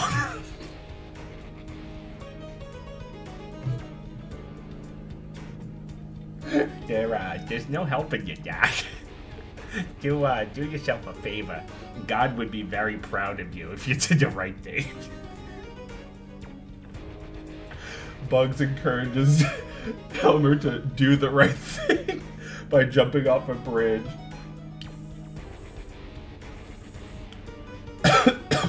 You know, homosexuality is a sin, Doc.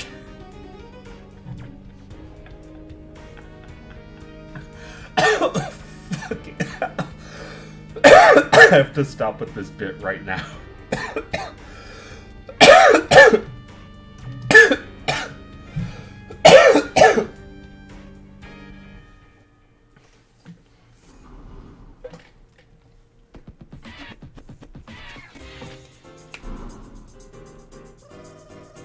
I have fond memories of that fucking thing of you narrating the Bugs Bunny wiki in Bugs' voice. This is lovely. It's like I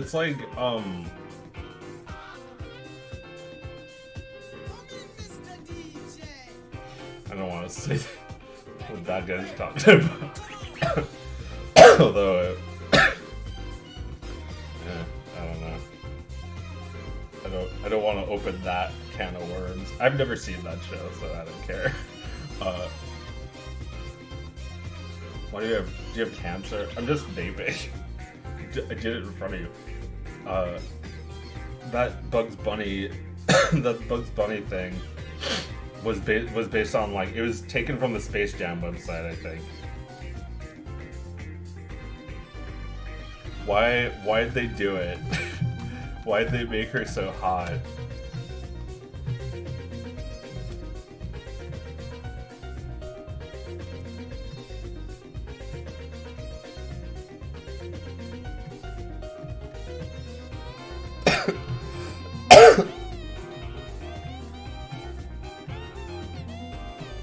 I got a little bunny rabbit for you to have.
Leg day.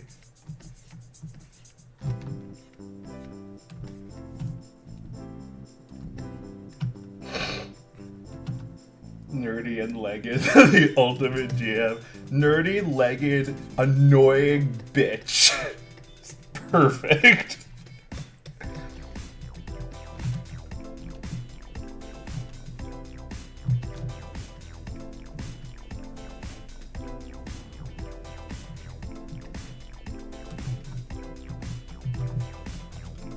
You just draw the entire sequence.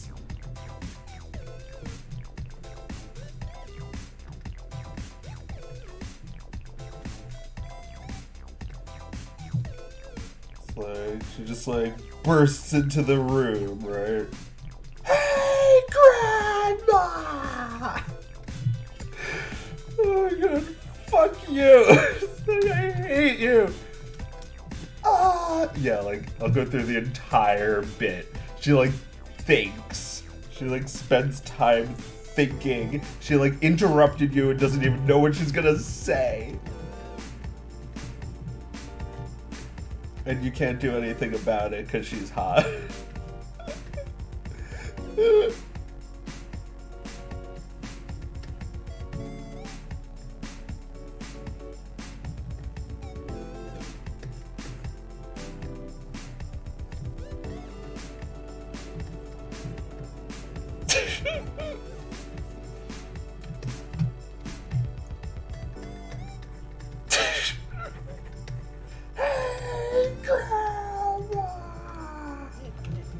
And then she's just like, yeah, I need the camera for this one. Like, other way, like.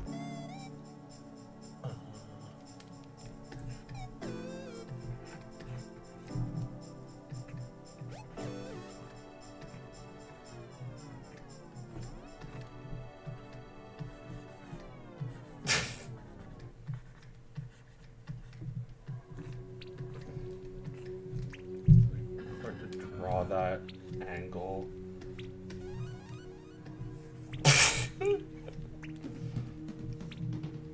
What about her other arm? Like that.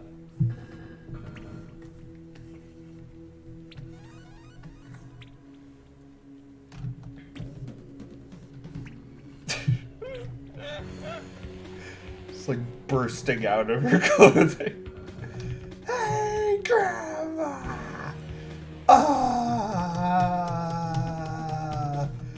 That's an awfully big notes for you! Alright, you know, like... Yeah, that's probably... She's... Like, I need to fix that arm over and over.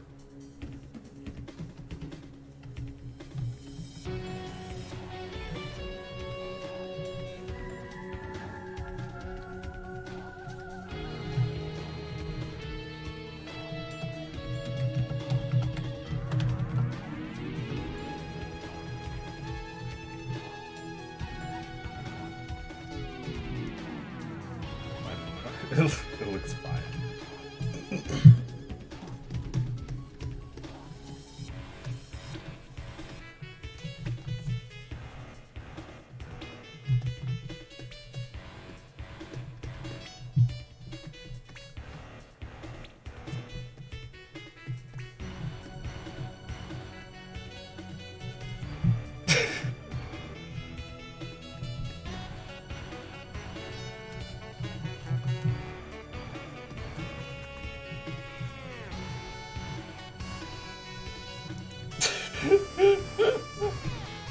Just like leaning over with her like mouth all the way open.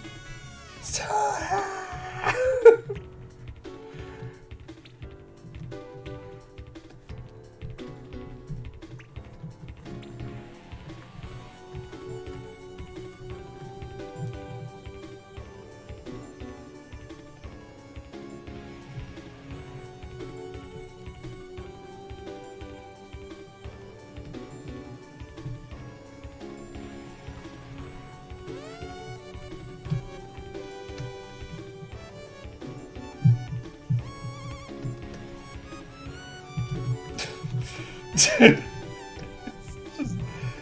just, you know.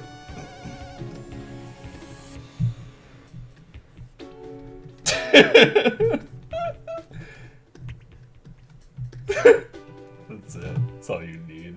Time! Alright, let's go through the whole thing. Hey, Grandma! That's an awfully big nose for you to have! Alright, now it's time for the fanfic.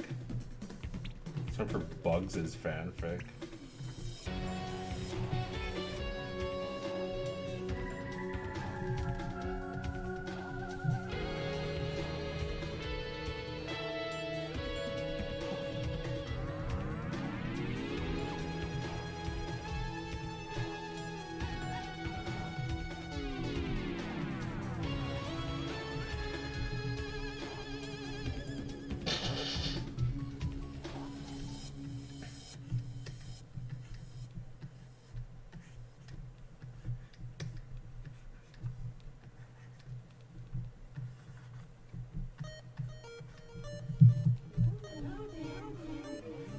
See, isn't that sweet?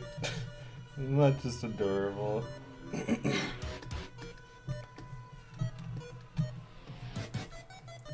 Remember, keep smiling!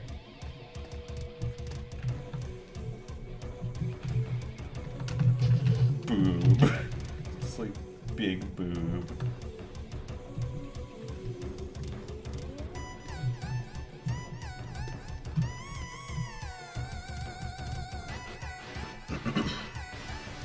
Okay, it's 2 o'clock. I'm getting back to work. I need some water. It's gonna write to have.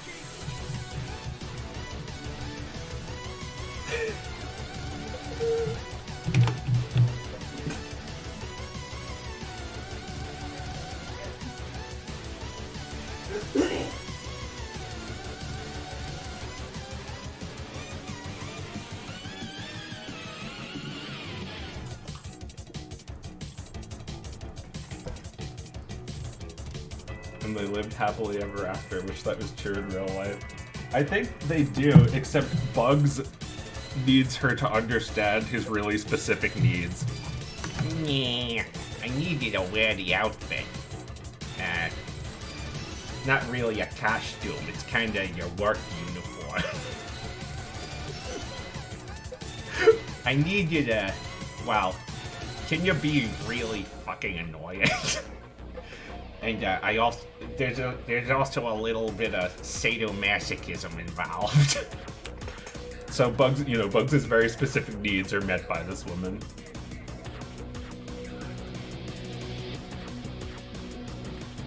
You gotta shit on my face as well. I mean, maybe they might be into that. That's not my fanfic. This is my fanfic. It's very, safe. Safe for very much work. For work and, maybe even play.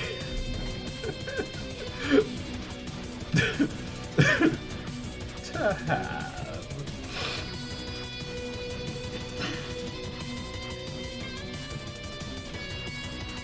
Rapidly approaching raccoon levels of dirt. Don't worry, I'll be clean next time I'm streaming. I love this fucking shit. This stupid character.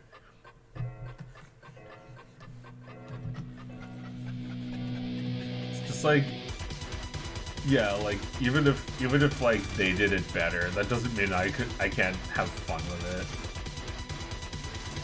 This is what it looked like. This is it from memory. It's not too bad. This is such a great moment.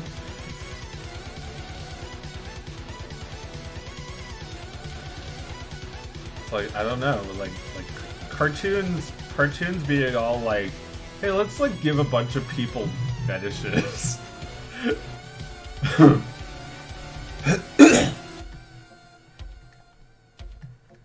me draw my original character. He's, kind of not for kids. He has an inflation thing going on.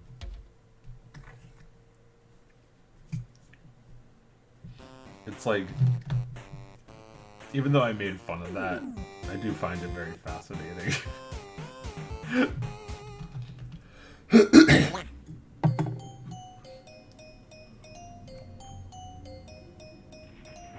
Well, I think it's like, maybe it's just like stress relieving to be like, wow, that's so embarrassing.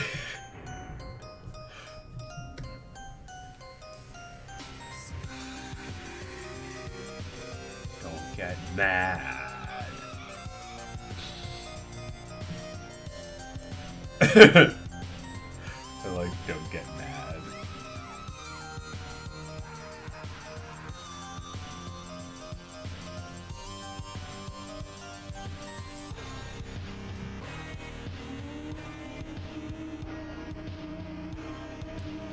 What's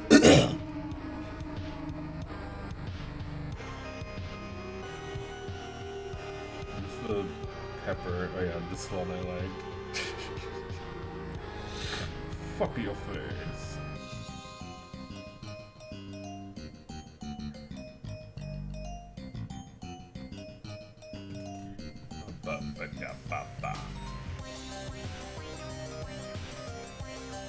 It looks like he's saying, oh. Oh.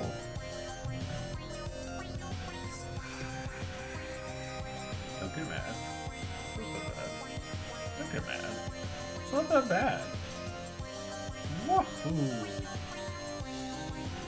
Yeah. Bitches on a Peach World should have more drawings. Like, let me try drawing it from like far away. So it's like, it's a giant peach. And you can barely tell that it's a giant peach. It's just like, you know, it's like Halo. There's like a giant, like, you know, there's like a giant canyon. Like maybe this is like the peach crack and you can like see over the crack over there. It's like, it's like Halo that you can see further over the horizon than normal. Yeah, like it's even like pointed like sort of like that. It's like an Animal Crossing world. It's just like a peach world. It's like a giant peach with peach trees all over it. And like the Goombas are just like hot women. They're just bitches. They're kind of abstract. They're like nude, but not like offensively nude. They're just like, you know, they're not even like that sexy. They're just like sexual or like sensual. They're like just beautiful.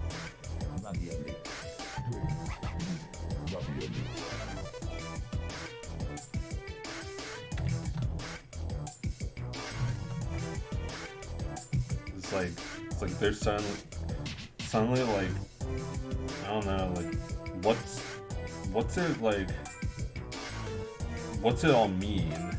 What are these bitches trying to do to him? I don't think they're evil, but I guess they are enemies in this world. They're the bitches. They're bitching him. Maybe they bitch at him. Like maybe they're nice at first, and then they start bitching at him. Like, oh, mamma mia! All these bitches in my life. Every one of me is such a fucking bitch. I cannot stand to eat.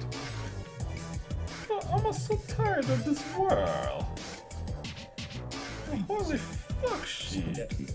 Meatballs, salsa, cornbread, ravioli, ravioli.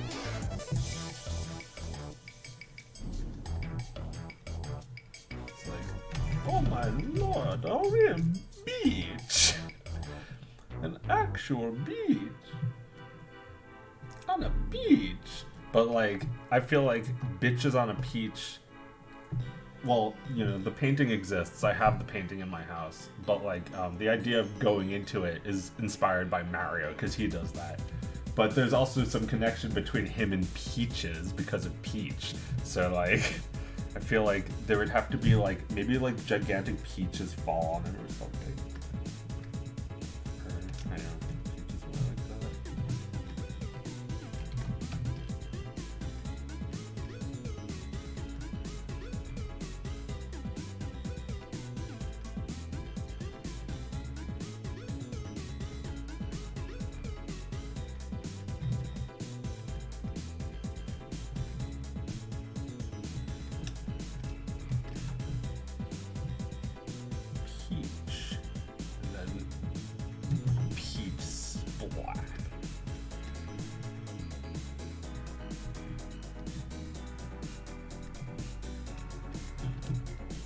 Oh.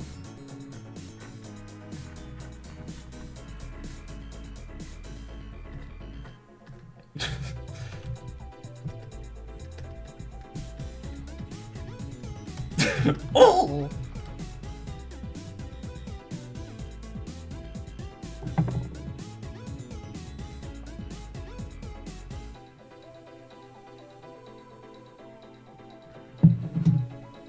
Pizza Frank.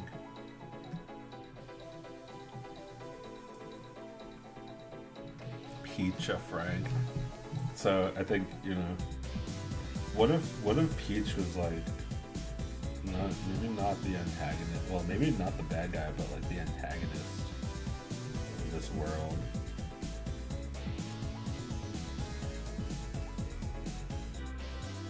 What would that be like? Oh, she's a bitch because it's bitches on a peach. So it's bitch Peach. She's got resting bitch face. Make it less happy.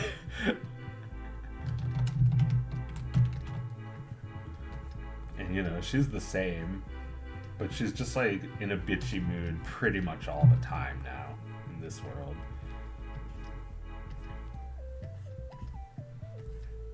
Peach on a bitches.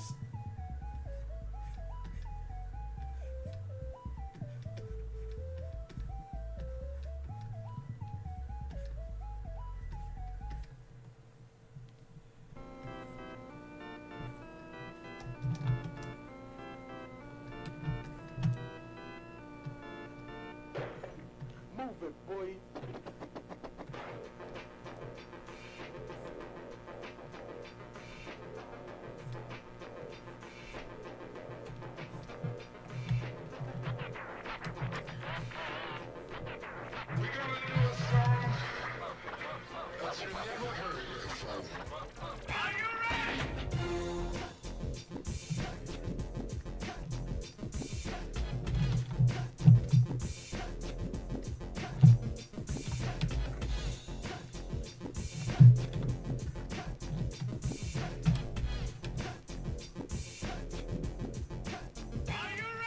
Keep the big forehead.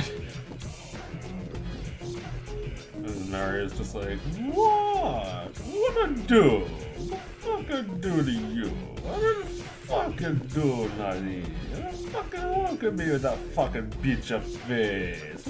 Okay, I'll fuck you up. I could give a shit.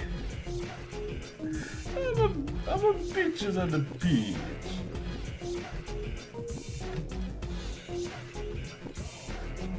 This is a really funny parody, but I'm probably not gonna make it. What the fuck I do? Who give a fuck?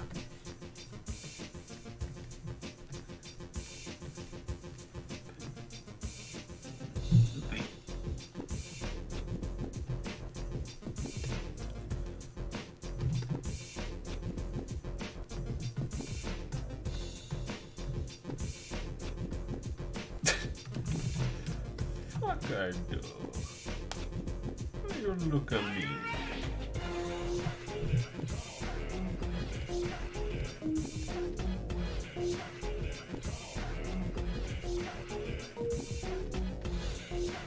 Why you look at me?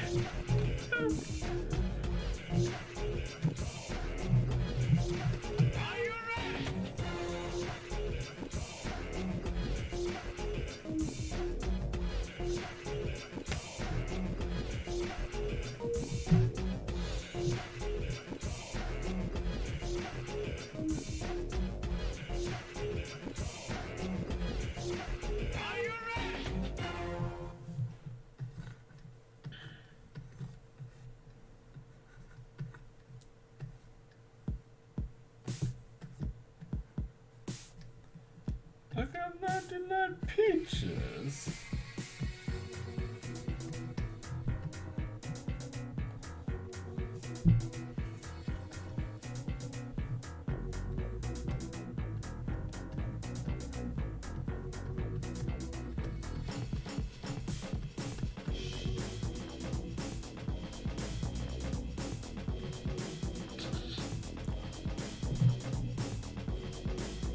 an alternate version where my eye.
Like bits of donut dropping.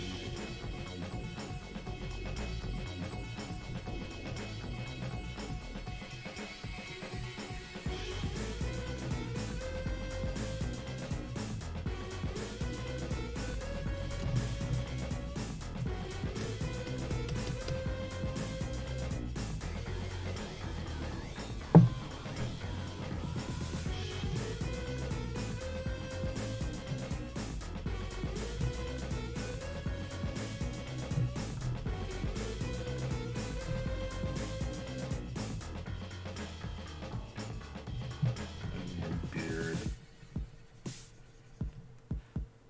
There you go. That's where I like it. Her ass is like an onion, it makes me cry.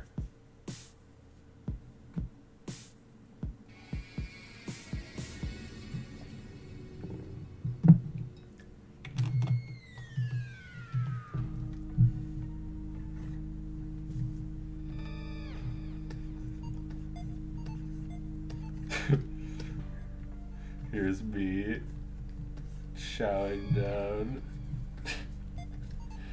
to a behind. And I'm like, hey, where's the cream filling?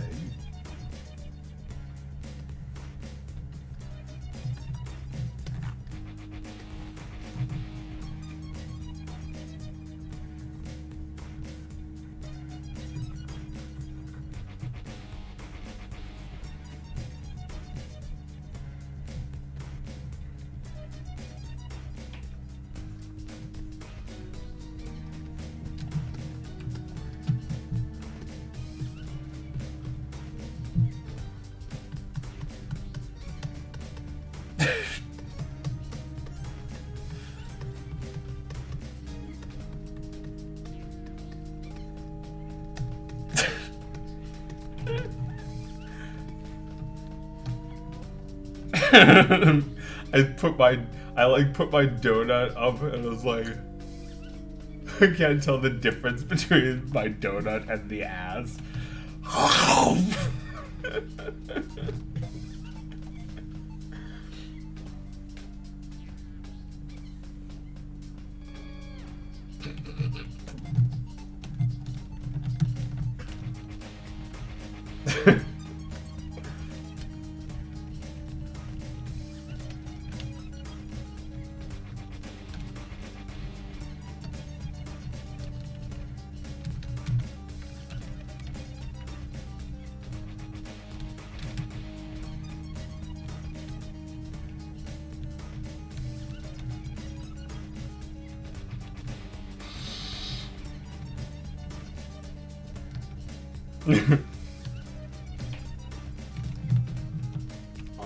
To have and to hold in holy matrimony.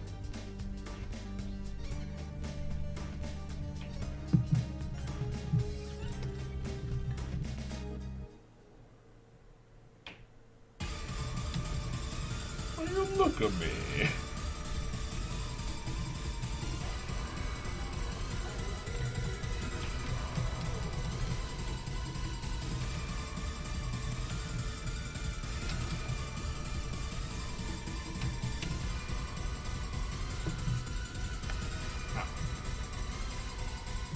you're doing well today. Yeah, I'm doing pretty good. Just making myself laugh all day. It's this shit. It's like a pretty basic cartoon gag, but like, I dare you to do it yourself and make it good. You know, we look at Tex Avery's really good version and think that it's like, you know, it's like science. You don't need to do the research yourself. We already agree on science. It's like perfect. But, you know, I don't know. Could always be, you know, like every scientific experiment could always be reproduced, always be recreated just so you can see how it's done. You know, maybe that's important. Maybe it's good practice. I feel like this is only like a few like centimeters away from my own character design. You know, draw FrumpleQuest making the exact pose. I could draw Peppino making that pose too. Although I don't know if he's like sexual at all. FrumpleQuest though, he is sexual.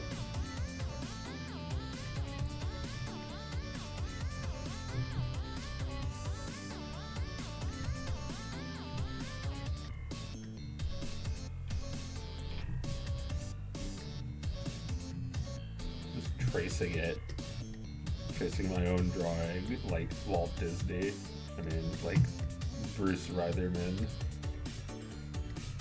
on Walt Disney's movies in like the 60s and 70s. They did a lot of tracing, redrawing, and like, you know, just like recycling.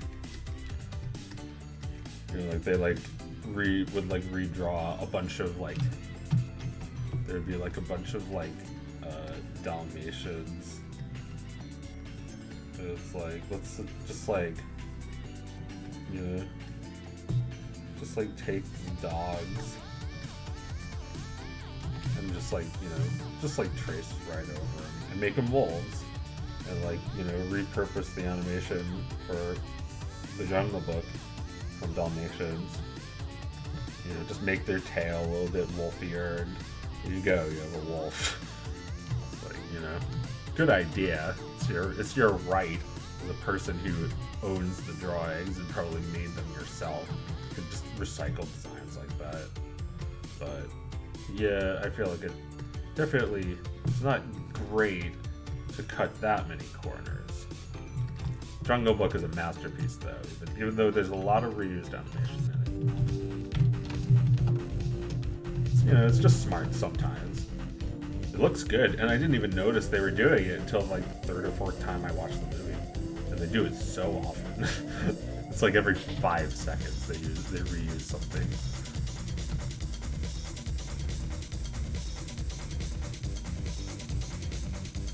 Oh, I'd like to get my hands on that thing.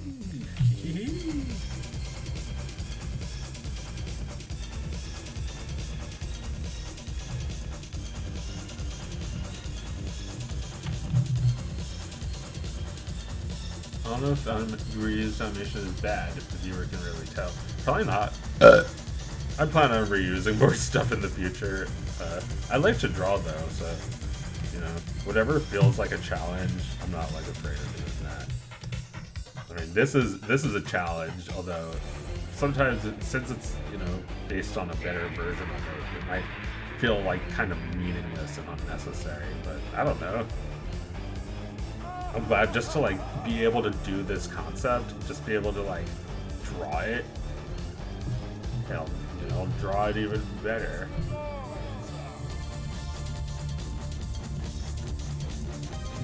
Add even more details to the girl.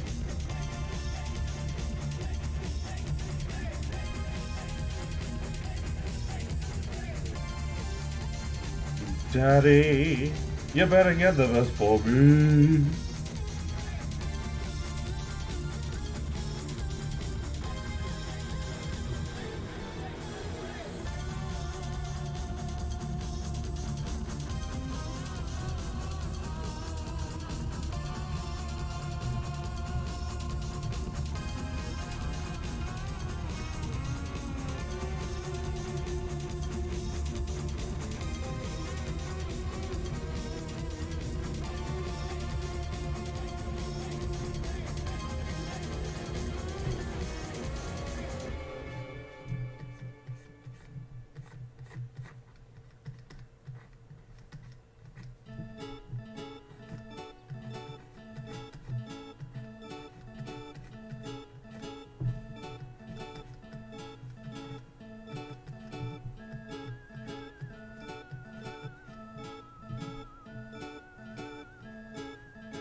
specularity kind of in his eye.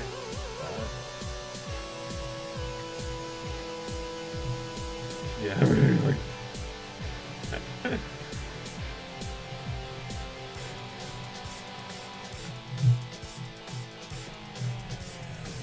Bigger, specular.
Alright, I think I'm done working on this for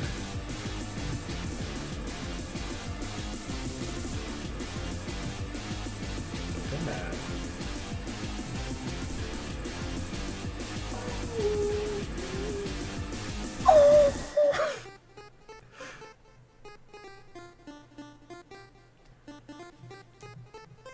Alright, we move on. Back to work.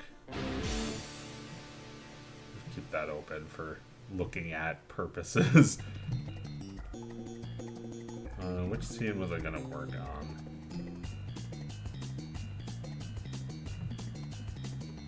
Yeah, I was working on this one, but I was still having trouble with this as much as I was like making progress with it. I think this is wrong now. It's like somehow this is like in front of that. It should be behind it. Oh, I'm so dirty. I need a bath really bad. Maybe I should just end the stream.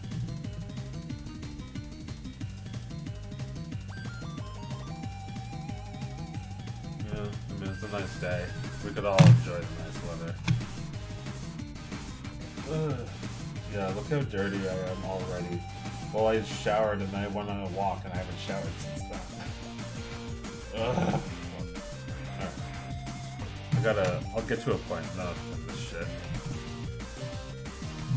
I mean, that doesn't look good at all, but it's not gonna be like that on this part of the animation anyway. It's gonna be like one frame. Now it's just like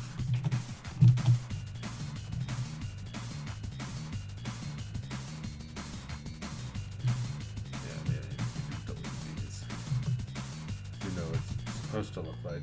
You got the storyboard still, right? No, I don't. Alright, fine. To put it on the storyboard layer instead of deleting it. I'm gonna end the stream in like 5 minutes, okay?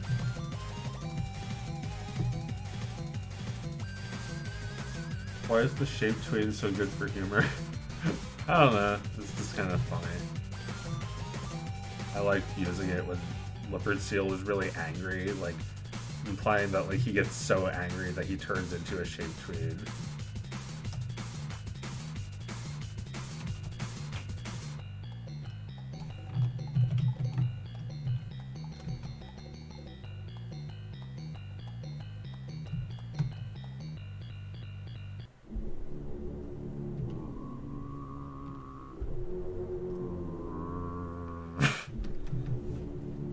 such good music. Suge Jr. or WAP. Yeah, I like Suge. I get WAP sometimes. I'm a big fan of Suge and Jr. Yeah, Artie Lang. Fuck Artie. I mean, he's alright. He's funny at least. But, you know. Dude's got problems. And his problems are, like, never ending. Oh, man. It's like... I wonder what he's doing. I hope he's okay. I guess he's got a new show, but I haven't listened to it. That's what he's doing.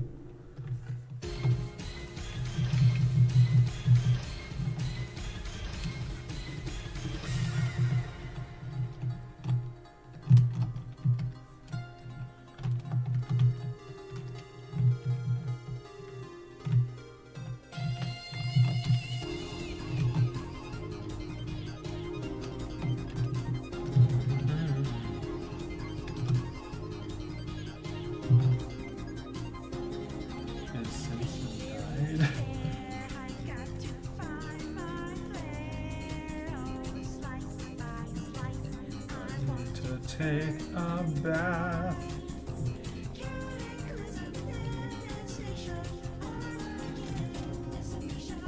Oh yeah, this was supposed to be on the way air conditioning. What the hell is this? I think that's supposed to be what that is.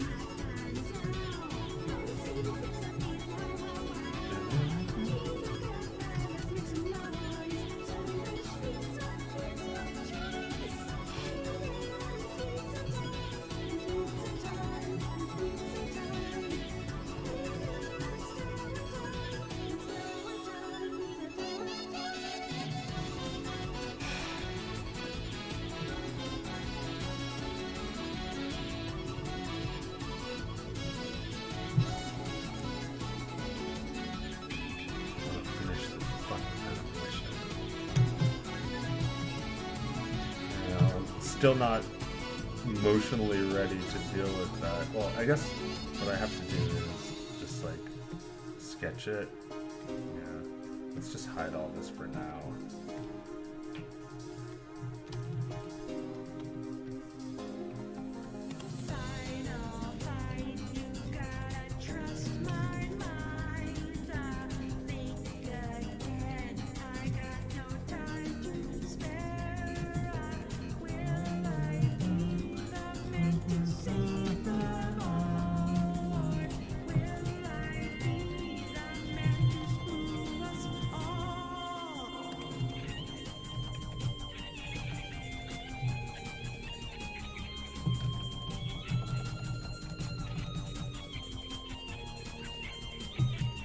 Watch it again, just like see where.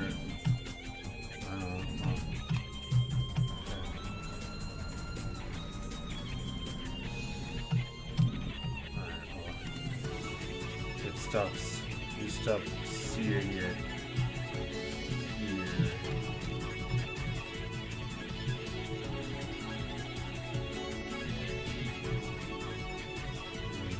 Candy is like.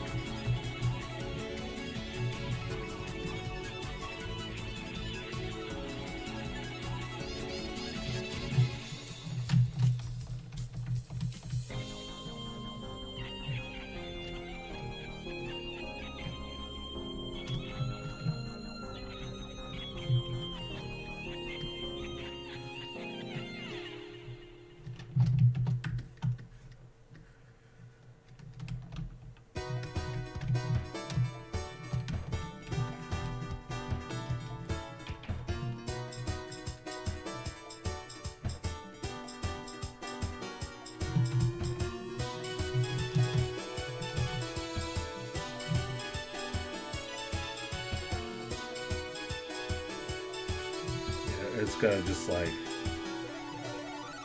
it's gotta be like the same animation played again, and it like knocks the second one down. That'll be something. That'll be something else. That'll be rough. But I think I'm done for now. I need to still do that next time. I'm tired. I gotta I gotta take a shower really badly. Alright, let me play this shit. Thanks for watching. But I'm gonna enjoy some of this nice weather while it's still daylight.